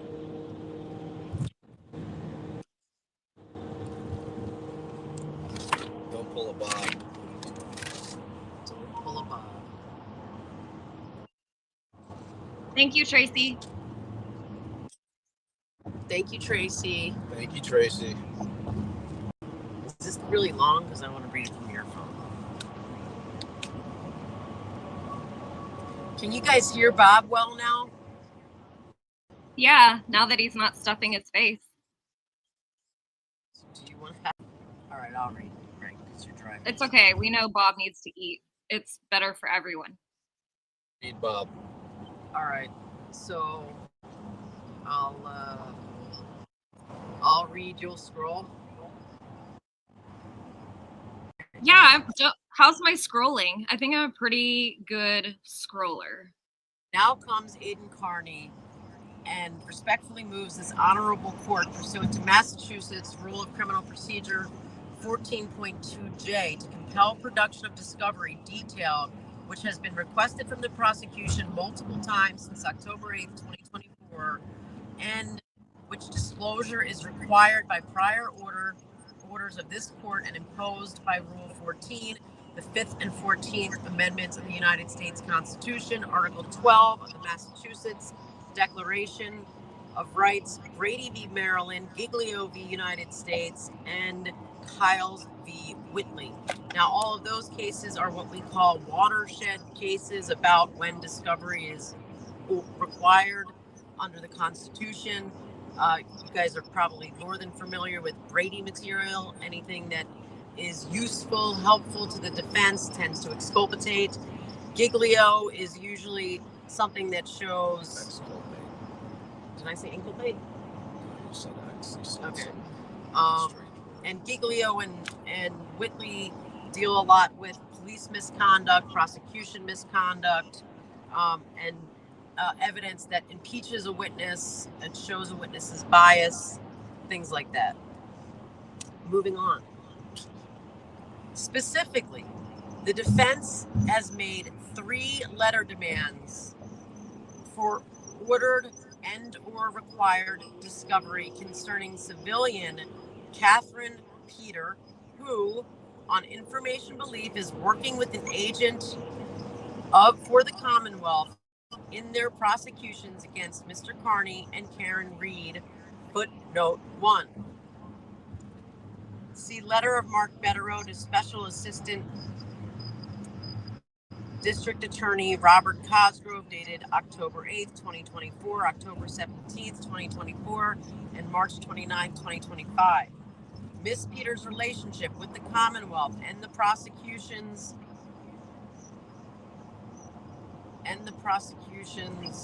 required obligations under Rule 14, Brady and Giglio, constituted the entire substance of the October 8th and March 29th letter demands. All of these letters have been previously filed. What? Charging.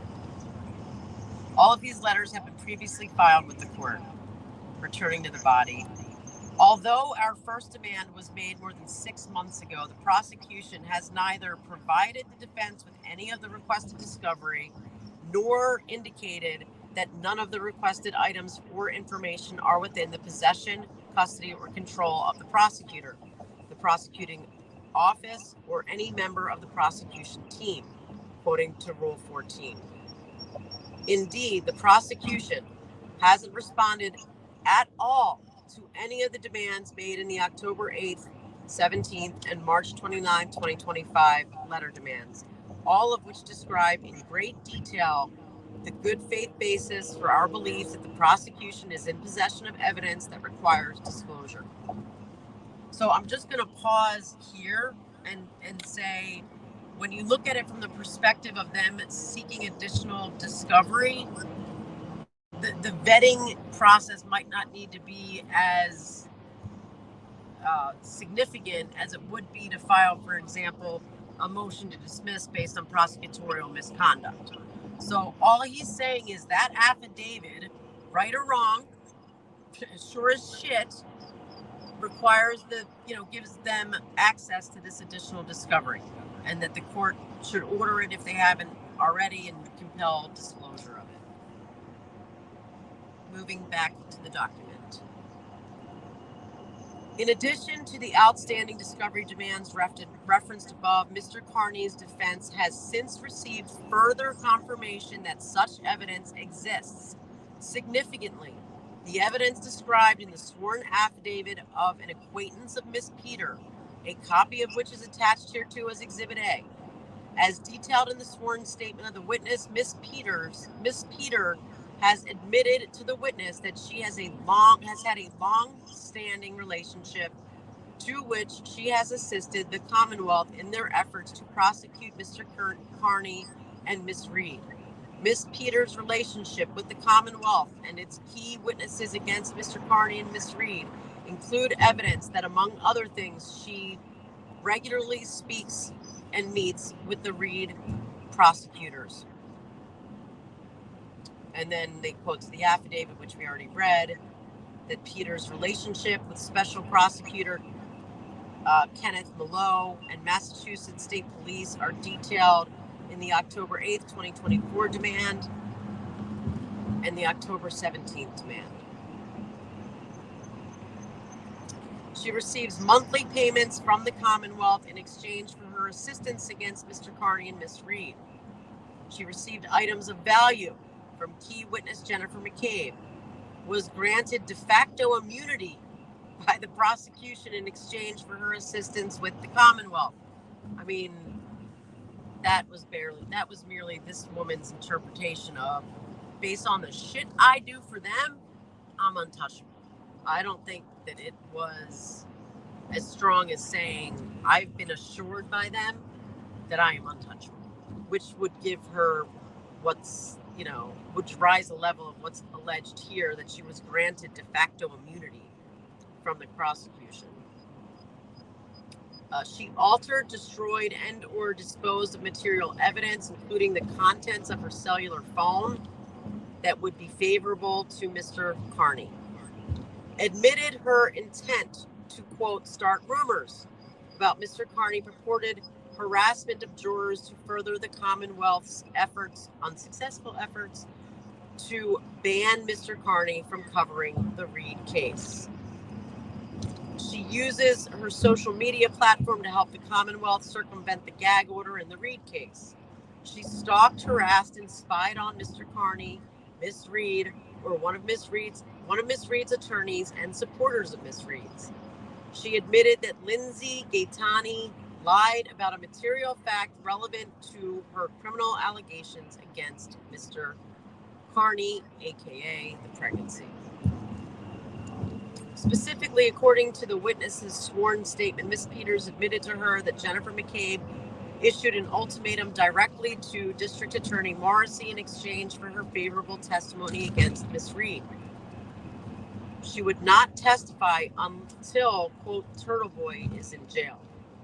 Miss Peter further told the witness when McCabe was told by the Commonwealth that the Commonwealth can simply subpoena her, she implied that if her demands were not met, we, quote, we, would alter her testimony, and then there's a footnote for that we, which says, on information and belief, Miss McCabe's use of the word we means that in addition to herself, other key witnesses for the prosecution to whom she is close with would not testify favorably unless Mr. Carney was in jail.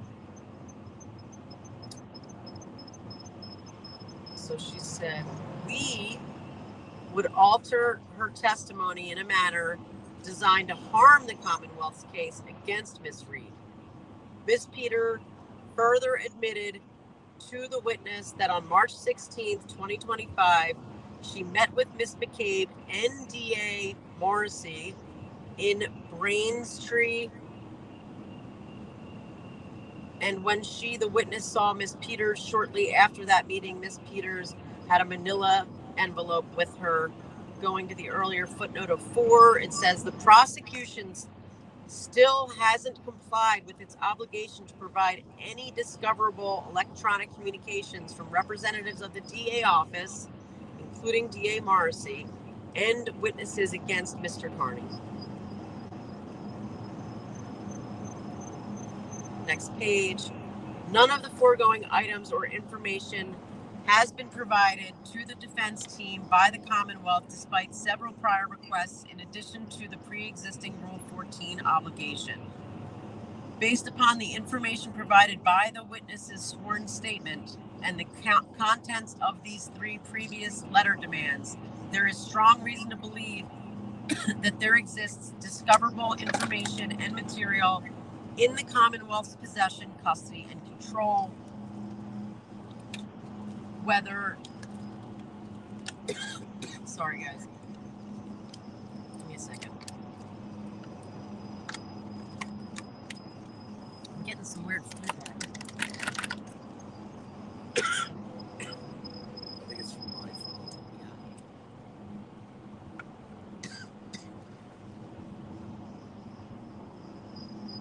It's still there. Here.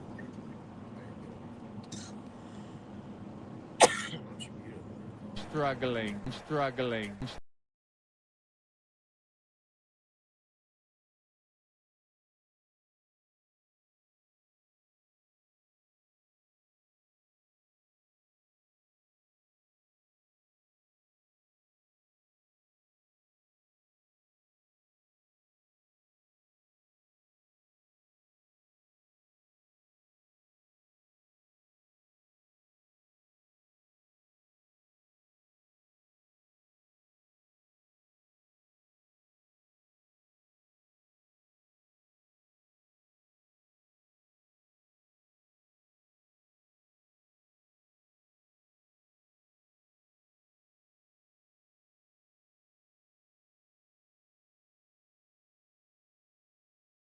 Bob, you're muted.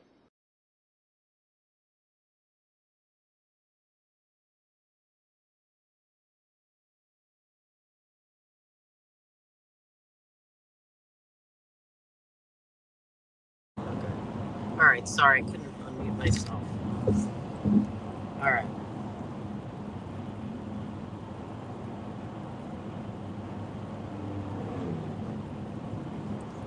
There is strong reason to believe that there exists discoverable information and material in the Commonwealth's possession, control, or custody, parenthetical, whether the Carney or Reed prosecution team, related to Ms. Peters' involvement with the Commonwealth and or witnesses who will testify against Mr. Carney. The prosecutor also has a duty to inform each member of the prosecution team whom he has reason to believe may be in possession, custody, or control of discoverable, quote, items or information, and then inquire of each person, quote, as to the existence of such items or information. And they're quoting Rule 14.2a. Thus, at a minimum, the prosecutor must address the issues raised in the affidavit and letter demands with D.A. Morrissey, Hank Bredin, Adam Lally, Laura McLaughlin, Miss Peters, Miss McCabe, Kenneth Mallow, Brian Tully, and John Fanning. Any discoverable evidence then must be immediately collected and promptly disclosed to his defense. This, of course, includes prompt disclosure of any evidence that the Reed prosecution team has in their possession, custody, or control, which adversely impacts the credibility of any witness against Mr. Carney, otherwise favors him, or, quote, casts doubt on the case against him. Again, quoting Rule 14b2b2 and Giglio, which we mentioned earlier. All accurate. Very, very accurate. You saw that play out. Recently, the defense filed a motion asking for some additional discovery. Oh, they were asking for, information about any witness who said they didn't want to testify, expressed hesitation about testifying, not be involved in the case. And the judge said, well, what do you mean? What gives you that right? Well, the answer was the new Rule 14, which the judge should have known very well because she quoted it at length in her opinion regarding the motion to dismiss the prosecution filed for the for the prosecution failing to preserve that inverted video and the condition of the vehicle when it came into the Sally Port, noting that rule wasn't in existence at that time, not that version. So in any event, that's very clear that they're entitled to that under federal law, even without that amendment, in my estimation, in this lawyer's opinion. Moving on. The Commonwealth's disclosure obligation to Mr. Carney remains irrespective of any purported view of the evidence's reliability, credibility, or admissibility, and without regard to whether the information has been documented in any manner. Again, Rule 14, getting around the workaround of let's just not write it down. Let's just not write bad shit down. When witnesses tell us bad shit, we do not document it. Then we don't have to turn it over. In other words, where the subject matter is discoverable, the prosecution must promptly disclose any information derived from conversations or interviews between or among Ms. Peters, the relevant witnesses against Mr. Carney, and any members of the Carney and Reed prosecution team, even if it was not memorialized in any way. Wherefore, Mr. Carney respectfully requests that this court order production of the requested and any other outstanding discovery within 14 days, promptly schedule a hearing on the issues for sanctions under Rule 14J for unexcused failure to provide discovery and for the misconduct of the government agent. Issue an order to show cause upon the Commonwealth at an evidentiary hearing as to why the case should not be dismissed with prejudice or be subject of other relief as is authorized by Rule 14.2J. So now I said earlier that maybe he needs to be less diligent when he's just asking for discovery. He's asked to dismiss it, so I think I would hope he has been, and I would anticipate that he has been as diligent as need be, not just, as Bob mentioned earlier, that he has vetted this to every extent that he could. and any other relief as this court deems just and proper. All right, people. There you have it. I'm sure you've had it before.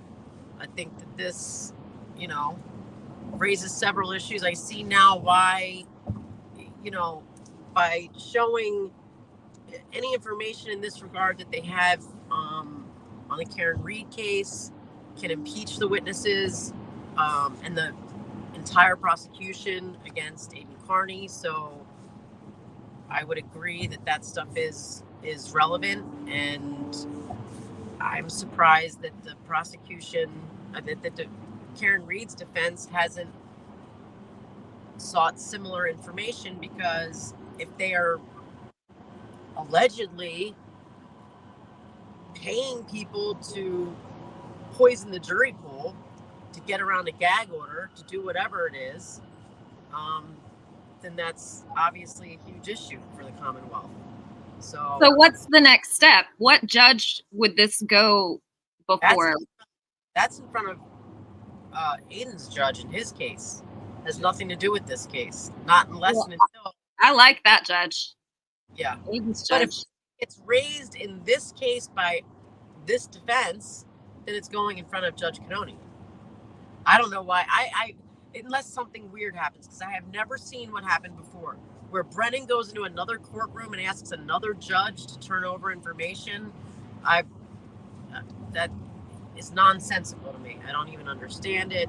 Don't know why they did it, but because Aiden's judge already thinks Brennan is a sniveling little weasel. You can just tell their rapport with each other. But so what you're saying is, if it were you and Bob, you guys would have already jumped on this affidavit, or are they getting all their little ducks in a row? Because they never do anything willy-nilly. Right. They could be hoping that he can get all their ducks in a row for them before they've got a lot of time for this trial. And if this stuff comes out, they can run with it whenever, up until, until it goes to a jury, technically until they get a verdict. And then afterwards. On top of that, we also know that, Betterow was trying to get on to Karen's team. So we know there's communications between Betterow and Karen's defense team. So they're like very much in the information pipeline in terms of what information they end up getting. The defense for Karen will know. I mean, I think the most significant thing for Karen Reed would be anything that they can get with respect to Jen McCabe and her testimony. Like Allison was saying, if they have a way to impeach her credibility, namely that they can come at her with evidence that she is lying about her testimony, or that she was willing to change her testimony to whatever it needed to be, but that in exchange for that, she expected Turtle Boy to be arrested. I'm going to tell you, I feel very strongly that Judge Cannoni does not have a grasp on A, the new parameters of Rule 14, and B, the fact that this has been considered exculpatory, mandatory to have to be turned over, anything that can be used to show the bias of a witness.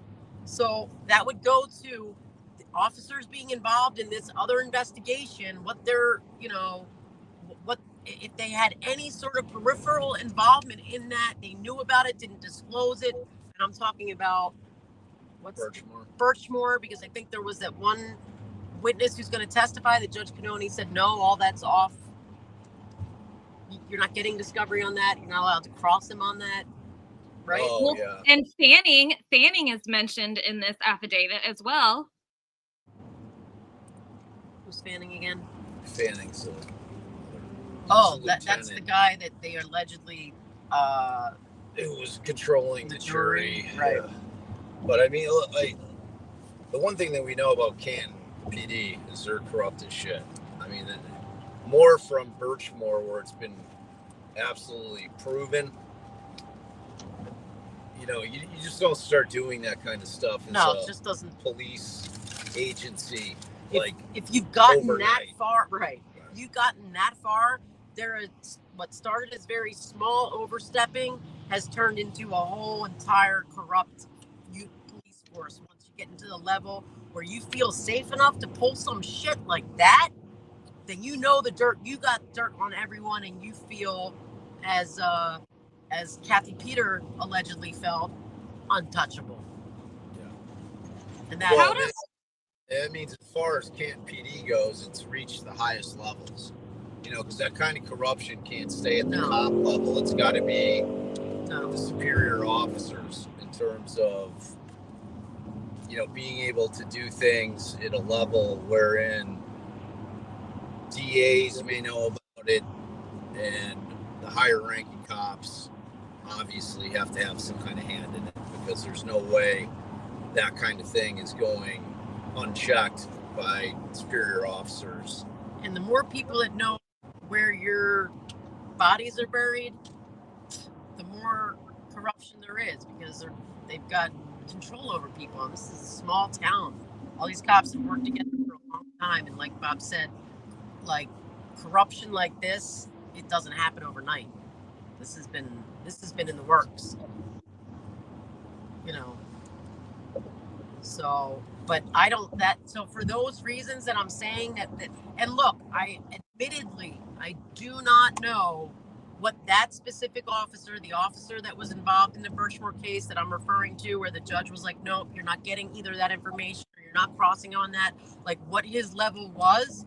I mean, I think it's Garino, according to chat. Guy said Garino. But you know, if there was nothing, but if there's anything, like you saw here with Proctor's, the supervisor who was in the chat, who didn't say anything, that right there, that's something, you know. So if you've got this guy who should have seen signs and didn't do anything, I mean, there's any number of things that I am confident the Supreme Court would say, no, that was ripe for cross-examination. Anything. You can show bias with anything. So, you know, especially police misconduct. And if you can show that they were all involved together, that it rose the level that the whole unit it could be the whole unit, it could be a whole investigative team, that they were so corrupt that the shit from one is shit on the other, then you can get it in even on that other officer, on the other officers, when he's the one testifying. Maybe Do you feel like this is a grave concern? I feel like this is a grave concern. I'm going to start hyperventilating right now. I'm just feeling so sweaty and frazzled. I can't even. I can't. All right, are they done with... No, we're seeing OnlyFans. They clearly went to lunch. It says crash reconstruction experts to be questioned when court returns from break. Are you ready? Are you ready for Bev to be the happiest she's ever been in the last year again? I mean, if that happens, I'll just be... Wait, can we do something? Can we like play? No, we can't, because we'll get dinged because of the music. What?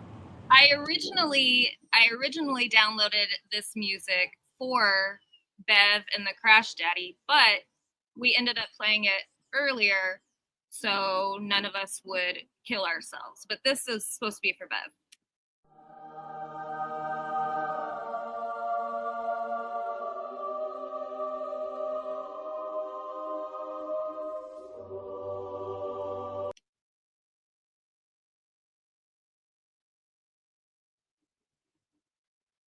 Hey, where did they go?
Oh my God, did they really leave me?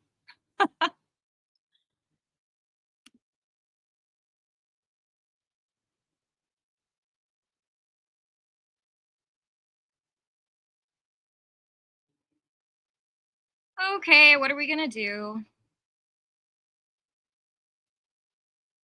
I don't know a lot of legal things. Just when they get juicy like that document we read.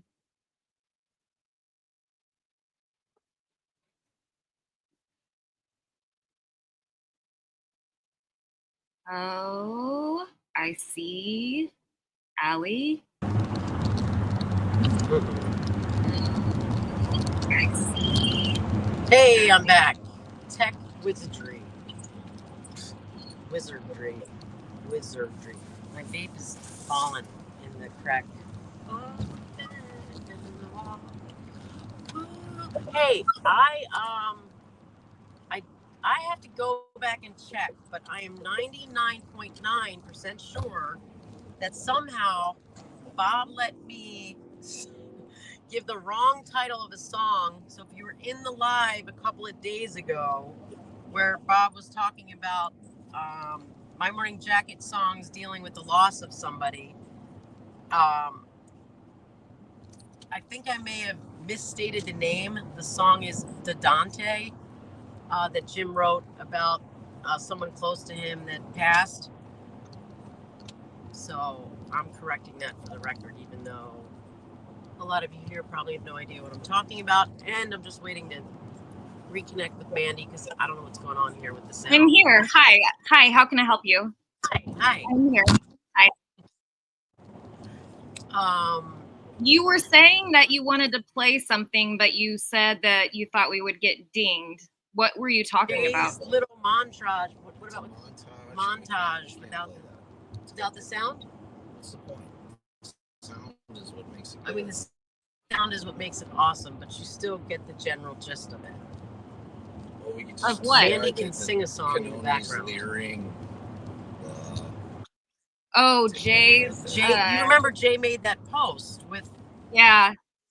the judge when the crash stand. The song is what makes it great, but we can't play it because of the song. So I was saying we could play with no sound and everyone can still look at her gazing at the witness. I can play it and then play the church music at the same time. No, I know that if you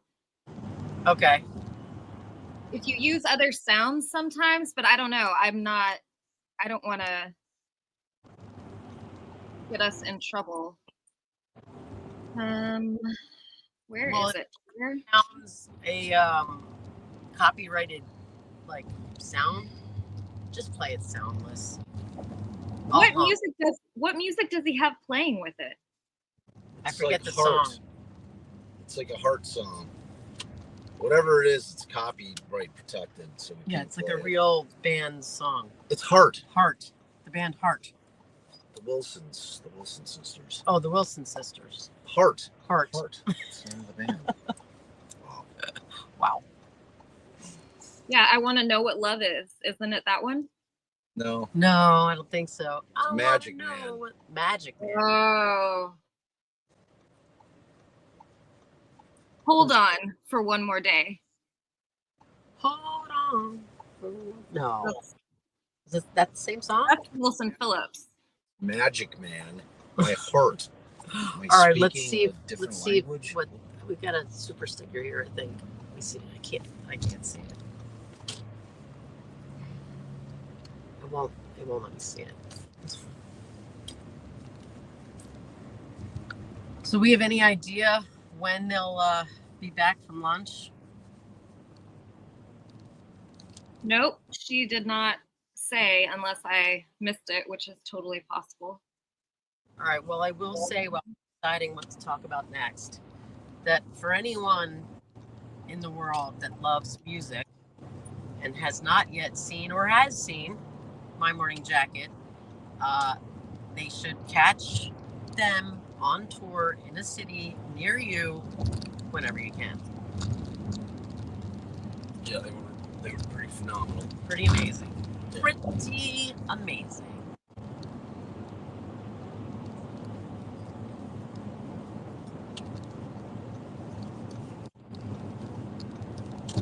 All right, so Eddie, read out some questions we should answer. I think there was a super sticker that I can't see. Oh, hold up. Oh boy. All right. We're back. Hold on. Oh, and I just found.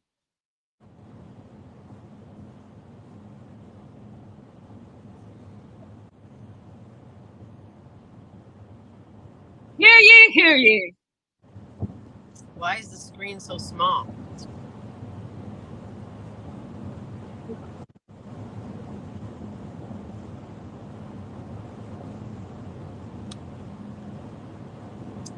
Has it been this small the whole time? No.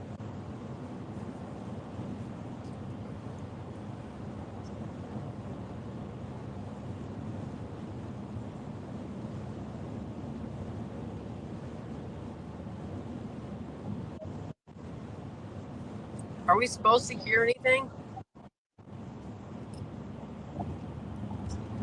Were you hearing anything?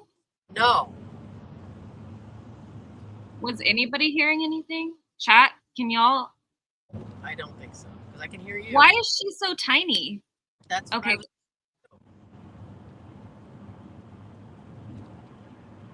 All right, everybody, blame Mandy this time. Oh, big sigh. Big sigh. All right, rewind it so we can hear all the sighing.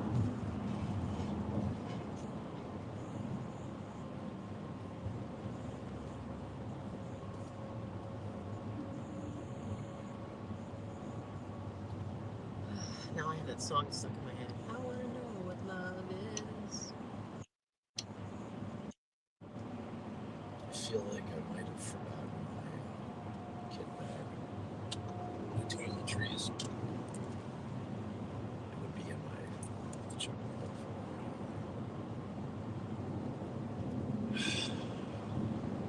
Are we gonna make the screen bigger though?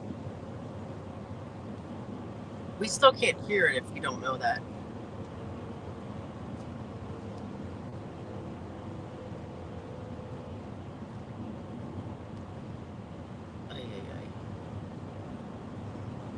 Ay, ay, ay.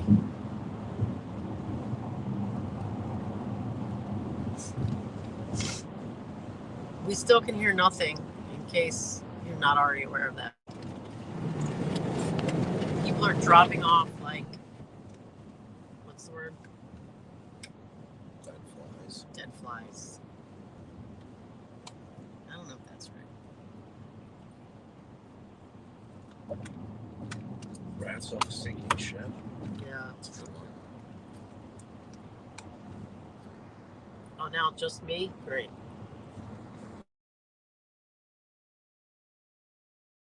Like unshare it and then do it again. Refresh it.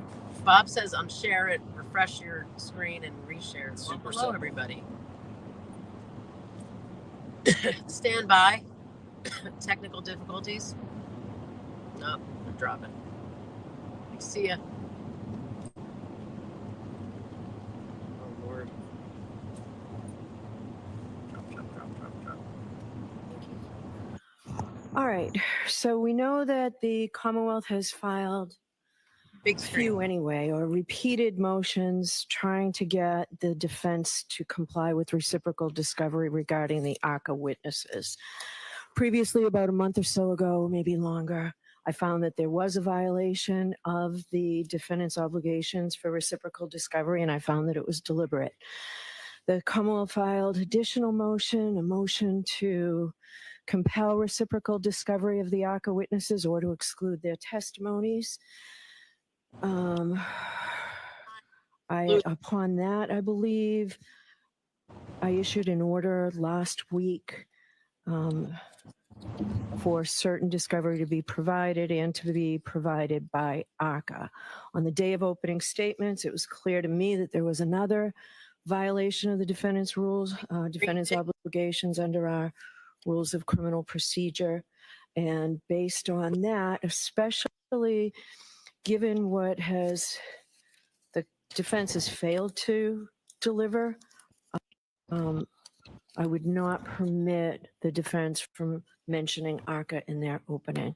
So today we're going to have an evidentiary hearing on your motion, Mr. Brennan. So I expect that we will get through both witnesses by the end of today. If not, we'll have to have them back, but I expect we can get through them.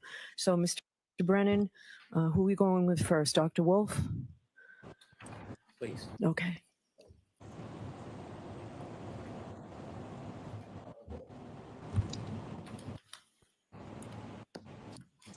Flip, flip, flip. Nope. Wow, this is the closest to me. So this, I don't know how that happened. You're forgiven.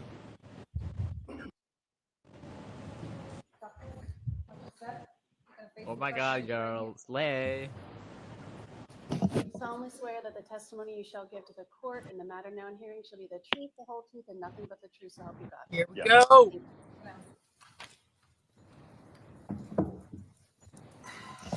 All right, go right ahead, Mr. Thank you. Brennan. Good afternoon, doctor. Good afternoon. Did you become aware there was an order from this court to produce records? Yes. Did you receive a copy of that order? Yes. Who did you receive a copy of that So order? we need Dr. Wolf to identify himself. Please identify yourself for the record. Spell your last name. Daniel Wolf, last name spelled W-O-L-F-E.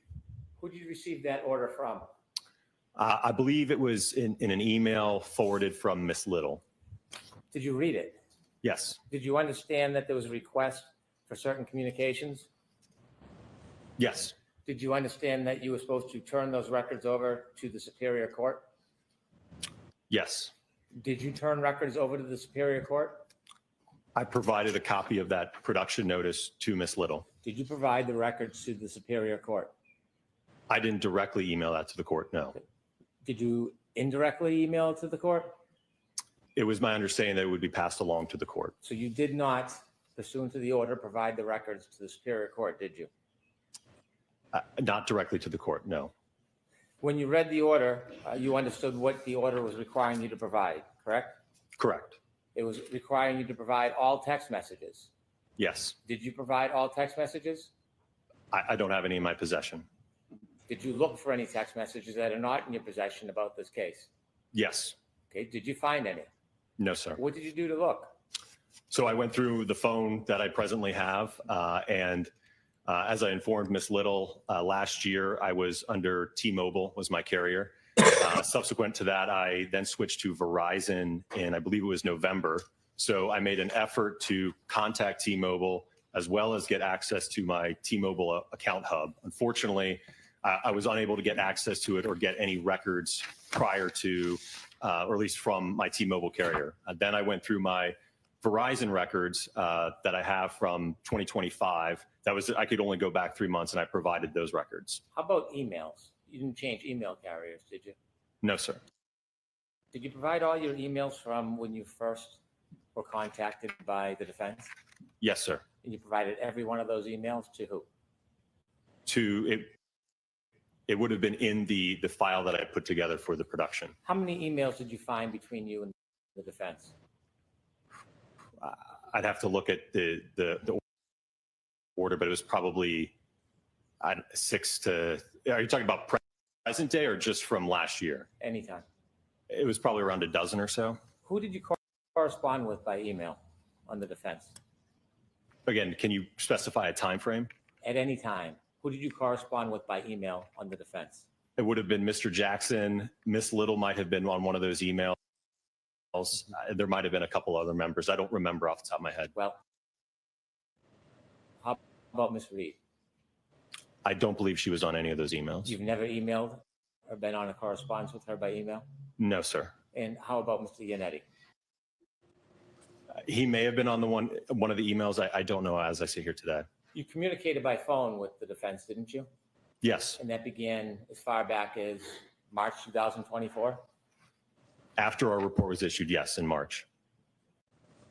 Back in March of 2024, you spoke on the phone to Mr. Jackson? Yes, sir. A number of times?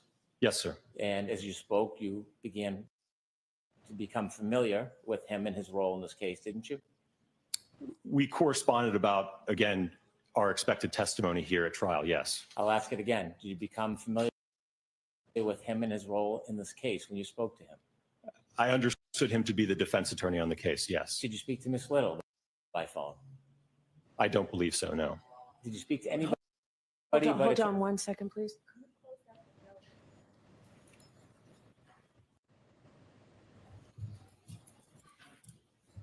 Thank you. Did you speak, pardon me, did you speak to anybody other than Mr. Jackson about this case before the first trial? I don't believe so. No. Did you speak to anybody since then on Yes. the defense team? Who? I believe Miss Little and Mr. Alessi. Okay, and how about Ms. Reed? No, sir. Did you ever have any conversations that weren't on a regular telephone? You have a Zoom? Yes, we have had, I believe it was a Zoom or a Teams meeting. We've had a couple. When was that? That would have been more recently to go over some of the testing that we've done. Did you ever have any Zoom meetings before the first trial? No, sir. Did you ever have any group conferences before the first trial? I don't believe so. No. Were you ever on the phone before the first trial in a conversation where you and Dr. Rentschler both were on the call? There may have been an instance of that. I just don't recall. Well, think back. I don't recall. At some point, you were contacted by Mr. Jackson and you decided or you learned that you may be part of this case as far as a witness? Yes, sir. When you learned you were part of this case, did you have contact with Mr. Jackson before you testified at the voir dire? Did I have communications with him? Yes. Yes. And in those communications, you spoke about your role? I think we spoke about logistics and coordinating my arrival here for the voir dire and certainly the trial. Well, when you spoke on March 20th, 2024, didn't you talk about more than coordination of logistics? I'm sorry, what was the date? March 20th, 2024? So I believe that would have been the very first phone call that I had with Mr. Jackson. Right. Was that more than about logistics? Well, I think we were trying to figure out what should we do. I will note that this was a very abnormal situation for me, being involved in a federal investigation and then ultimately being called as a witness. Well, I'm trying to answer your question. But you're not. Did you talk about more than logistics? So are you finished with your answer, Dr. Wolf, or are you still answering? I was still trying to answer. Go ahead, finish. Thank you. So, as I mentioned, again, the situation was abnormal. I didn't know if we could get involved. I didn't think Mr. Jackson knew we could get involved. In terms of a path forward, would we be able to do more work? Could we review additional material? How could we work together moving forward? There was a lot of unknowns, so there was a lot of uncertainty. You done? Yes, sir. Did you talk about more than just logistics? No, sir. Did you talk about fees or structures? I described to him our typical procedure when we intake a criminal defense case, right? There's typically a contract and retainer associated with that. So I described our normal procedure that takes place, yes. So you talked about fees and scheduling and costs, what you charge. I did talk about, yes, the contract and the retention letter. When you talked about that contract, there was a discussion, wasn't there, about them hiring you, paying you, or retaining you? Potentially, again, I prescribed our standard procedure. Why was it you were talking about fees and schedules if you didn't think that you were potentially going to get hired? Again, I prescribed our normal operating procedure. I had no idea how it was going to work moving forward, which is why ultimately, immediately after that phone call, I contacted the Department of Justice to get clarification on that. We'll get to that, but I'm asking you specifically, why were you talking about fees and scheduling and being paid at that point? Right. To allow it. Again, because Mr. Jackson was interested, I believe, in calling us to testify at trial. So I explained to us the normal process when a client reaches out and wants to engage us for trial testimony. That's typically, again, the procedure that we prescribe at ARCA. So that's why I had that explanation to him. So you were talking to him about details about potentially being hired. Isn't that fair to say? I don't know about being hired. I think, again, him utilizing us in the trial as expert witnesses. Well, what's the difference between him utilizing you and paying you for that utilization and him actually hiring you? What's the difference in your mind? Well, I think there is a difference because ultimately, after I got clarification from the Department of Justice, they indicated that they could not, the defense that is, sign any type of contract. There could not be any type of agreement or retainer.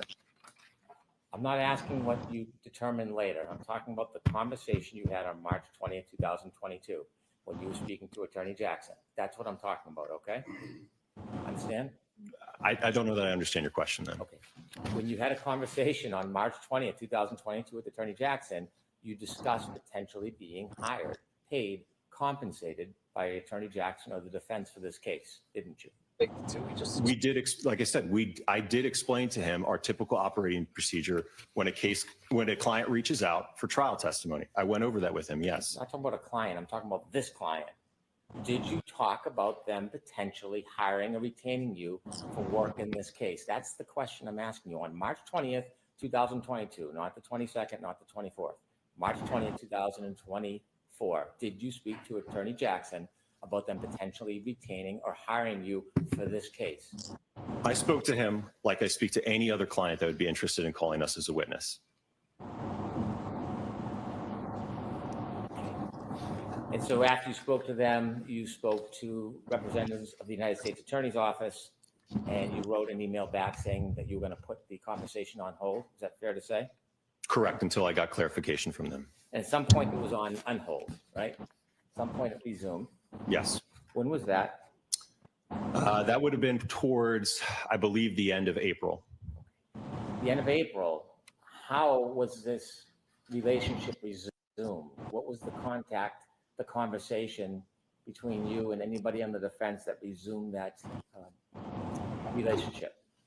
I think that I reached out to Mr. Jackson. Like I said, I think it looks like about a month had passed. And I had let him know that I had spoken to the DOJ and got clarification on moving forward. So in April of 2024, you reached out to the defense and said that you had permission or a green light to move forward in the relationship with the defense in this case. I had clarification from the Department of Justice, yes. And that clarification allowed you then to work with the defense on this case. Not work with, we could be called on the defense's behalf to testify. And for that matter, the Commonwealth could have also contacted us and utilized us at trial as well, if they should please. So when did you become an advocate for the defense? Interesting. Do you feel like you're an advocate for the defense? No, sir. You sure about that? Sir, I'm on the science and the analysis that I've done. That's the side that I'm on. You sure are.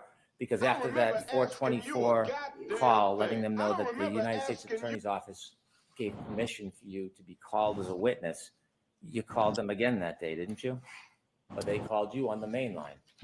We may have exchanged a couple calls that day, yes. Well, you did exchange a couple calls that day because we have at least some records. And when you called later that day, after telling them that you had permission, they could use you as witnesses, what did you talk about? Do you have the records that I could take a look at just so I could see what you're referring to? Do you remember having calls after you called Attorney Jackson and said you had the green light from the U.S. Attorney's Office? Do you remember having further calls that day? I think we had a couple brief conversations, yes. Okay. When you think about it, do you remember them, or are you just saying you think but you don't know? I don't remember. I remember that there was one conversation, I believe in early May, that I had with Mr. Jackson, in which we engaged in a conversation where I gave him more information about my background, who ARCA was as a whole. I think we even got to talk a little bit about my family, my 4 kids and things of that nature, but it was a call about background and qualifications. We're still back in April. You're moving ahead to May when you first started billing. I want to talk about back in April. Do you remember having conversations on April 24th with Mr. Jackson? Do you remember that? I'm going to allow that. I remember that there were conversations, yes, specifically what they were to. I remember, I think they were brief, but I don't remember the specifics of them, no. Well, in the brief conversation, what do you briefly remember about that brief conversation, Doctor? Well, as I mentioned, I think I had finally received clarification from the DOJ, so I think I was letting him know that I had received that clarification. Sir, you said that that was the first call. There were more than one call. There was then 2 calls to the main line. What did you discuss with him during those calls? Well, to be honest with you, the call to the ARCA main line, I don't even know if I spoke with him. That's just to the main line, not to me directly. So he could have spoken to a receptionist who then tried to get a hold of me, right? So I don't know if that specific call to the main line was to me or someone else at ARCA. Well, this is a new relationship, right? You were working on a contract with the federal government. You have only spoken to Mr. Jackson, according to you, twice. You don't remember the early conversations with them and what they were about? I'm sorry, are we talking about now at the end of April Yeah, still? I'm still talking at April. April 24, 2024. Yeah, as I just discussed with you, from what I recall, it was relaying to him the clarification that I got from the Department of Justice. Right, but that doesn't take more than one call, does it?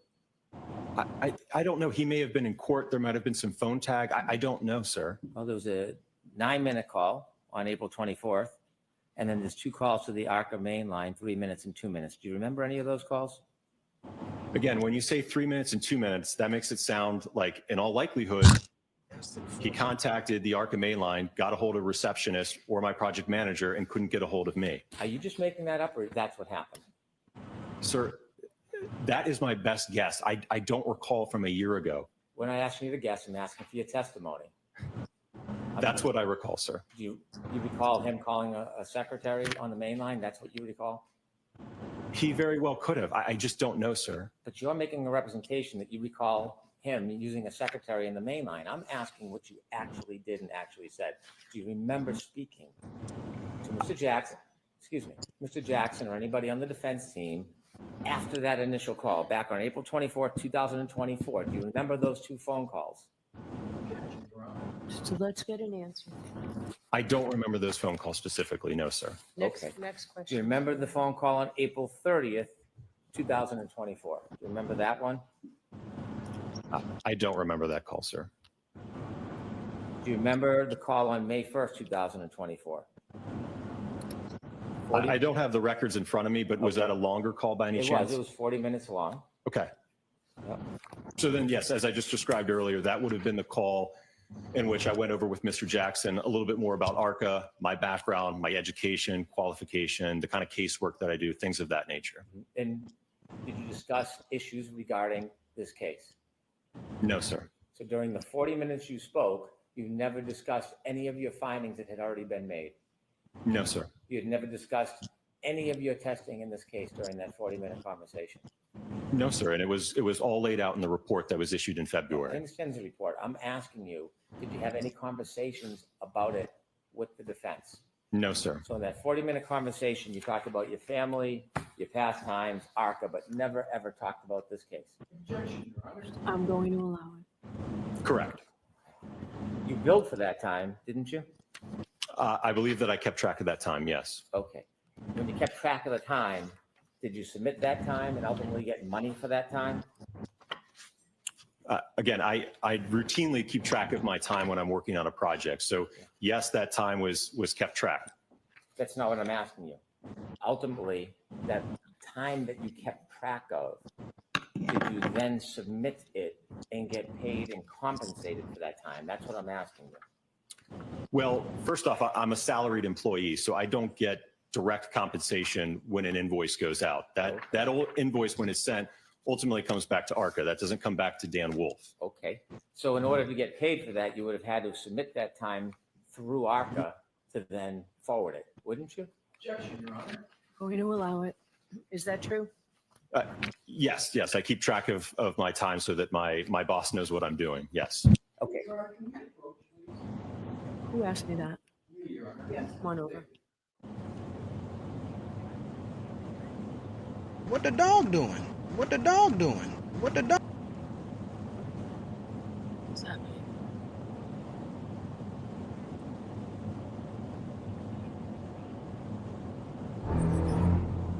Looks like we're looping. Looks like we're looping.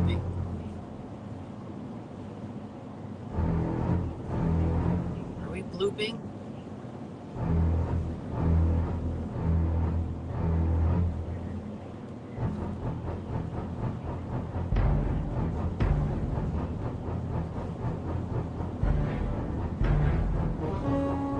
Mandy, what's going on?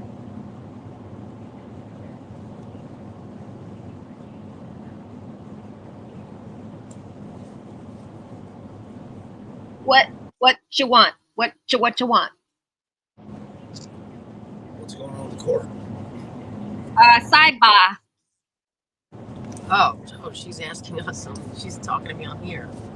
Okay, so you were blooping? We had some blooping? No, I wasn't blooping. Oh, do we have any blooping? We don't have any blooping. Oh, I thought we did because we were wound it because we didn't hear it. Oh no, I was just playing some Jaws music, you know, putting the vibe out for the courtroom. Can you not hear it? I can't hear that. Oh. Well, while we wait, who's the guy on the other side of Paul O'Keefe? I don't recognize that fella. Someone in the chat will know. I also see that the psychopath ex-girlfriend from 50 years ago is there. Okay, they're coming back. Bye. I think they're very close friends.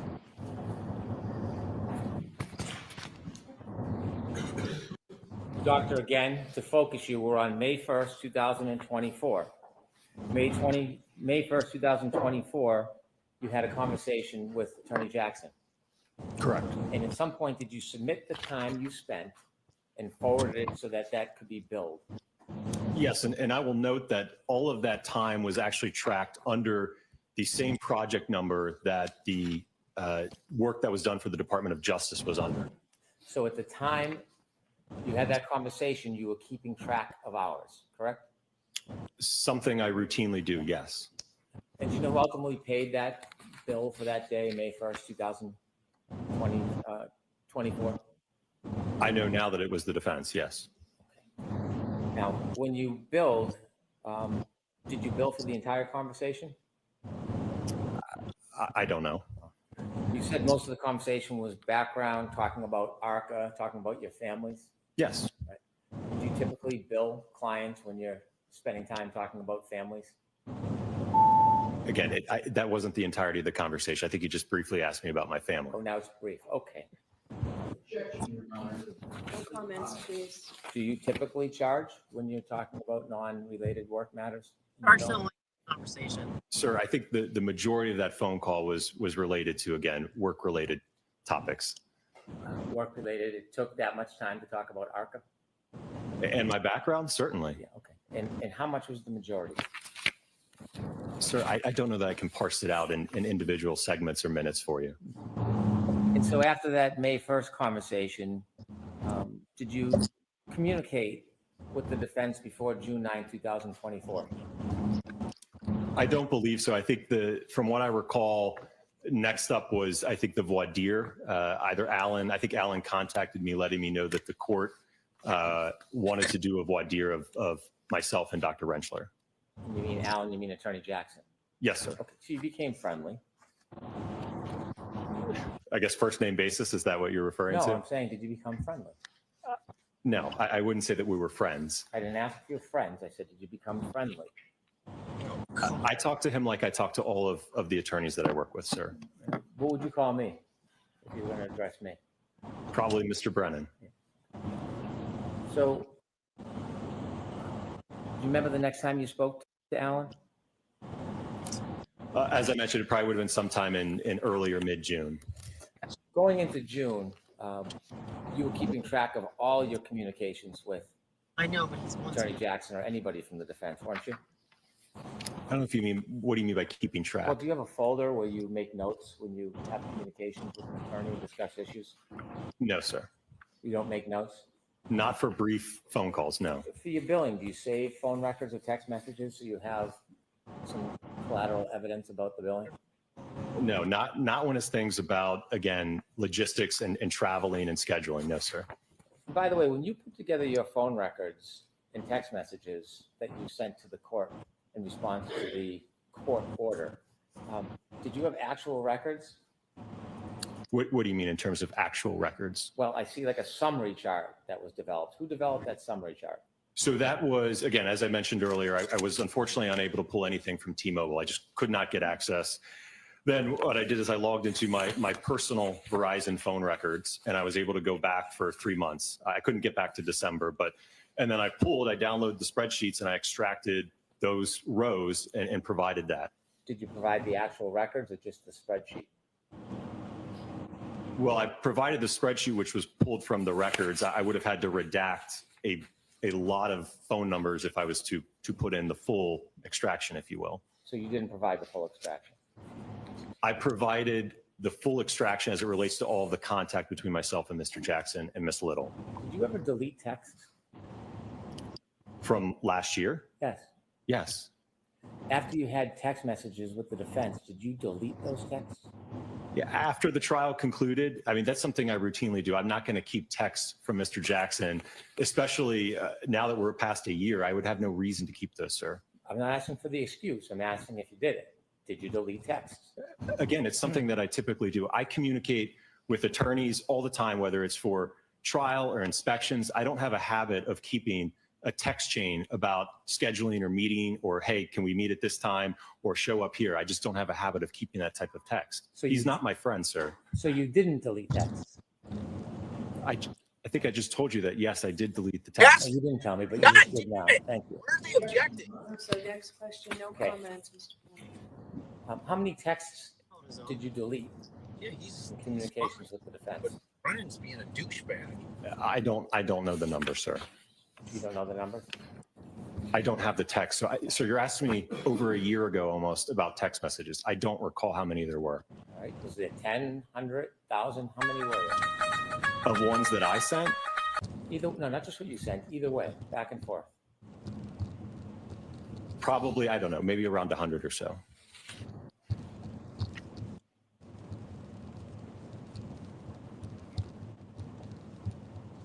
And when did you delete those over 100 texts between you and the defense? As I mentioned, I think the last text that I remember was Mr. Jackson texting me, just thanking me for my time coming up here after the trial. Again, that was at the end of June. And then I didn't hear from him. And at some point, I don't know specifically when, it would have been last year, but I deleted those texts. There was no reason for me to keep those, sir. Do you remember about when you made the affirmative intentional effort to delete around 100 text messages between you and the defense? It would have been sometime after the trial, probably before I got my new phone in November, but it would have been probably in the month or two after the trial. Sir. Where were you when you were deleting these texts? Were you at your office, at home? Do you remember sitting down and deciding intentionally you were going to delete over 100 texts? Where did that decision happen? I have no idea, sir. You can't remember deleting over 100 texts? Sir, I just said I delete text routinely. You're asking me to specifically give you a location and a time when I deleted those. I don't recall that. You said it was after the trial.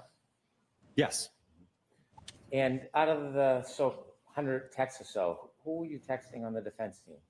Mr. Brennan. I believe it would have just been Mr. Jackson on that. Did you ever communicate by any other means, like Signal or an application? During the time of the trial? Anytime. Yes, sir. With the defense? Yes. Is it typical for a biomechanical engineer to use an application like Signal to talk to an attorney on a case? Sure. You know the benefit of Signal, don't you? I mean, it's a messaging platform, yes. Well, encrypted app, isn't it? What was that? Encrypted? I don't know, sir. It keeps no record of the communication when you use an application like Signal, does it?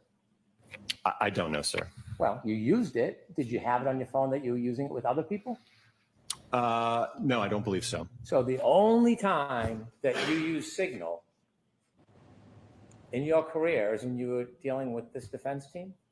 Yes, it was earlier this year. Mr. Jackson had communicated with me, indicating that it was his preferred method of communication.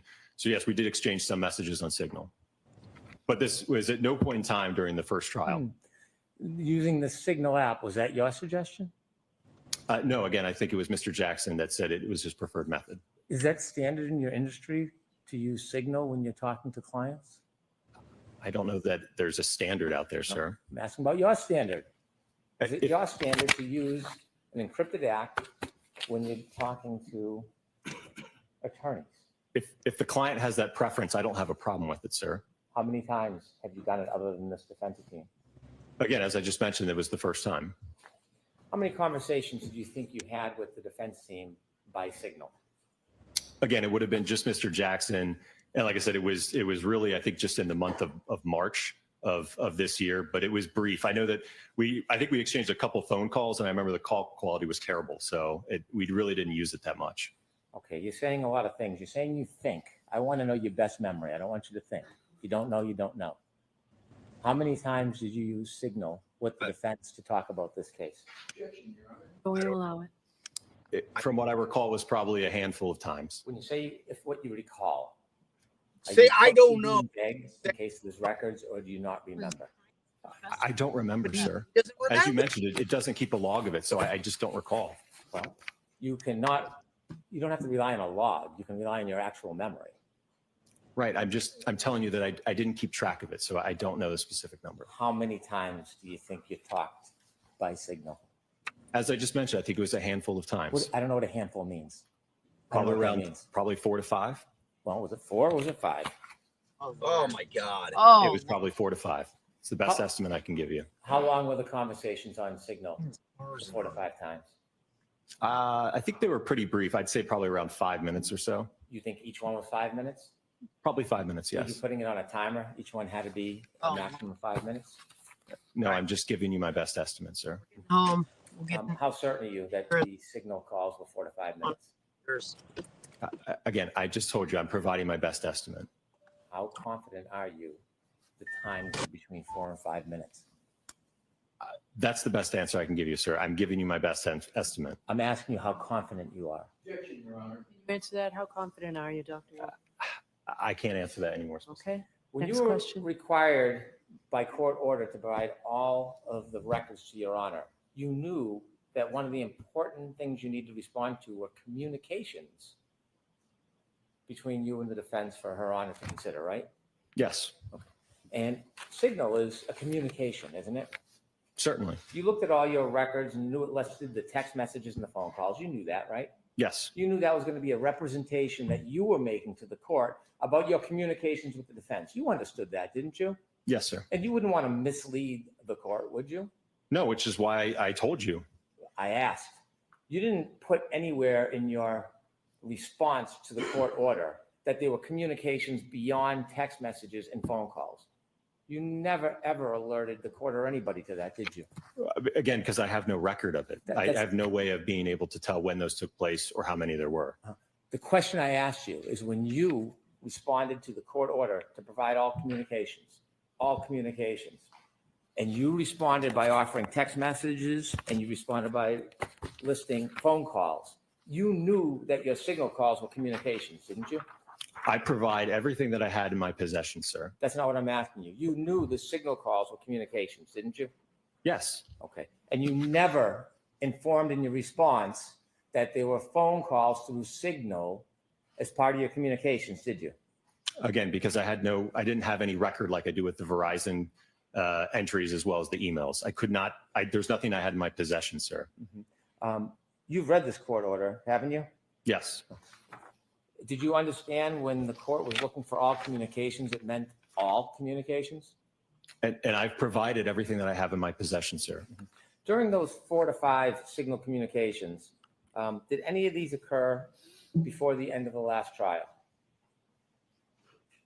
I'm sorry, can you repeat that? Did any of these Signal communications happen before the end of the last trial? No, like I said, they were all this year. You sure about that? Yes. Now, at some point, did the defense send you a retainer agreement?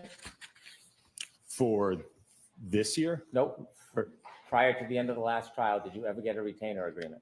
No, there was no contract and retainer for the Not first that there wasn't a contract. Did you ever receive a retainer agreement? No, I don't believe so.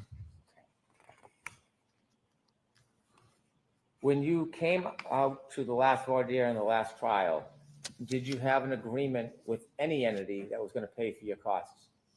No, sir. So you had no agreement that you were going to be refunded or compensated for your costs? No. Did you have any agreement that you were going to be compensated for your time? No. So when you were asked to come out and testify in this case, tell me, did you think that the defense was going to compensate you for the costs of you coming out here? I had no idea who was ultimately going to pay the invoice, if an invoice was even sent. Did you think that you were coming out here to testify for free? Again, I don't know who was going to pay the bill. I'm not.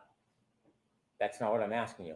I want to know, after having these conversations with the defense, and they asked you to come out here, did you expect to be compensated for your time?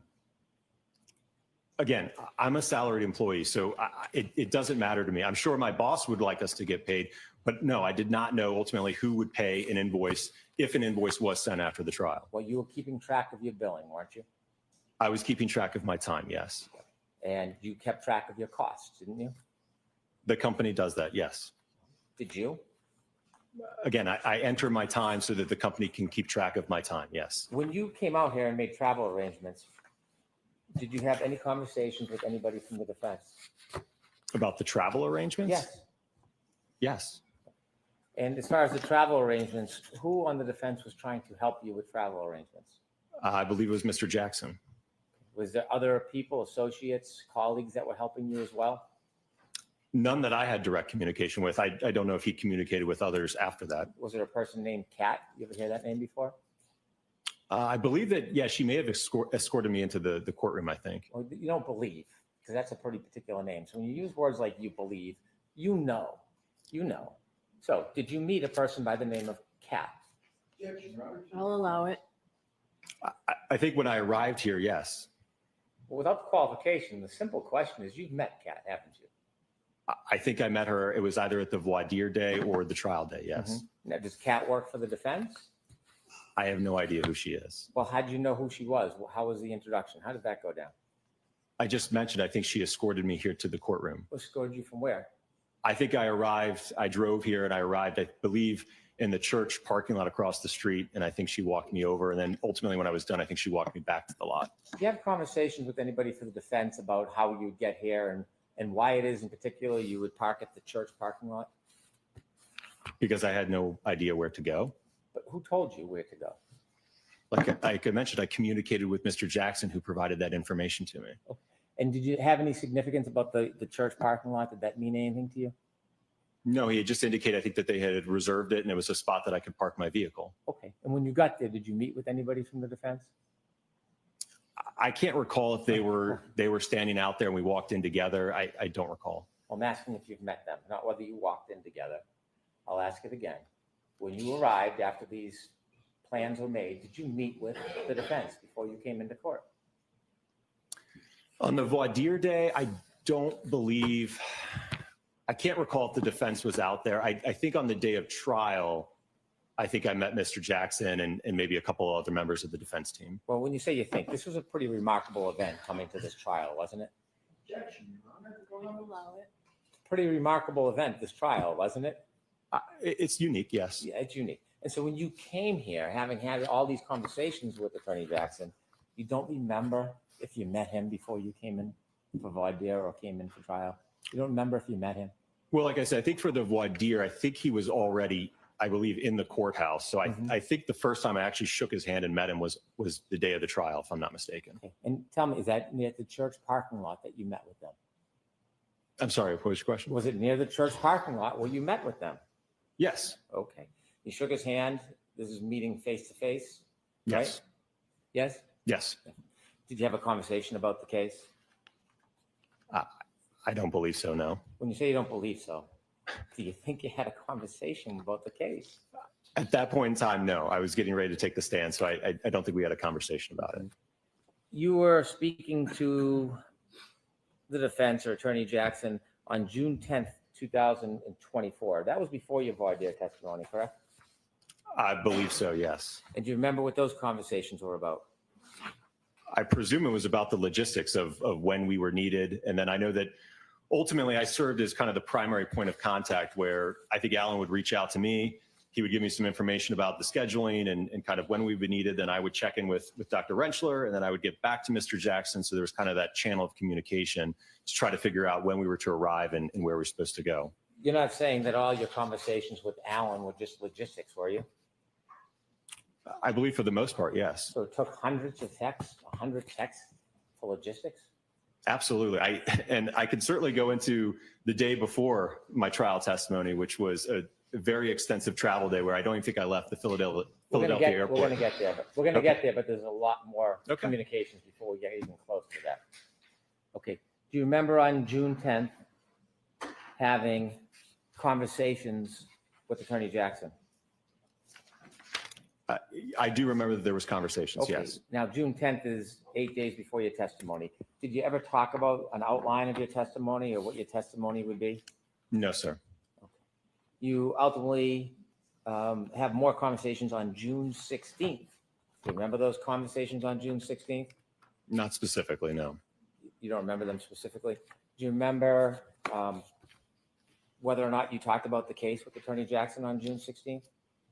We did not talk about the case, no. Did you ever email with Attorney Jackson around that time? In June 10th? Before your voir dire? I don't believe so, no. So everything from your mind was just logistics at that point? Yes, sir. Okay. And then you came in for June 17th? I believe the voir dire was the 18th. Okay. Do you remember having phone calls on the 18th with Attorney Jackson? The day of the voir dire? Yes. I could have to let him know that I arrived. So you check in with the client, tell them you're on their way, even though you're not going to meet them? To let them know that I'm coming to court? Okay. And so when you testified in the voir dire, then did you have further conversations with Attorney Jackson? After the voir dire? Yeah. Yes. And did you talk about the case? No, sir. You had to testify, or you came and you testified on the 24th? That sounds right. You had a number of phone calls before the 24th. You had a series of phone calls on the 17th, 2 on the 18th, 2 on the 19th. Do you know what any of those were about? I think it was about the logistics of arriving here, because I know that I was going to, as opposed to driving, I know I was going to fly in this time. Okay, how about the 21st and 23rd? There's a call on the 21st and 2 on the 23rd. Did you talk about the case? No. And so when you came into trial to testify, you were just relying on the opinions you had already provided in the past? That were written in the February 12th report of 2024? Yeah. Yes. And you had not talked about the case with Attorney Jackson or any member of this team? No, it was all in the report, and that's ultimately what I testified exactly to at the time of trial in the voir dire, sir. And you did not talk to Attorney Jackson or anybody else about the case? No, sir. May I approach? Yes.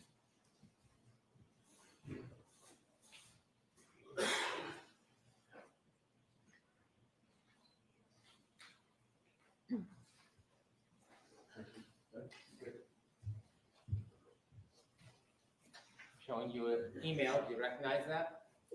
Yes. From you to who? To Mr. Jackson.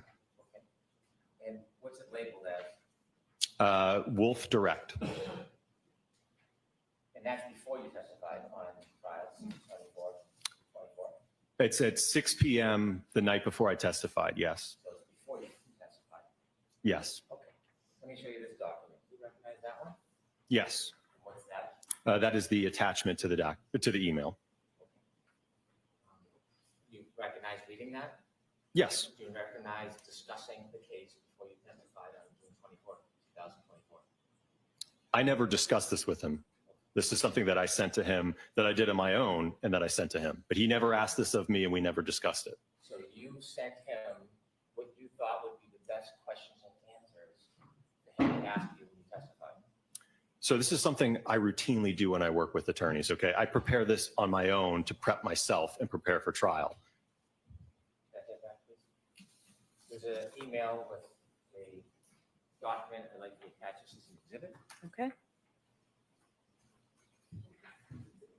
Exhibit 1. 1.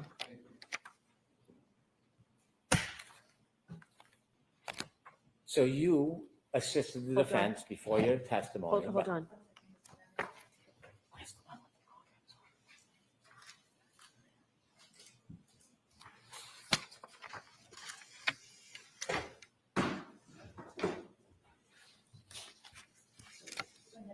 Thank you. So you assisted the defense in anticipation of your testimony by sharing with them the questions and answers you thought would be most helpful. Again, as I mentioned, this is something that I do internally to prepare. I sent that to him the evening before I testified at 6 p.m. I presume that he already had his direct examination done at that point. So I sent that to him, yes. That's a lot of answers other than the one for my question. The one for my question Hold the comments, please. my question was, you had communications offering information to the defense before you testified in a way that you thought would help the testimony, didn't you? Well, first off, I have no idea if he even read it or utilized anything from it. But that's not really answering the question I just asked, is it? Can you repeat the question? Of course I can. So when you sent a direct examination to Attorney Jackson before your testimony, you communicated with Attorney Jackson, providing information that you thought would best help your testimony in court. Well, I think ultimately it's to help the jury understand my report and my analysis. Do you think it's helpful not answering the question and just diverting every time I ask you something? Do you think that's helpful? Do you want to answer my question or do you want me to move on? I think I answered your question. I don't think you did, so I'll ask it one more time. All right, no comments, please. Do you think that providing a direct examination to the defense before you testified is in any way assisting preparing for your testimony? Again, I don't know if he even utilized it, sir. And certainly if the Commonwealth had reached out, they could have gotten a copy of that as well. It would have been the same exact outline whether I testified on behalf of the defense or behalf of the Commonwealth. You don't want to answer my question? Objection, Your Honor. Did you ever make any comments or discuss the outline that you provided to the defense to help better the testimony for the defense? I did put comments, yes. When I just showed you that document and you said you just sent it because this is a standard thing, why didn't you just tell us that you made comments that would assist the defense? Why didn't you share that when I just asked the question? I don't understand your question. You don't understand my question. I asked you about the outline, the direct examination you provided to the defense, and you gave me a response that this is something typical, but it's just an outline. You wouldn't answer whether it would help the defense or not, but the reality is you were assisting the defense, isn't it? Objection, Your Honor. I'm going to allow that. You were making suggestions to help the defense, weren't you? Sir, it wasn't to help the defense. It wasn't to help anyone but the jury understand things. As I just mentioned, that outline, if it was asked if I had sent one to the Commonwealth, you would have gotten the exact same copy. You didn't send one to the Commonwealth. The Commonwealth never reached out to us, sir. So what you said in this is there was a question about, so not being able to inspect the vehicle is something that is not uncommon in your line of work, and you wrote back, absolutely not, correct? Correct. And you made a comment to assist the jury, according to you, only to assist the jury. Not sure if you want to put this somewhere in the direct examination. I have a feeling they are going to argue I didn't personally inspect the vehicles. I had enough information from the material I reviewed, so it wasn't necessary. Need to show jury it doesn't matter in this case. Were those your comments to the defense before your testimony? Absolutely. And it would have been the same argument probably from the defense if you had called me a witness about not being able to inspect the vehicle. I wanted the jury to have an understand that for the analysis I undertook, it did not matter that I did not physically inspect the vehicle, sir. So when you're telling us here under oath before this court that you did nothing to assist the defense, you do not think that you making these suggestions on how to better the testimony for the defense, you don't think that's helping the defense? No. Okay. You said, not sure if you want to put this somewhere total, correct? Correct. Not sure if you want me to clear this up or just leave it. Wouldn't you want to clear up a misstatement when you realize you've made a mistake? Wouldn't you want to inform the court, I stated qualifications I didn't have, it was unintentional, but it was a mistake? Well, that's exactly why I put the comment in there, sir. You put the comment, you didn't put the comment to the Commonwealth, did you? Again, you all never contacted us, sir. Did you comment to the court who you made the representations in front of? Did you let the court know that you made a representation that was inaccurate? Again, that's why I put the comment in there to. Did you inform the court about your misrepresentation? No, I did not inform the court. You relied on the defense and gave them the discretion whether they were going to clarify the record or not, correct? But I provided the clarification, yes.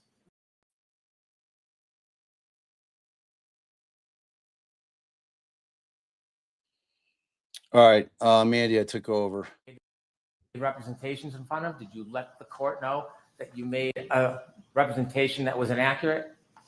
Again, that's why I put the comment in there to. Did you inform the court about your misrepresentation? No, I did not inform the court. You relied on the defense and gave them the discretion whether they were going to clarify the record or not, correct? But I provided the clarification, yes. Mr. Brennan, could you move along, please?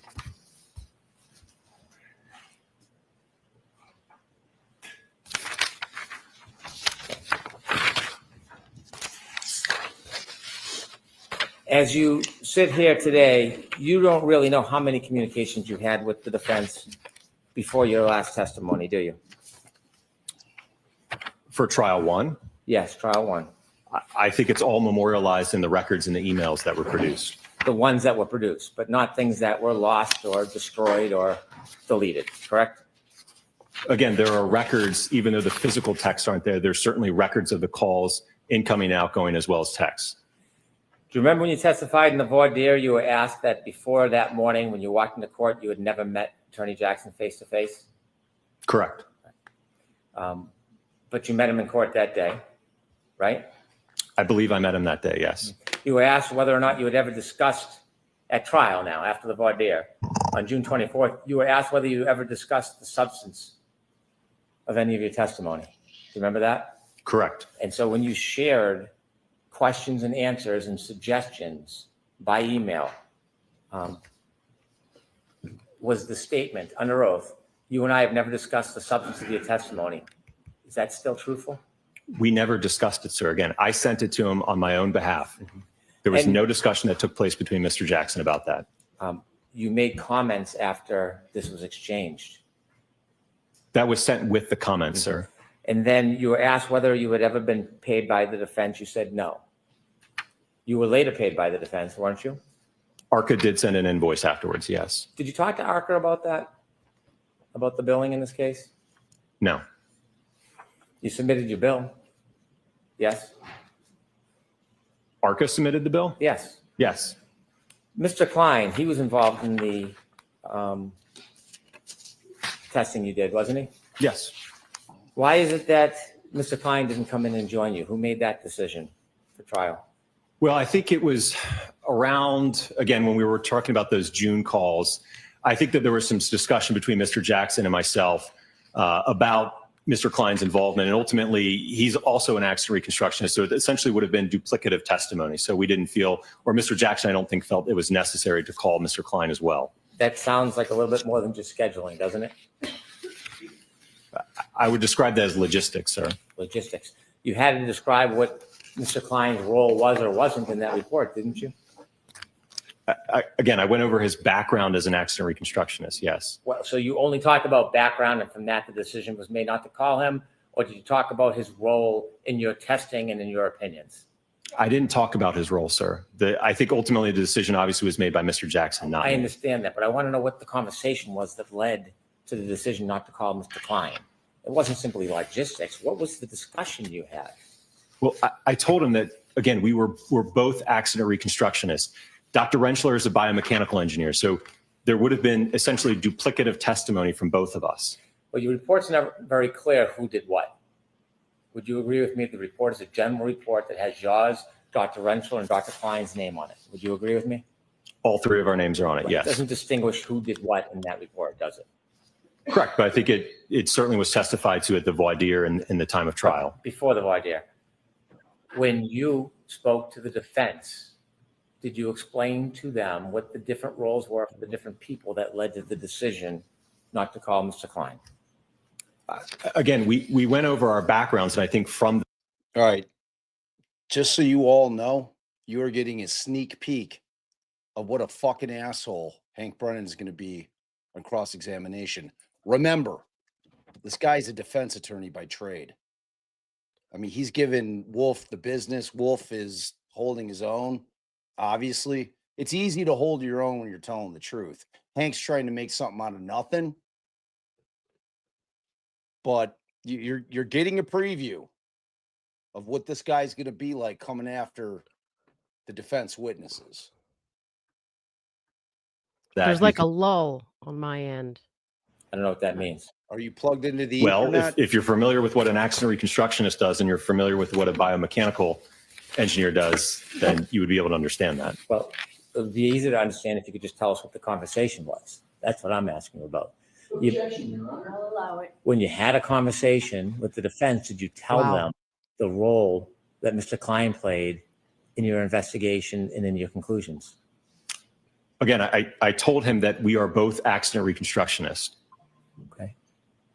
And he chose you instead of Mr. Klein. Did you say there was a difference between you and Mr. Klein and what you did? No, again, we were both a part of the testing. We were both a part of the review. So we had exactly the same role, essentially. Did you tell him that? No, I told him that we were both accident reconstructionists. And you remember that's all you said about it? Yes. During the voir dire and the trial, did you get to watch any of the Commonwealth's experts? No, I don't believe so. Did you ever communicate with the defense about any questions and answers that could or should be asked? No, but I will note that during the entirety of the first trial, the Department of Justice was closely watching it, and we had certainly a direct line of communication with them that they were giving us and providing us information about the trial as it was ongoing. Did you ever communicate with the defense about questions and answers to ask? No, sir. Did you ever see anybody's testimony at any time during the first trial? I might have seen a few news clips, but I didn't watch any specifically, no. Did you ever watch anybody's testimony? Did you ever watch any of the reconstruction's testimony? No, sir. Did you, after the trial, spend any private time with the defense? No, I left town. Okay. You didn't go to lunches or parties or anything like that? No, I went straight to the airport. And sir, is there any other communications that you've had with the defense that you didn't tell us about outside the text and the phone calls and the signal calls? Or any other communications that you can think of that you had with the defense? No, sir. I've provided everything I have in my possession.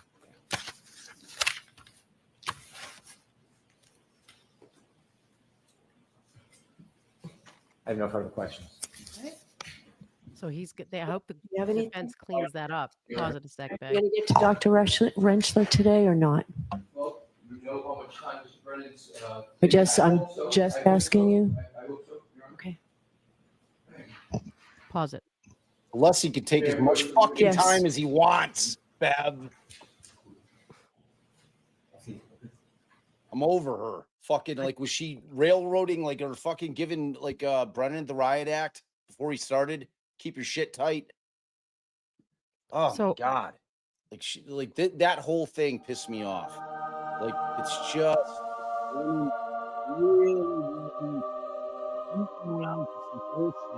that doesn't exist. You He's can't trying to talk make- while that music's playing. It made you sound all mumbled. It did. Maybe that wasn't the reason. Mandy is playing some angelic music, probably for when I think get I angry, turned the maybe? gain down over here, but everything sounds weird and different since you recorded your podcast. Since we recorded the podcast, Oh, sorry. I don't know. All right, I want to get to the Alessi shit. What do you have to say? I was just trying to figure out my situation here. I already have to use these headphones. Just turn up the volume on the headphones, babe. No, I want to turn them down. Well, the gain is one thing. That's the volume on the mic. The volume on that you're hearing in your ears is the knobs to the right. All right, I'm gonna start it up. Mandy, Tracy, thank you guys. You guys were lifesavers. How awesome was Mandy, y'all? Like with the Q&A with Allie. I thought she was phenomenal. She was phenomenal. Got a great radio voice too. Thank you both. And television face. She's got a good television face too. Let's go, Your girls. Honor, may I approach the witness for the document? Yes. Thank you. Dr. Wolf, I am providing you with a document. Do you recognize it? Yes. What is it? It is the order for production of records.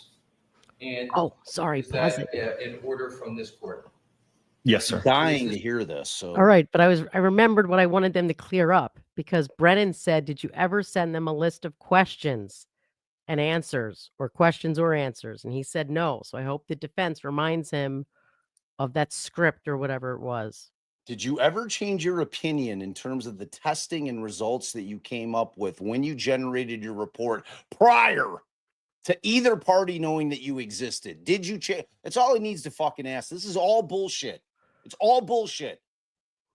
Brennan has proved nothing. Like, what is he, an idiot? You don't know that you could just delete a text stream? Did he think that he was going through individually deleting the text messages? All right, Jesus, but man. we missed the tail end there. So, like, we'll have to ask the chat. Did he score any points? Did he bring anything out? Like, I don't care. Let's see what Alessi does. This is the order that you were provided with in response to recent matters with regard to this court and what you should or should not be keeping in terms of records and what you should be producing with regard to records. Yes. Could you please read the, excuse me, at this time, Your Honor? I have it in front of me. Okay, well, I understand. So if Your Honor has it, I would like it to be part of the hearing. Sure, Right? we can mark it. Yeah, that's exactly. Thank you. Exhibit 2. Thank you.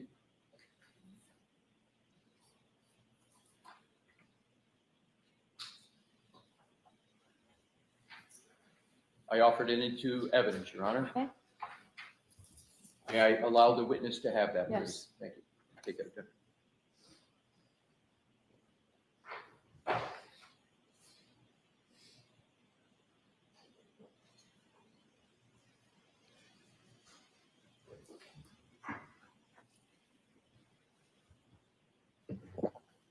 now I want to make sure you're not going to tell the witness what you'll say before you say it, will you, sir?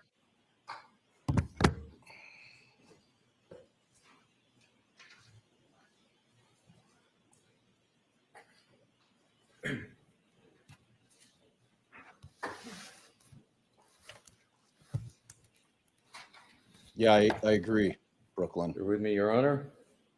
I mean, Wolf held his own for certain.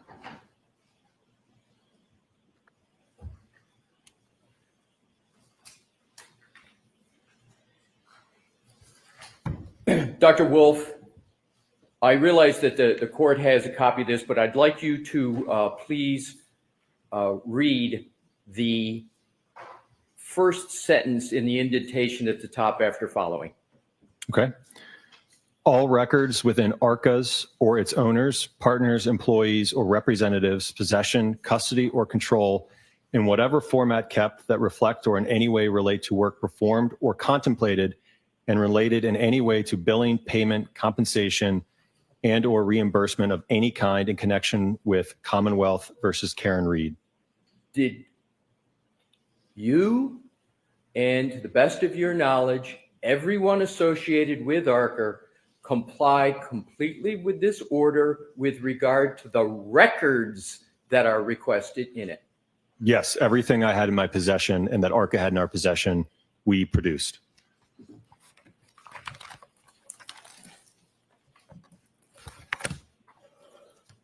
What I'd like to do is to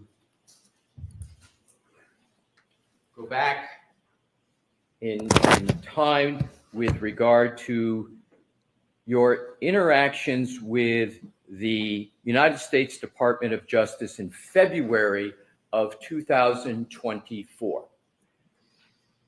Was ARCA under a contract with the United States Department of Justice? Yes, sir. Was there a contract number assigned to that contract? Yes. Was there an internal number at ARCA for which all time was billed for your work on that matter in February of 2024? Yes. did that contract number that began in February of 2024 ever change There you go, in ARCA? Well, let me just clarify something real quick. So the original case, when it came in from the Department of Justice, was in the year of 2023. So when that project was opened with the Department of Justice, we assigned a project number to it. That project number from the original case with the Department of Justice remained the same all the way through the trial. And now let's go from in the trial in June of 2024, correct? Correct, yes. From June of 2024 to the end of December of 2024, did that contract number ever change? No.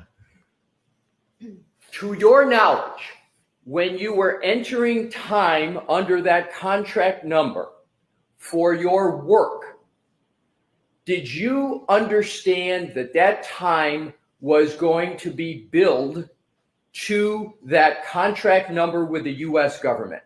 That was my assumption, yes. Did you have from any time in 2024 any understanding that any of your time that you were entering was to be billed to the defense team in this case? No, sir. Let's now go to your first interactions with the defense. As I understand it, well, why don't you tell me what was the first date of your understanding of interactions with the defense? I believe it was sometime in mid to end of March of 2024.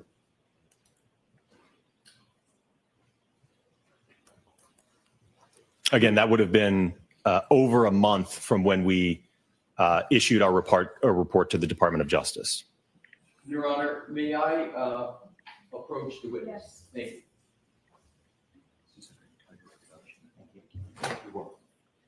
Your Honor, what I have is the entire production that ARCA made. I think it would ease in terms of the. Sure, he can have it. Thank you. Use that pursuant to the subject of the Honor's permission to answer any of my questions if you need to. Okay. Now, in March of 2024,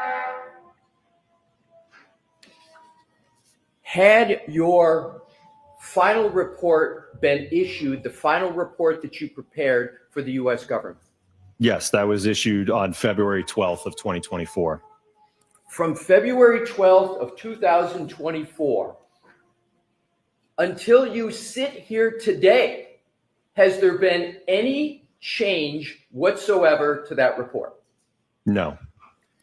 Have the conclusions in that report stayed the same since it was finalized for the U.S. Department of Justice in February of 2024? There's your Yes, question, babe. and that was testified to at the voir dire and certainly at the time of trial. Did the defense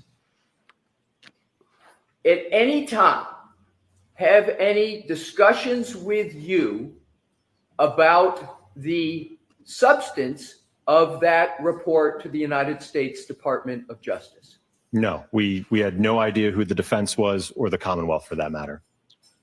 And when you took the stand in the voir dire testimony in the first trial, before you took the stand, did you have any discussions with any member of the defense about the substance of that report?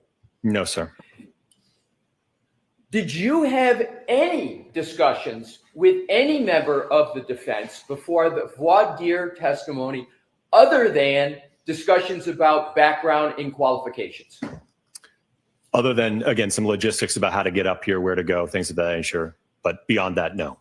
Other than logistics, how to get up here, when you were coming, background qualifications, did you have any discussions with any member of the defense of any kind with regard to the report to the U.S. Department of Justice? No, sir. Did the defense ever try to get you to improve or change any aspect of the report you had issued to the Department of Justice? No. Or your opinions in that report? At the time that ARCA was working for the United States Department of Justice, do you know whether ARCA could have been retained by any other party for any aspect related to the February 2024 report? I'm not sure I understand your question. In 2024, did the federal government prevent ARCA from entering into any contract with any other party with regard to your report of February of 2024? So we were, again, because we were still under contract with the Department of Justice, we could not have any other formal agreements, contracts, retainers, anything of that nature, because we were still under contract with the Department of Justice. Now let's go to the emails that were discussed with you starting with March 20, 2024, and then the subsequent email of March 22nd, 2024.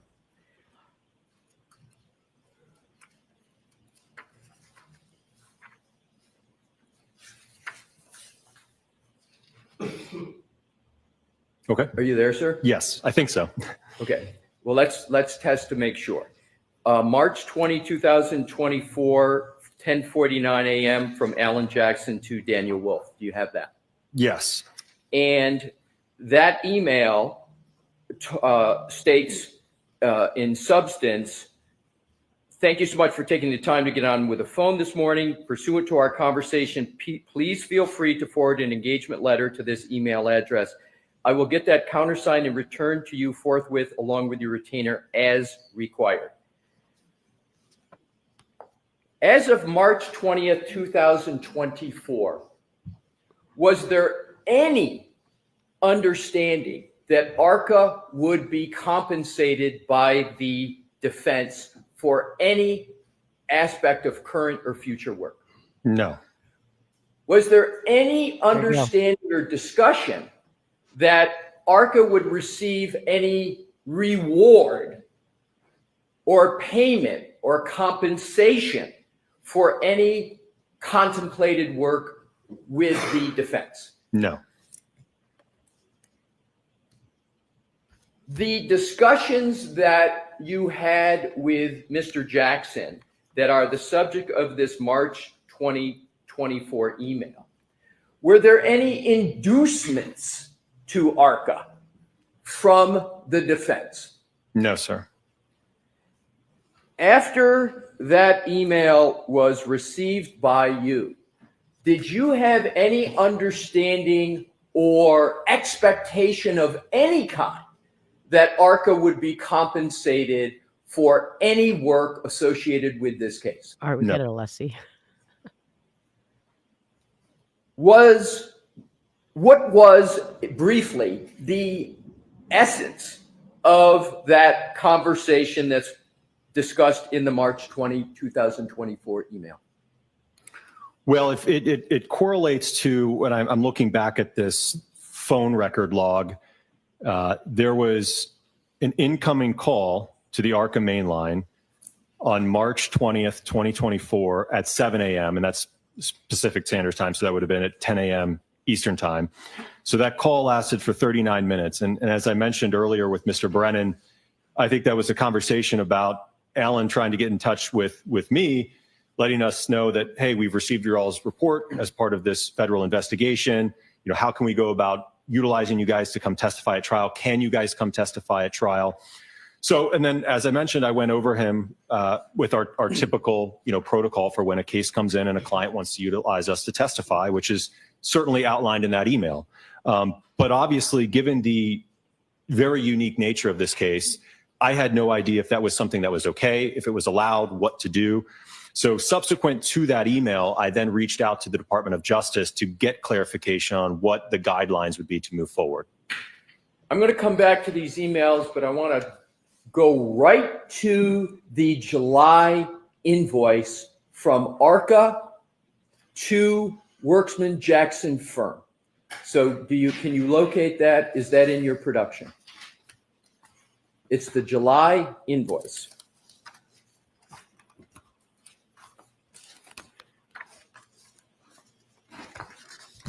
Yes.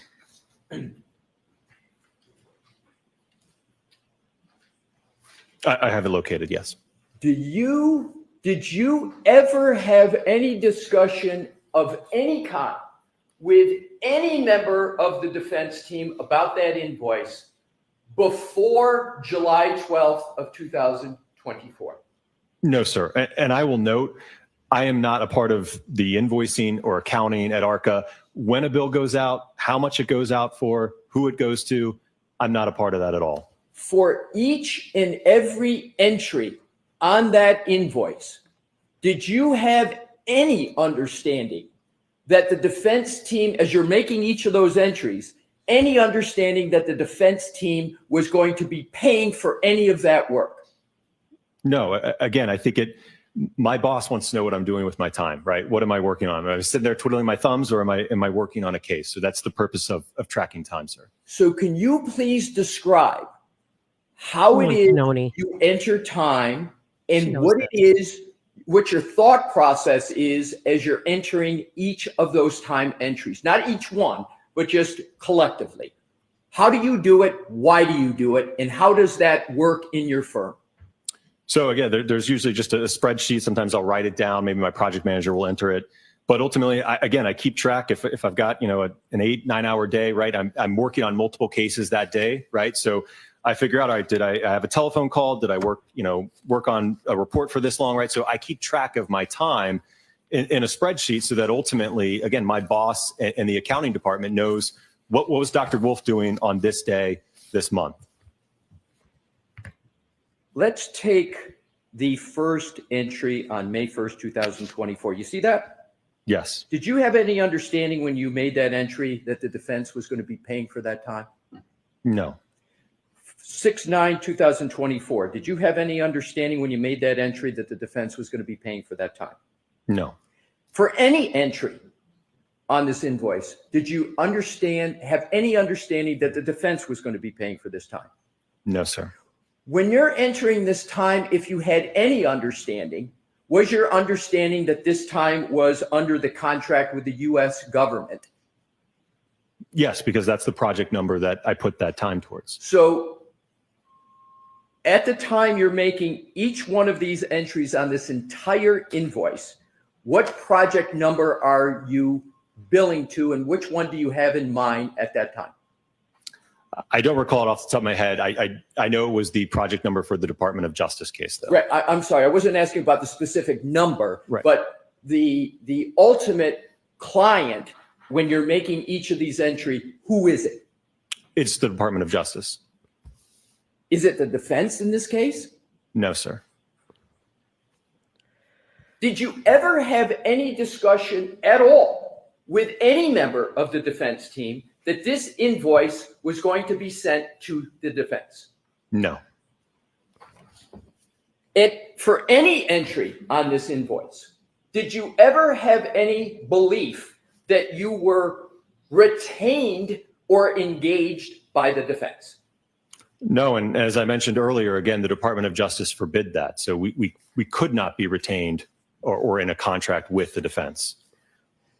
I would like to now go back to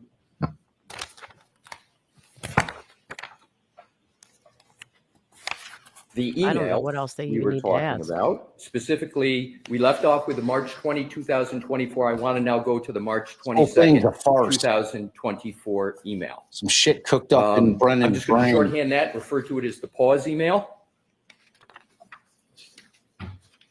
What had happened between March 20th, 2024 and March 22nd, 2024? Do you have the tab for that, the email that you're looking at? Sorry. Tab 1, please. Tab, okay. Well, Brennan said a lot of shit on the last court date. Where's all that stuff?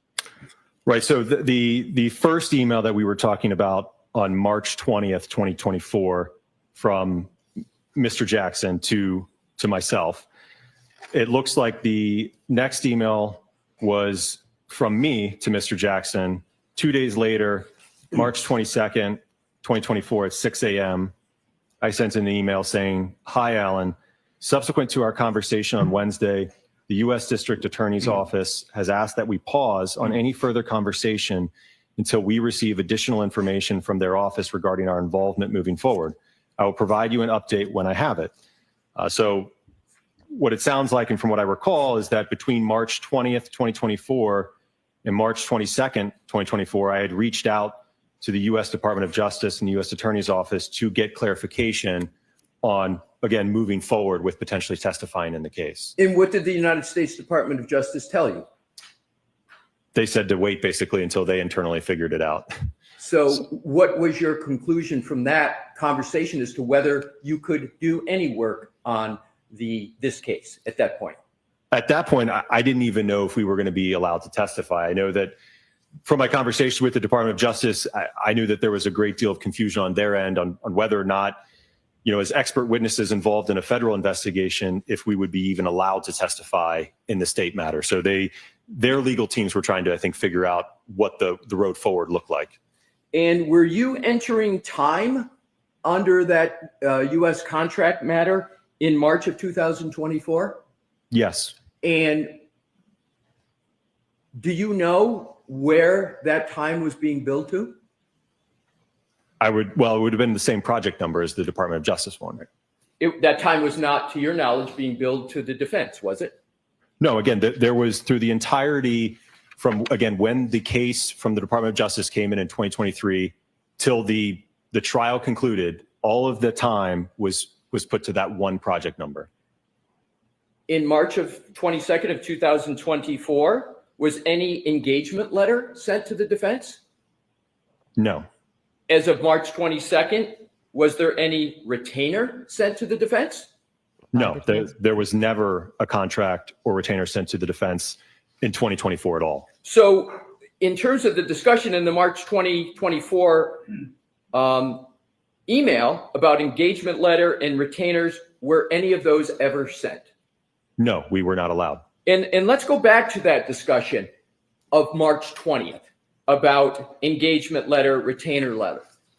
Was that discussion where you were talking specifically about what you were going to do with the defense in terms of that relationship, or was it a general specific type discussion of the policies and billing procedures of ARCA? Certainly, as is alluded to in the email, I prescribed to him our typical operating procedure for when a case comes in. But again, I remember a part of that call, there was a great deal of confusion about what do we even do from here. So as of March 22nd, 2024, can you just briefly describe whether there was any further activity at all by ARCA with regard to the defense?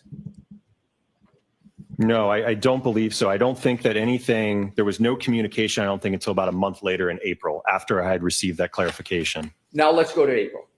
Let's go to the voir dire hearing of April. When you sat on the stand under oath for the voir dire hearing, had there been any substantive conversations about the topics in the February report to the Department of Justice? No, sir. None at all? None. What briefly were the substance of the conversations you had with the defense team as of the moment you sat for the voir dire hearing in April of 2024? Again, they were all scheduling, logistics. And when I look at these records here, I see a phone call for 3 minutes, 5 minutes, 6 minutes, 6 minutes. There's a few that are for 1 minute, which I think, again, we were maybe just playing phone tag. But again, these calls are very short in nature. So again, it was just trying to figure out, obviously I know that this was a large trial, a lengthy trial, a lot of witnesses, things are fluid. So I know that Alan ultimately, I think, would reach out to me And then, like I said, he would give me an idea. Hey, can you come this day, right? And then I would relay that to Dr. Rentschler and say, yeah, that works for me. So that I would get back to Alan. So that's what those conversations were. Again, coordinating our testimony to appear for the voir dire. It might appear to some that there were a number of conversations before in communications with the defense before you sat for the voir dire hearing. Were those conversations about logistics, background and qualifications, or did those conversations entail other topics? No, it's what we've covered. Again, that March 20th, 2024 phone call, the very first one of 39 minutes, again, was us trying to figure out what the heck to do. The May 1st phone call, which was 40 minutes, again, was me going over my background, the work that I do, my qualifications, education. Other than that, there are very short phone calls, like I said, of 6 minutes, 3 minutes, 1 minute, 9 minutes, right? And again, that was in preparation to appear in terms of scheduling, logistics, timing for the voir dire. All right, get to the script. Don't forget it, Alessi. At the voir dire hearing, do you recall the Commonwealth asking you any questions at all about whether you were being compensated by the defense? I don't recall a single question by the Commonwealth on that, no. Did the Commonwealth ask you any questions at that voir dire hearing about whether you had any substantive discussions with the defense about your February report to the United States Department of Justice? I don't believe they asked, no. Did the Commonwealth at that voir dire hearing ask you any questions about whether you had any promises or inducements from the defense before you sat down for that voir dire hearing? No.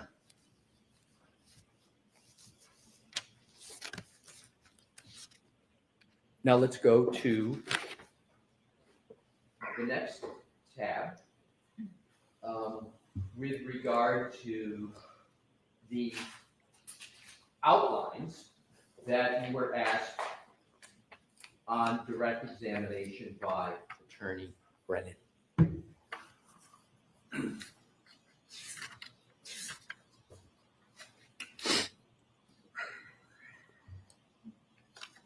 You've described this situation. Well, you described how it is you viewed this situation. Have you ever been in this situation before where you're under contract with the federal government? There's rules of the road, so to speak, as what you can do, what you can't do. And then you've got a private defense team. Have you ever been in that situation before? No, I think it's truly one of a kind. And I don't know that that'll ever happen again. And have you ever been in a situation? So based on the questioning by Brennan and, this basically showing what the defense will have to do to, clear up anything that that the state tries to imply. I think that the defense should re-raise the issue of being able to say that they were working for the federal government without saying who, what, or why. I don't know.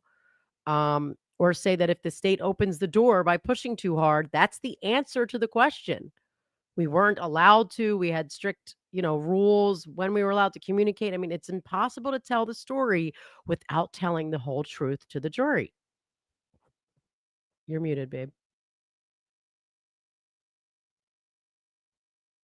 Yeah, it's frustrating because I was thinking about this coming in. I mean, if you guys are under the impression that Judge Cannoni is not going to allow these two guys to testify, Not happening. push that out of your mind. They are testifying. They're going to Right. testify to everything that was in their report. There's questions about whether or not they'll be able to testify as to their further testing that they may have done that I don't know if they were able to produce reports. I think they were supposed to have them in by Friday. So that's questionable. Where it gets interesting, babe, is Cannoni is going to give Hank Brennan a long leash in terms of his ability to be able to cross these two guys, in terms of Hank's perception that there's some kind of bias that exists. Hank is going to have to toe a very, very, very strict line in terms of not crossing it or opening a door wherein he makes it mandatory that information that you were just talking about in terms of who actually hired them, the DOJ, comes in. Because if he keeps pushing that to the extent where all it is doing is confusing the jury, that they don't know what the hell he's talking about, she's going to have to allow them. Or casting it in a false light. Well, either leaving way, a misimpression in the minds of the jurors. To me, when the questioning starts going where I think it's going to go, we got a glimpse of it today, right? With his aggressive questioning, I think that's going to push them there anyway. So she's going to have to make some decision in terms of how much she's going to rein Hank in terms of how much she's going to allow him to delve into that, because I'm telling you, it gets to the point where he's making these accusations. There's no substance behind any of them. And all he's doing is tainting these witnesses without having any proof of any of the shit that he's saying. It's complete Ipsy Dixit. But more than that, it's casting shade, which is his entire motive here. His entire motive is to cast shade on these two guys by bringing this shit up in order to taint the jury's opinion of what their opinions were based on their testing and report that was done prior to either party having any knowledge whatsoever that ARCA was involved. Because that's the weight of it. Brennan knows that. These guys are like Brennan knows what I've been screaming about for a year and a half in terms of how huge these witnesses are. It's the lady doth protest too much all day with this guy, with this shit coming after these guys and doing everything they got. He knows they're testifying. There's no way that she can keep him off. So she's not going to like stop the defense from putting on a defense. It's happening. So the only way he can mitigate it is being allowed to taint them and their credibility in terms of trying to prove that there was some kind of bias. But none of that goes to the fact that this all occurred, the testing that matters, all occurred prior to the Commonwealth or the defense knowing that they were doing any of the above. Right. So we missed the very end of Hank's direct. Did he ask about their new testing, their new opinions, what new things they looked at? Because that's a part of this. And yeah, I don't think they've gotten to that yet. What do you mean? Oh, yeah, you're right, though. But hey, let us know in the chat. Did he get into that? Because I don't know. They had until Friday, I believe, to produce any reports with respect to new testing that was done. So the question becomes the chat saying, no, they didn't hear him ask. Do you think the defense needs to just put that stuff on because they want to be able to get it in? Or are they thinking, well, Brennan had his chance and he didn't do anything? Well, I mean, I guess it depends on whether or not ARCA and then the defense supplied reports by Friday. If they didn't, it's moot. You know what I'm saying? I mean, she gave a hard, fast deadline of Friday for him to get reports in, new reports for any new testing. So, you know, if they didn't tender anything, then, I mean, what's he asking about? Well, he's assuming that new testing is going to be barred. So, I don't know. We'll see. I mean, like that. What? Sorry, I was going to say, I thought the judge initially gave him like a later date to get that stuff in and then changed her mind. No, I thought it was Friday. Well, she had last time, but I thought before that there was. All right, let's kick this up. Okay. No, talk about it after, babe. Did that cause you to have more or less communications with Mr. Jackson to figure out what it is you were going to do or not do? Sure. Yes. In terms of your outlines that you sent to Mr. Jackson, did he ever broach in any way at all any idea of you sending him an outline? He never asked, no. Was there even any discussions that you might send an outline? No, as I mentioned, it's something that for me is customary as I'm preparing internally for trial, right? I'm not going to come to trial, not review anything, not look over my notes, right? It's something that I do internally so that I can have an understanding how do I want to try to answer questions that might be posed to me such that I can have the jury understand how did I arrive at my opinions. Was it important to you before you sent that email with those outlines, was it important to you that the jury got a fair and accurate presentation of the work you had performed in association with your February report? Yes, I think that this is my job.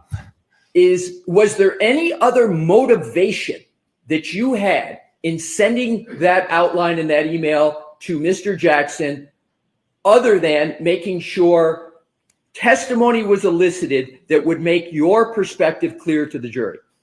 No, that was the only reason. Were you trying to in any way favor the defense, give the defense any favor with regard to that trial? Absolutely not. What was your goal, both with sending the outline and the testimony at trial? What was your goal? Again, as I mentioned, I think it's to help the jury understand the report, the analysis, what I did, what I reviewed. Did the defense ever ask you to communicate to the jury about any aspect of your report in any way? No, sir. And did you, in fact, communicate to the jury what it is you intended to effectuate the goal that you just explicated? I think so, yes. And with regard to the comments that were in those outlines, what was your intention in putting in those comments?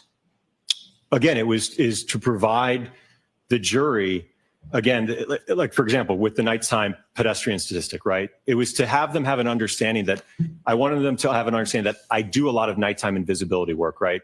So therefore, I see a lot of pedestrian impacts. But again, I don't want them to take that statistic and say, well, we have this alleged incident. There was bad weather conditions. It was nighttime. Oh, therefore, we should give that more weight. And is that desire of yours in your mind to help the defense more than to help the Commonwealth? No, it's impartial. And I will note, I give numerous presentations. And I think slide 2 or 3 on presentations I give, it's going over that very same statistic. I would never shy or hide away from that statistic. And I believe I testified to that very statistic or that comment at the voir dire and in my trial testimony.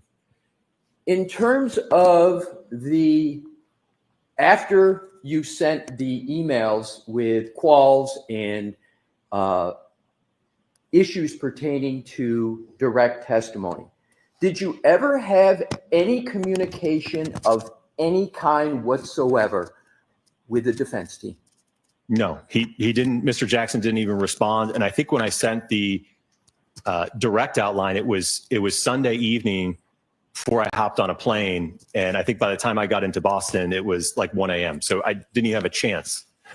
When you took the stand to testify the next day in that trial, had you had one word of a conversation with Mr. Jackson or any other member of the defense team about the substance of your upcoming testimony? No, sir. So you went and sat during that trial and gave testimony to the jury without ever having talked to a member of the defense team about the substance of your February 2024 report? Correct. Is that unusual? Have you ever done that before? Might as well ask it. You asked everything else. Exactly the follow-up you asked. Do you recall any member of the Commonwealth asking any questions at all during your trial testimony about whether you had been compensated by the defense? No. Do you recall the Commonwealth ever asking any questions at all whether you had communicated with any member of the defense with regard to your testimony while during your trial testimony? I don't think that was asked. No. Do you recall any questions from the Commonwealth about whether back in March or any other time you had been promised or induced by the defense? You remember any of those questions? No. Do you remember any questions by the Commonwealth at either the voir dire or the direct testimony about whether you had had conversations with the defense? No. Do you remember any questions of the Commonwealth at all before you sat down and after you sat down for trial about whether you had any text communications with any members of the defense? No. At the end of the trial, did you have any understanding whatsoever that ARCA was going to be compensated by the defense. No. Who paid your travel costs, though? At the end of the trial, did any member of the defense ever say to you, we're now going to compensate you for any of your work up to the time of your trial testimony? No, and the records certainly reflect that I never spoke to Mr. Jackson after the trial in 2024. There was no conversations between us. Well, let's go beyond Mr. Jackson. Let's go to any human being. Did you have any discussions with any human being as to whether the defense was going to compensate you for any work, travel, expenses, disbursements that you had or incurred up to and through your trial testimony? No. And at that time, were you still under contract with the United States Department of Justice? Yes.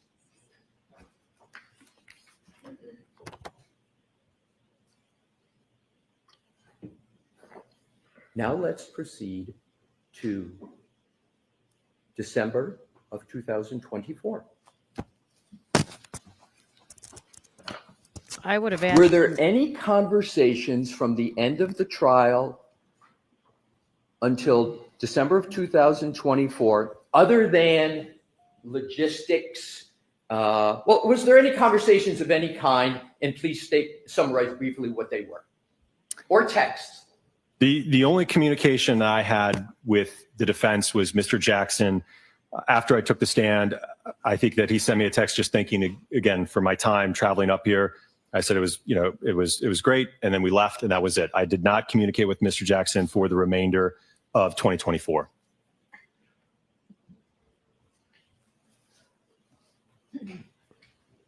Now let's go to recent communications. In 2025, did you have any communications with any member of the defense with regard to the potential? Well, let me go backwards. Let me go to the invoice. Let me go to the July invoice. Okay. How did you learn that that invoice was paid? If you learned at all, how did you learn that that invoice was paid? I didn't learn. I didn't know that it was paid. I didn't even know it was sent.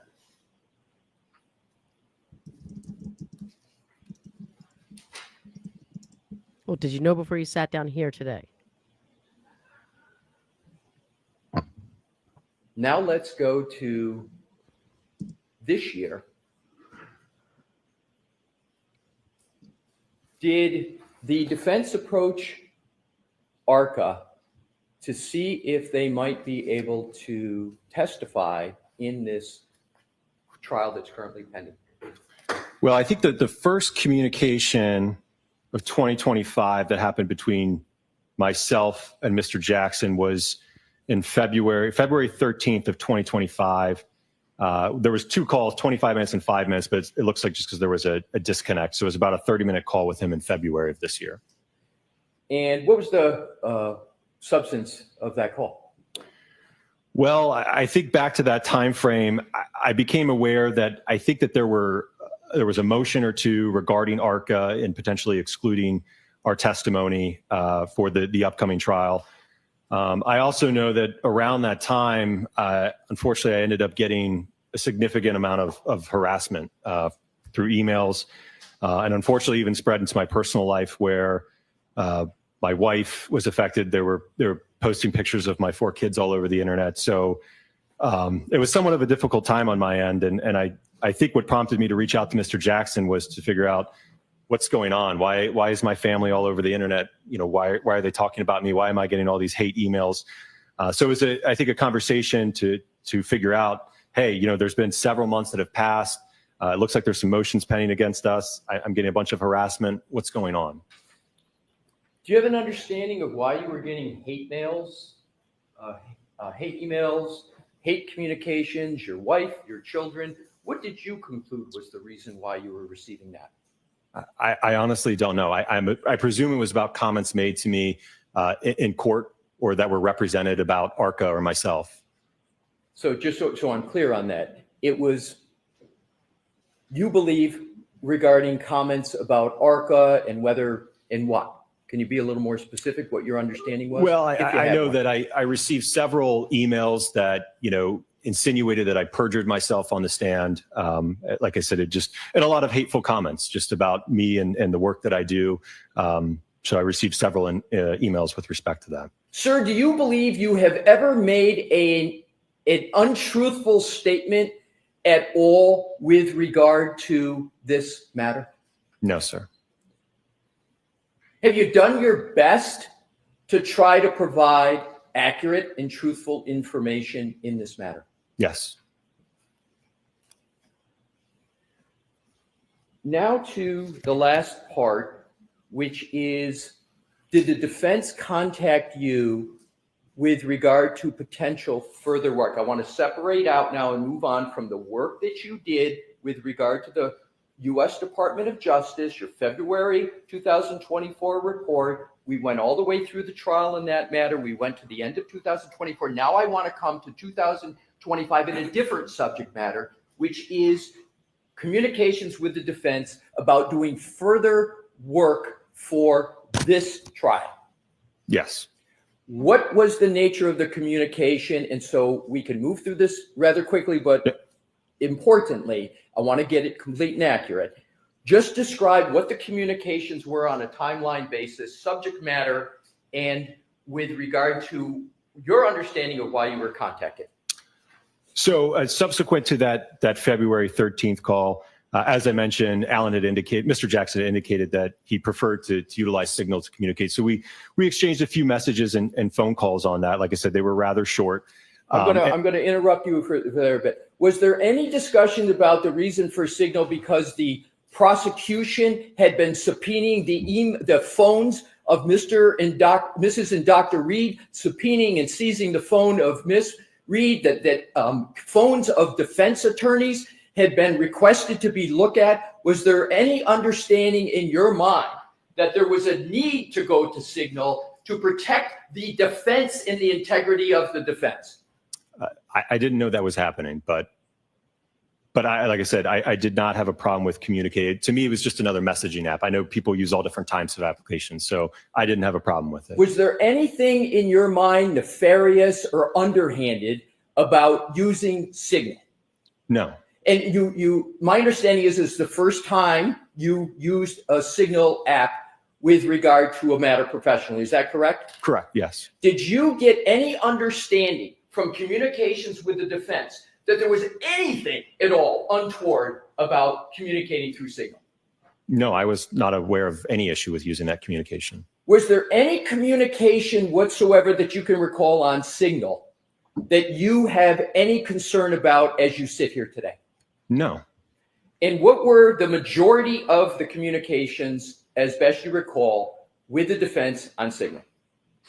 Well, as I described, I know that at that point, and like I said, it was primarily confined to a pretty short window in March, but Mr. Jackson had indicated that around that time, I think ARCO was being litigated by this court in terms of our involvement in the case. I know that they had started to, I think, receive discovery as it relates to the Commonwealth's accident reconstructionist and biomechanist. So they were, I think, interested in utilizing us potentially in the second trial. So I think that they had submitted a letter to the U.S. Attorney's Office to try to be able to work with us. I said that on my end, I could reach out to them because I hadn't heard from them in months. So I think it was around mid-March, I had reached out to the U.S. Attorney's Office to try to get my own clarification on whether or not we could move forward. All right, so I want to stop you there. I apologize for interrupting you, sir. But what was the date that you reached out to the U.S. Department of Justice to see if you could participate in the second trial? Probably around mid-March, maybe March 18th, March 15th. Did you have an understanding at that time that the Commonwealth had retained an entirely new firm and expert in the area of accident reconstruction? I think Mr. Jackson had indicated that there had been some material disclosed, but I think it was just a simple report or something of that nature at that point in time. Was it a report, just like a page and a quarter or so of findings and conclusions and then a slide presentation? Is that what it was? Yes, that sounds right. Was any of that information at all helpful or meaningful to you in your ability to respond to that and to determine what was done and what ARCA might want to do in response? Well, certainly not the report. The report was very, very brief. The PowerPoint, somewhat hard to follow, but again, it really didn't provide a complete picture. And in terms of scans, electronic data, etc., do you recall when you finally got that information? Well, I think that would have been after the defense officially retained us on March 26th. I think that's when we received that information. So in terms of the information that you received, those scans, etc., did that allow you to proceed with any meaningful work? Well, it gave us, again, a better insight into the foundation or the basis for the analysis, yes. Could you have proceeded with a contract with anybody, not just the defense, but anybody, with the level of information you had before you got the scans and the data? I think it would be very difficult to do so. Could you have even created a scope of work based upon that report and that PowerPoint presentation? Most likely not, just because some of the areas that Dr. Rentschler and myself are particularly interested in are extremely vague in that report in PowerPoint. Once you got the level of information that you have now, what is the ordinary time it would take in the regular course of ARCA's business to evaluate that information and prepare your own report, analysis, and finding? In the ordinary course, how much time would it take ARCA to do that? Well, certainly for the nature of this case, as I mentioned, we were officially retained by the defense on March 26, 2025. As I mentioned, I myself just got word from the Department of Justice just a day or two, I think, prior to that we could move forward. So immediately, once Mr. Jackson, I indicated to him on the 26th that we did have authorization to move forward, he immediately asked that I send over, again, our typical procedure with the contract and retainer. And I think that same day, at the 26th or the 27th, his office sent over, I believe, links to notices of discovery, I believe 1 through 62, which I think encompassed about 800 gigabytes worth of information and data. How much in relative term, 800 gigabytes? Is that a little data, medium amount of data, or a lot of data? Voluminous, a lot of data. So we immediately started to review that. And again, I feel like maybe I speak for most experts. One thing we always want is more time, right? So in a case like this, I mean, ideally we would be talking months to be able to sift through all of that information, be able to do analysis, be able to do testing, be able to write a report, right? So I think certainly we are on the order of months, not weeks. What did you do, however, if anything, to try to expedite the work and get it done as quickly as you could once you got the level of information?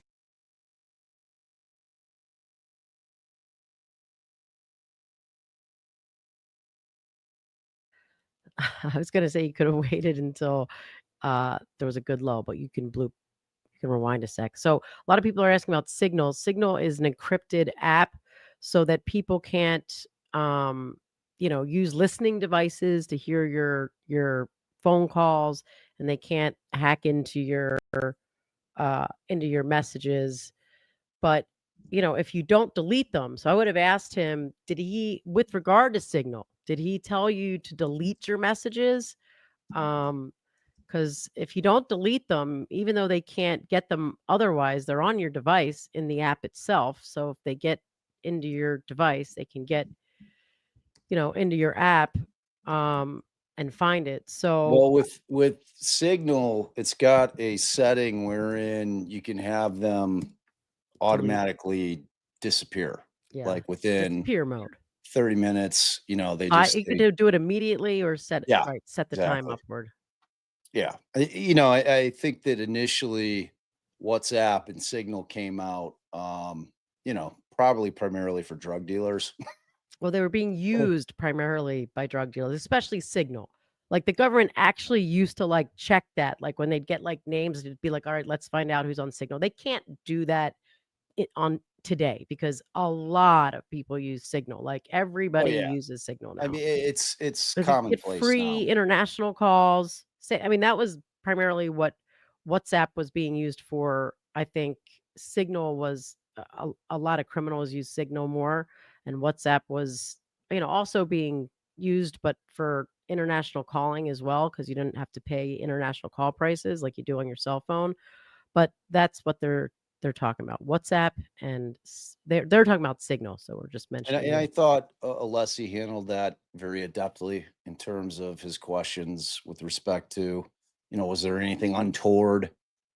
Because it's like, remember, the jury's not in here, right? This is all for the benefit of Judge Cannoni. And so Hank is still trying to plant that seed in Judge Cannoni's head that there was something nefarious going on here behind Yeah. the scenes with the defense and the ARCA witnesses. And so I think for me, it's all been clarified. And hi. I missed you. I love you. Oh, Dad, I don't know how I'm gonna play it. It's so hot out All right, make sure you take your Zyrtec right now. there. Wait, no, because if I take it, then I won't be able to take. It done as quickly as you could once you got the level of information you had from Aperture. Certainly. So I certainly understood that the trial was imminent. So I worked as quickly as I could, along with Dr. Rentschler, to review that material, and certainly in parallel try to determine, okay, what testing do we need to do to effectively evaluate and potentially come up with opinions for this case. Did you put other work aside at ARCA to work on this matter? Absolutely, work and personal things. And personal things. What did you put aside? Just one example. So the other week, my wife and I, we celebrated our 10-year anniversary. So So it affected his personal life, I understand. Okay, I'll move on, Your Honor. With regard to the work, you performed it on an expedited basis, as you said. You shortened the time period down as much as your firm possibly could. Is that correct? correct. You said you would like to have had more time, correct? Correct, but I understood Your Honor's order, and I wanted to beat that deadline. So I worked as quickly as I could over the last week to ensure that, again, we could respect that deadline, and we completed our testing. Oh. And with regard to the testing now that you worked on, that you just described, does that testing relate to any previous work, or is it all in response to the new expert for the Commonwealth, Aperture, and the new information from Aperture that came in iterations through the month of February?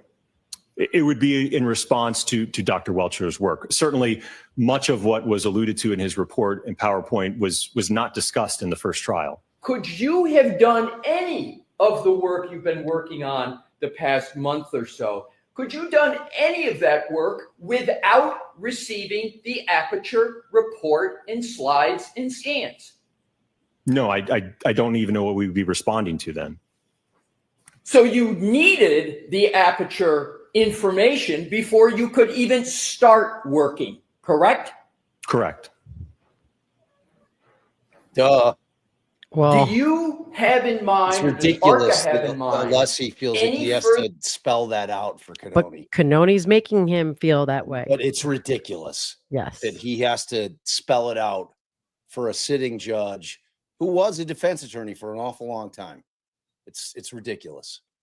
Other testing that you need to do, or have you completed what ARCA needs to do with regard to fairly and properly responded to the new work of Aperture? I think we're satisfied that we've completed that testing, yes. And what, if any, more work do you contemplate that needs to be done from, as you sit here today, going forward? Well, as I mentioned, all the testing is done. So I think the analysis and the report to follow. Yes. To use expert engineering type terms, is it QA/QCing the report? Is it putting all the information together in a compilation so everybody can understand what you've done and make clear your findings and conclusions? Is that what's left to do?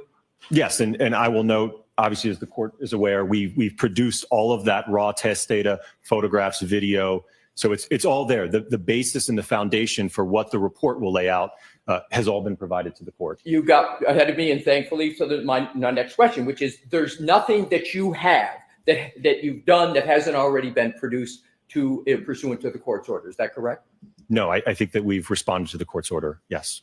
In general terms, overall, what's your opinion? On an expedited basis. Well, let me ask it. In the ordinary course, how long would it take you to do this last part of your work? In the ordinary course? Probably, again, it can vary. Maybe around a month would be fair. However, it would take a month in the ordinary course. How quickly can you get that work done fairly? I'm hoping, if it pleases the court, hopefully May 7th will work. And so you believe everything would be completed by May 7th? Correct.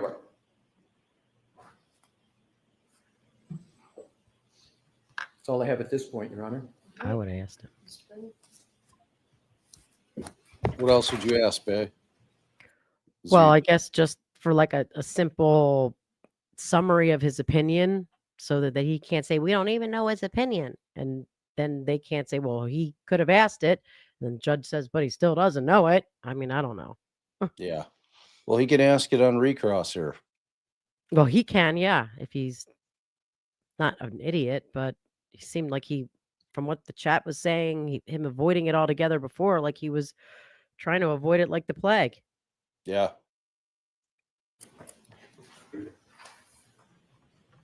How about Fiji?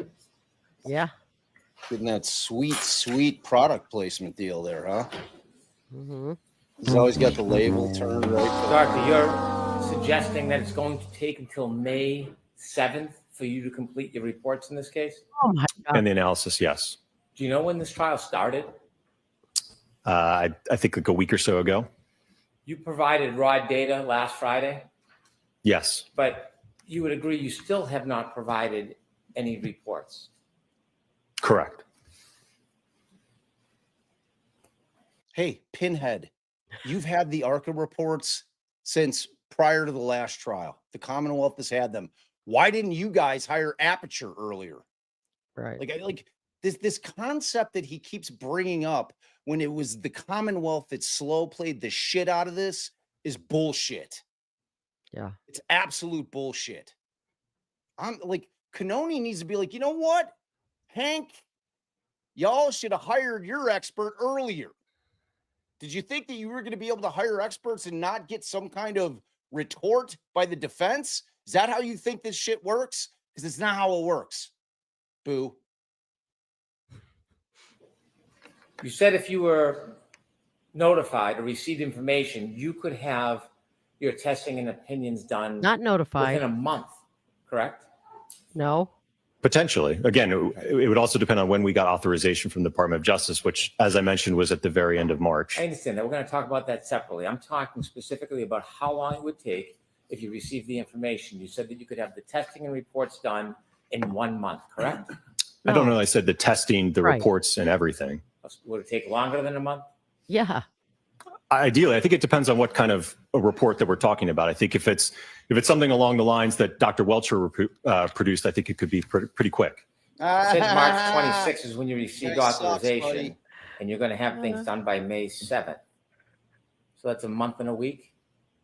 Sounds about right. Okay. Yeah, I had to come here. Do you for know the when bullshit, the Hank. Commonwealth in this case turned over Dr. Welch's information to the defense? Do you know? I don't know. No. Did you know that it was turned over in a report on January 30th? Objection. Just the Evidence. report? Yes. I didn't know that. And No. the file in its entirety was turned over by February 5th. Did you know that? Objection, Your Honor. Do you know that? I don't, Your Honor. And if you had a month from February 5th to complete your testing and report, you could have been done by March 5th or even the second week of March, couldn't you? No. Presuming we had authorization, the defense had authorization from the Department of Justice as well as ARCA, yes. Putting aside the authorization, I'm going to ask you Bullshit. about that. You can't put It's it just aside, the you time pimp. you need to He test. is If you so full of knew or shit, this received the guy. information by February 5th, you could have been done by March 5th or mid-March, couldn't you? Potentially, yes. Well, you're going to get it done that quickly now. So wouldn't that be an accurate guide to when you could have done it then? It's certainly not ideal, but we certainly are working as quickly as we can. I know it's not ideal, but isn't it the same time frame? Whatever it's going to take you from March 26th, you could have done from February 5th. True.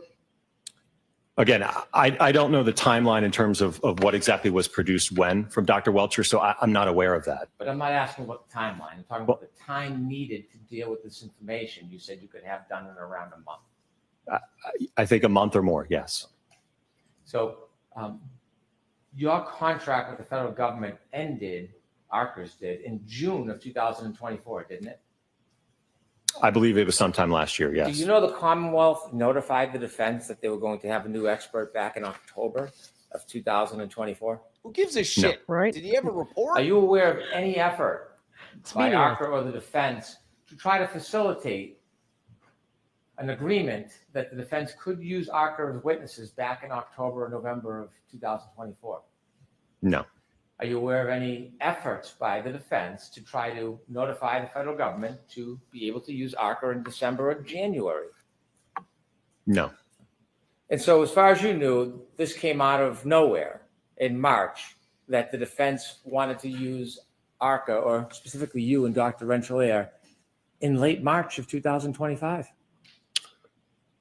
No, I think, again, it was, like I said, around February of 2025. I know that, like I said, when I spoke to Mr. Jackson, that he had indicated that the ARCA issue was being litigated. And I think that, like I said, there was, I think, multiple motions pending against us, and he didn't even know if he could move forward with us at that point in time. Do you know why the defense waited until February 2025 to even seek permission from the federal government to retain you and Dr. Renchler so you could review the materials? Objection, Your Honor. Do you know? How would he know? I don't know, no.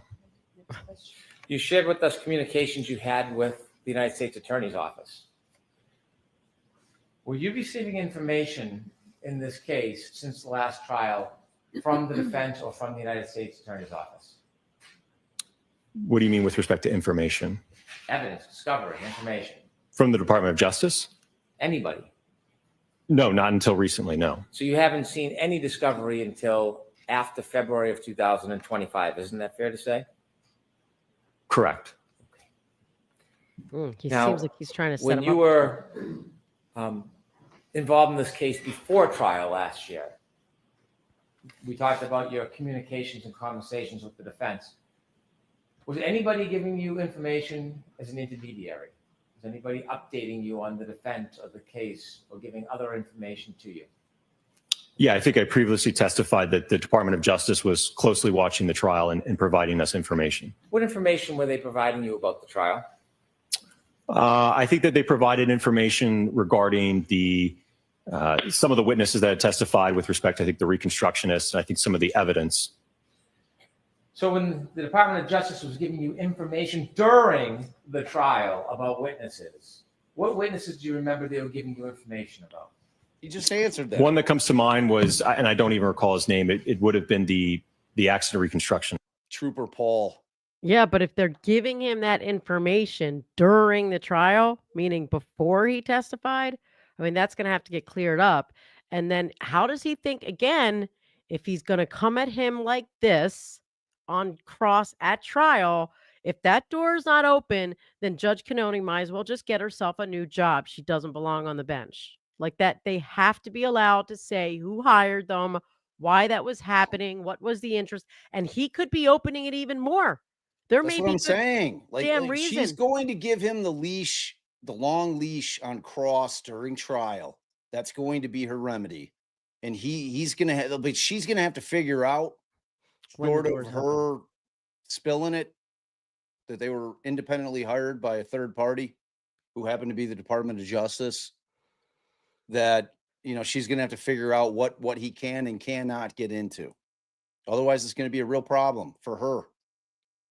After our car ride, I'm extra bouncy on my chair, so I'm trying not to do it, but I can't stop. I think you're adorable when you bounce on that thing. So go for it. Is it a coincidence that when you were receiving information from the Department of Justice about particular witnesses testifying in this case, is it a coincidence that your phone calls and text messages are more frequent? Is it a coincidence? Yes. I presume so. Well, when you were receiving information from the Department of Justice about didn't say witness when. testimony in this case, was that part of the catalyst for you to either call or text the defense and ask questions? No. Did you ever share any of the information you received from the Department of Justice with the defense? No. When you were receiving information from the Department of Justice about witness testimony, that was before you testified, correct? Oof. Correct. And part of that, when they were giving you information, did they ever give you any live video? No. It was Yeah. just verbal And communication. they were giving you updates and summaries of testimony? I wouldn't say summaries. They just pointed out some key things I think that came out. What were And, the key things they were talking about with the reconstructionist testimony? What were they telling you? I think it was as it relates to the arm being outstretched, and I think some of the kinematics of the pedestrian. I also think there was some mention of potentially some DNA evidence.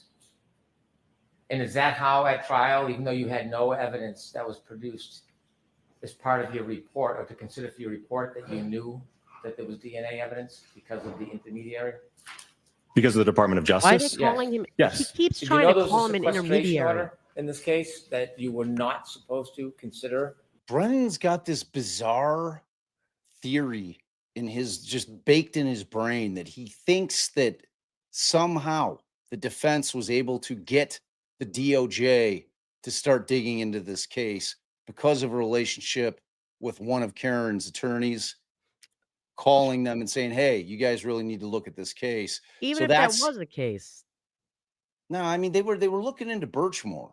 I know, I'm And then just saying. when they started looking into Birchmore, they're like, what is going on here? And it's the same department, police department, that are like, okay, well, I think we should probably take a peek at this shit because this thing's a shit show over here. I'd be reaching out to the feds. If I knew that they were investigating the police department that I believe is just framed a client of mine, I sure as fuck would send a letter that said, hey, I think my client's been been framed by these guys too, or something fishy's going on. I 100%. hope you look at it. 100%. There's nothing wrong with that. No. Just to be clear.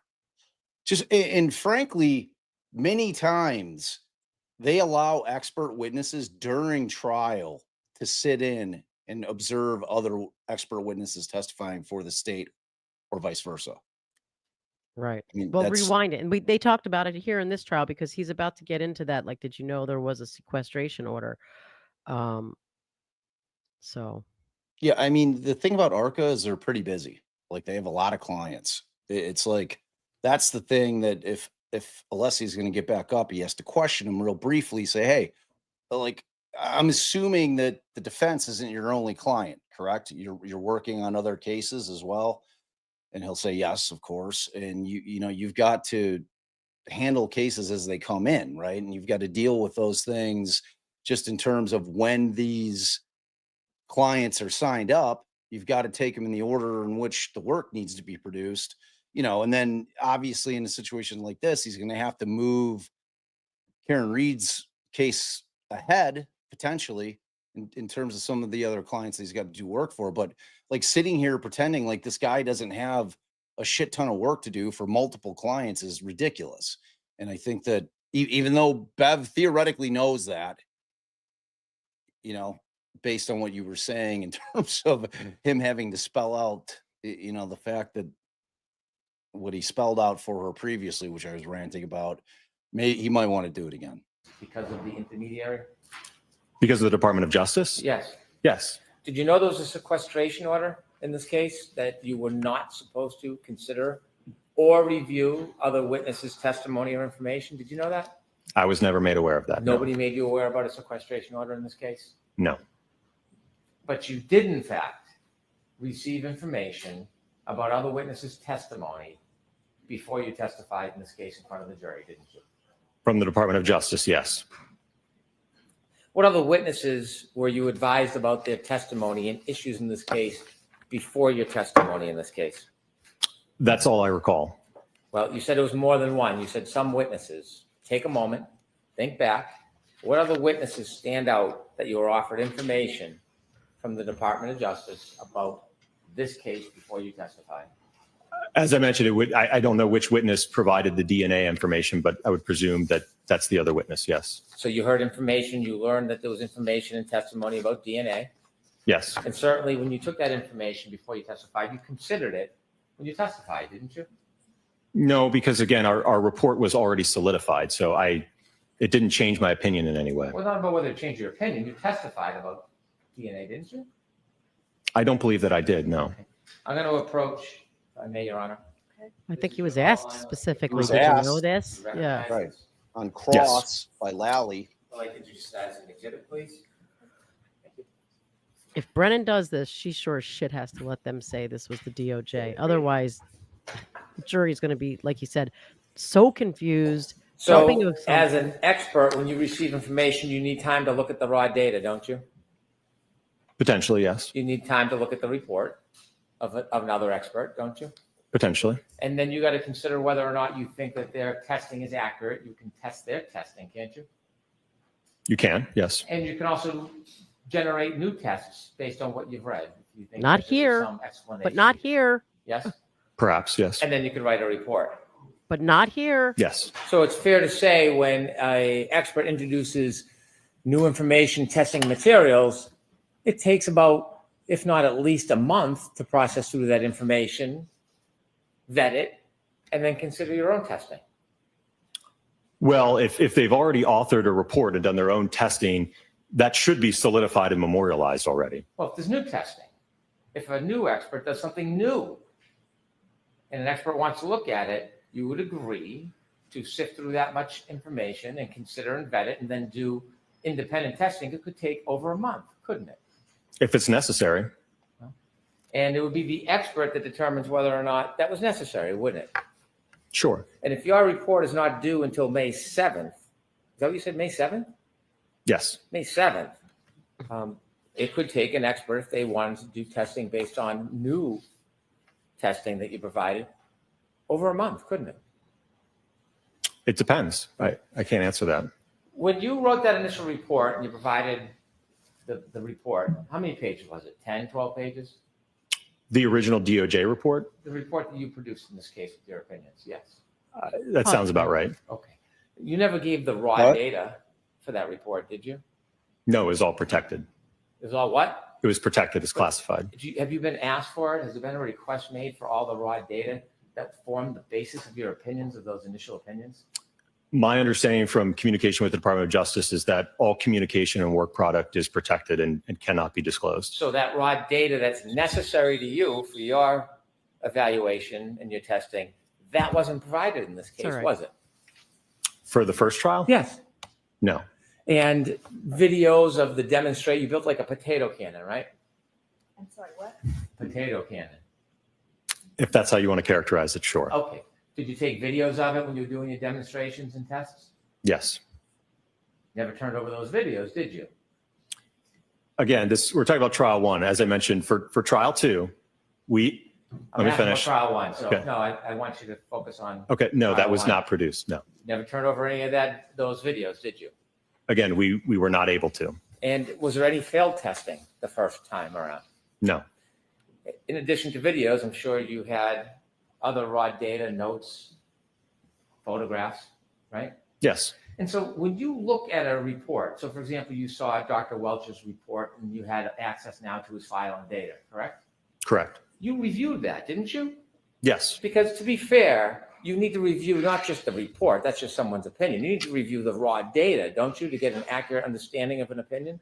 That's your Right, which fault. we have already provided Right, in so- response to Dr. Welcher. Without video Pause it, and babe. without the raw data. I think as an he's expert, almost there's done. no ability to really vet the reliability of your first experiments that led to your testimony in trial one, is there? I think you might be confused. Again, our role for this round. I don't think first- I am. Objection, Your Honor, should be allowed to answer. I don't think I'm confused. I'm talking about trial one. Right. You had a 12-page report. You provided no video, no raw data, no notes, correct? Correct. But for this trial, sir, we are being asked to respond to Dr. Welcher.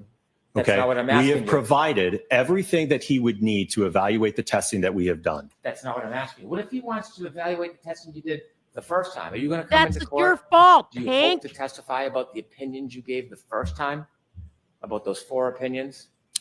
I don't know what the defense's plan is for us. My understanding is that it's to evaluate and respond to Dr. Welcher. All right, with that, I need to see counsel attack. See if you've got any bloops. This is Brennan's now trying to say, but you're going to give us new testing and new opinions, and you just said it takes at least a month. So our expert's going to need at least a month. Well, the point is, your expert shouldn't have taken from October to February in the first place. All I could tell you is Dr. Wolf is unflappable. This guy's a phenomenal witness. Like Hank's besmirching his character, his integrity. He's like just side-eyeing the fuck out of him. And like the guy is like completely unflappable. All right. Like Hank, now Hank knows. Are we blooped? Yeah, we're blooped up, I think somebody let us know what happens in chat. Oh, he's getting off the stand. Yeah, shoot. And let's bring. Wait, what? I rewound it so we can hear her. You're all set. And let's She bring heard Dr. enough. Rentschler in here, please. Heard enough. Hank, you turd.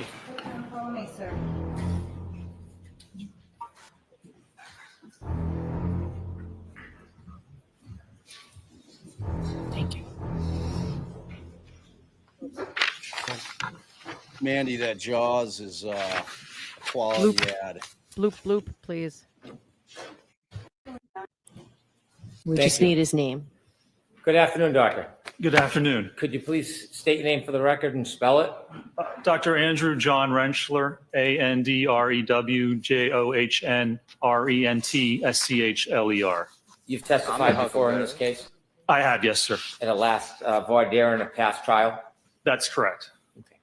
Did you have conversations and communications with the defense before your last testimony? I did, yes. Did you use text messages to communicate? I believe there was maybe one text message. How about phone calls? There was maybe 1 or 2 phone calls, I believe. Okay. Would it be fair to say there was 6 text messages for you? Yeah, I believe I sent one and then there were 5 sent to me. And were there 23 phone calls? No, I don't believe so. Have you looked at the records outlining the phone calls that supposedly you made to the defense?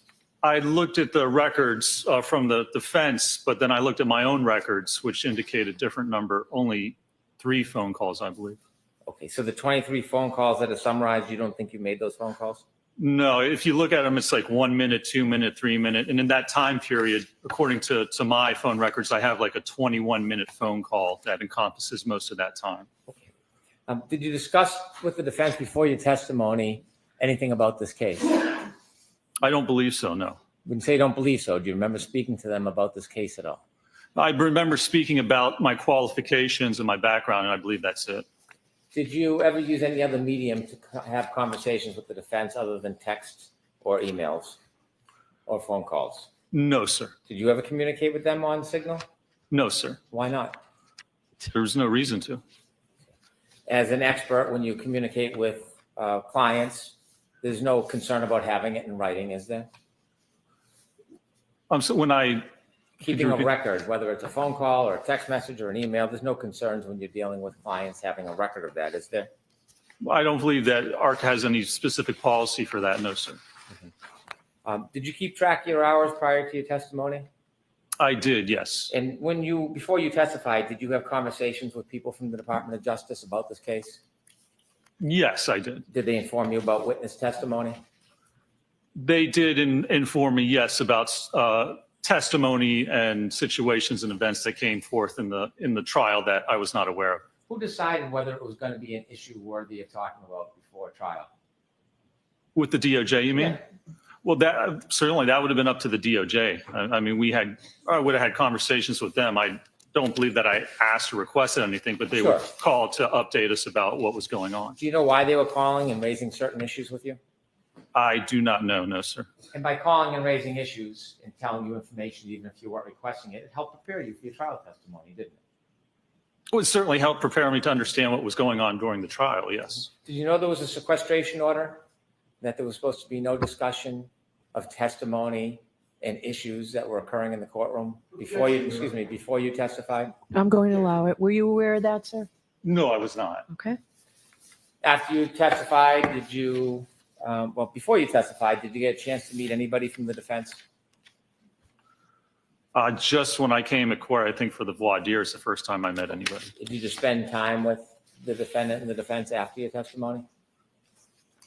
Well, after my testimony at trial on the 24th, yes, I was provided a ride back to the airport, and I believe I was the last witness. So before my ride to the airport, they said, there's a lunch next door. We need to get somebody else to take to the airport. Come over, have lunch. I had lunch, stood in the corner, and then got a ride back to the airport. Spend time with the defendant and her family? Oh, they were certainly there. Did you talk to them?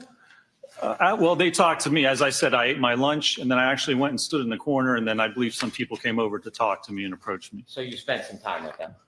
Certainly, yes. Okay. And, sir, I understand the report is not going to be ready until May 7th or after? I believe currently that's what the estimated deadline is, yes. And so in evaluating Dr. Welch's materials, you want to look at the raw data, the conclusions, the findings, the PowerPoint, all the materials, right? Yes, you'd like to review all the materials before coming up with an And then opinion. you make a decision on what you think is appropriate to contest or maybe agree with, and then do your own test if necessary, correct? To be able to respond to what those opinions and allegations are, yes, sir. And it's taken you at least a month to fairly do that, hasn't it? Well, I believe that's what we've had, a month. I don't know if it's taken us a month. That's basically all we've had up to this point to do that. And it's still not done. No, not yet. That's correct, sir. All right. Is that it, Mr. Brennan? All right. Can you get that report and everything completed before the 7th? If I order you to do so? If you order me to do so, I mean, I could certainly try and expedite it. Yeah. All right. I appreciate that. Thank you very much. You're all set, sir. Thank you, Your Honor. All right. I'm going to see counsel at sidebar for 1 minute. I'll tell you, the judge might want to sanction lawyers for not telling the witnesses about the sequestration order, maybe a fine, maybe a stern talking to. But what Brennan established there is that it's neither of their faults, I guess. Brennan couldn't have his experts properly rebut their experts, the defense experts, without all the raw data from ARCA, which they could not get. Right. But that's it. Thank you. All rise to the court, please. Well, Goodbye.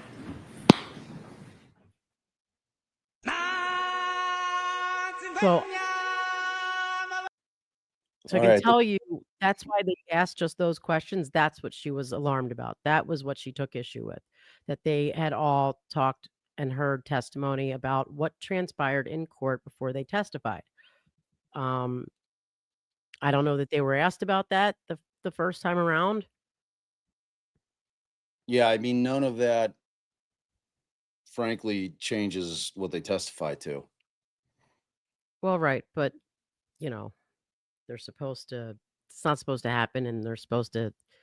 Well, they can't control what meaning the defense being they can't control what the Department of Justice is doing at all. Right. It's not like the defense was calling them. Like, what does she think that they have control over what the DOJ does? DOJ gives zero fucks about what the defense has to say about what they can and can't do. So, I mean, if she's got an issue, take it up with the DOJ. Well, he's just trying to 'Cause establish. beyond that, I mean, the other thing but he didn't establish anything. But he's trying to establish that there's some sort of working relationship there, that, since the defense couldn't tell them, the DOJ told them, calling them an intermediary and blah, blah, blah. Prove it. Right. Prove it. If they Right. want to haul the DOJ in there, subpoena them and haul them in. We'll see if she'll entertain it. It's bullshit. It's all bullshit. All of it. Right. All right, so I think we're back to the normal schedule tomorrow. Thank you guys for hanging with us. We didn't have our usual crowd in here. I don't know if that was due to the fact that Allie and I were on the road, like my man Jack Kerouac, but we did the best we could. Tracy and Mandy were phenomenal. They really carried the flag for the day. We really appreciate that because the concert didn't end until late night, and then there was no point in us trying to drive home last night, so we Well, did it this morning. So, and we struggle bus through it. It was challenging. Allie was not feeling great. We probably only are on 3 hours, 4 hours of sleep, maybe. So that was a true struggle bus. But we love you guys, and that's why we do. And today was an amazing day. I mean, because you have Ian Whiffen, who testified early. No, I don't blame you. I think it was us not being there. But I think Alessi's going to have to do some damage tomorrow. You know, I think that there was Ian Whiffen comes off as a credible witness. That's facts. So, you know, I mean, Alessi's going to have to start digging into every point that Brennan was able to make with them, and I think that there were some points made. I think that there's some problems. I mean, the phone temp, he got in front of it, you know, so he's going to have to clarify it, and he's going to have to try to make make up some ground. But, you know, ultimately at the end of the day, I think where this is going to end up with between Whiffen and Green is a non-starter. I get the distinct feeling they're going to X each other out, which many times that's what happens with expert witnesses. You know, especially if Alessi is able to do some damage control during cross-examination, which we'll be seeing first thing in the morning tomorrow. So I'm excited for that. Alessi is a hell of an attorney, and you know he's done the work. He's parsed through everything as far as what Whiffen's going to be saying. He was taken by surprise by none of it. He's prepared for it. We'll see if they've got answers for it. You know, I mean, sometimes, you know, your experts do the best that they can, but you know, I mean, in some occasions, if there's a definitive answer, there's a definitive answer in terms of the science. But the thing about cell phones and Cellubrite is I don't know that there are definitive answers in this world yet with that technology. And again, remember, Cellubrite. I gotta hop off, babe. I'll see you guys All right. tomorrow. I love you. Love you. Gray Key, all of these companies that exist for the entire purpose of being able to try to unlock the secrets of Apple or any kind of Droid phones, they exist for that reason explicitly. So they're always going to have holes in what they're able to produce in terms of their reports because they're always working to continue to try to unlock the deep, dark secrets of Apple. So, you know, I mean, there's going to be plenty of fodder for Alessi to dig into tomorrow, and we'll see it. I imagine it's going to be a rather lengthy cross. We know that Alessi's pretty thorough, so that's interesting. As far as what I believe is going to happen, I put it in the chat with respect to Rensler and Wolf, the doctors. They're definitely testifying. She's not going to bar them from testifying. She may give Hank some leeway in terms of his cross-examination if he wants to try to pull out some kind of bias bullshit. Good luck. You've seen these guys. And Hank came at Wolf hard and couldn't get it, like just couldn't get him to break. You know, so and he's so credible on the stand. He's just the guy's really good looking. He's really well spoken. He knows his shit. If Hank makes the mistake of coming at him as hard as he did today in front of the jury, good luck with that, Hank. I hope he does, because what we saw here today is that Wolf can handle it like a champ. So phenomenal witnesses. I think that we got, just to answer your questions in terms of you're still worried about Judge Bev, when she's asking Rensler if they can get that done by the 7th, and he turns says, if you're ordering it, Your Honor, yes, I can get it done. That should tell you all you need to know. She's not barring them, and it sounds like she's going to allow the additional testing in. So that's where I think that's going to land. And I'm here for it. I'm here for all of it. So again, Allie, we'll be back to our normal spots. I'll be right here on my ball. She'll be downstairs on her ball, and we will have a ball as we watch day 6. I think it's day 6, Karen retrial. So we hope to see you all there tomorrow.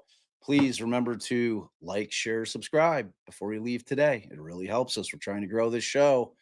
We think we have pretty good content. Spread the word. Spread the word to your friends, people that are trial nerds like the rest of us in here. Come hang with the best chat in the land. To my mods, we love you. Thank you, thank you, thank you, thank you, thank you 1,000 times over for all your hard work. And for those that do listen to Garcia, before we left Thursday night, I got Garcia 66 recorded. It's in the hands of Darren. He's in the middle of Jazz Fest, and he is a sound engineer for a few venues during Jazz Fest that are putting on concerts. So he told me he was going to get it done Sunday. I don't know if it happened. I'll follow up with him today, but that's coming out imminently. And that's it. That's it. All right, you guys, we love you. Thank you for being with us with all the choices out there. And we're excited to see you tomorrow. All right. Bye.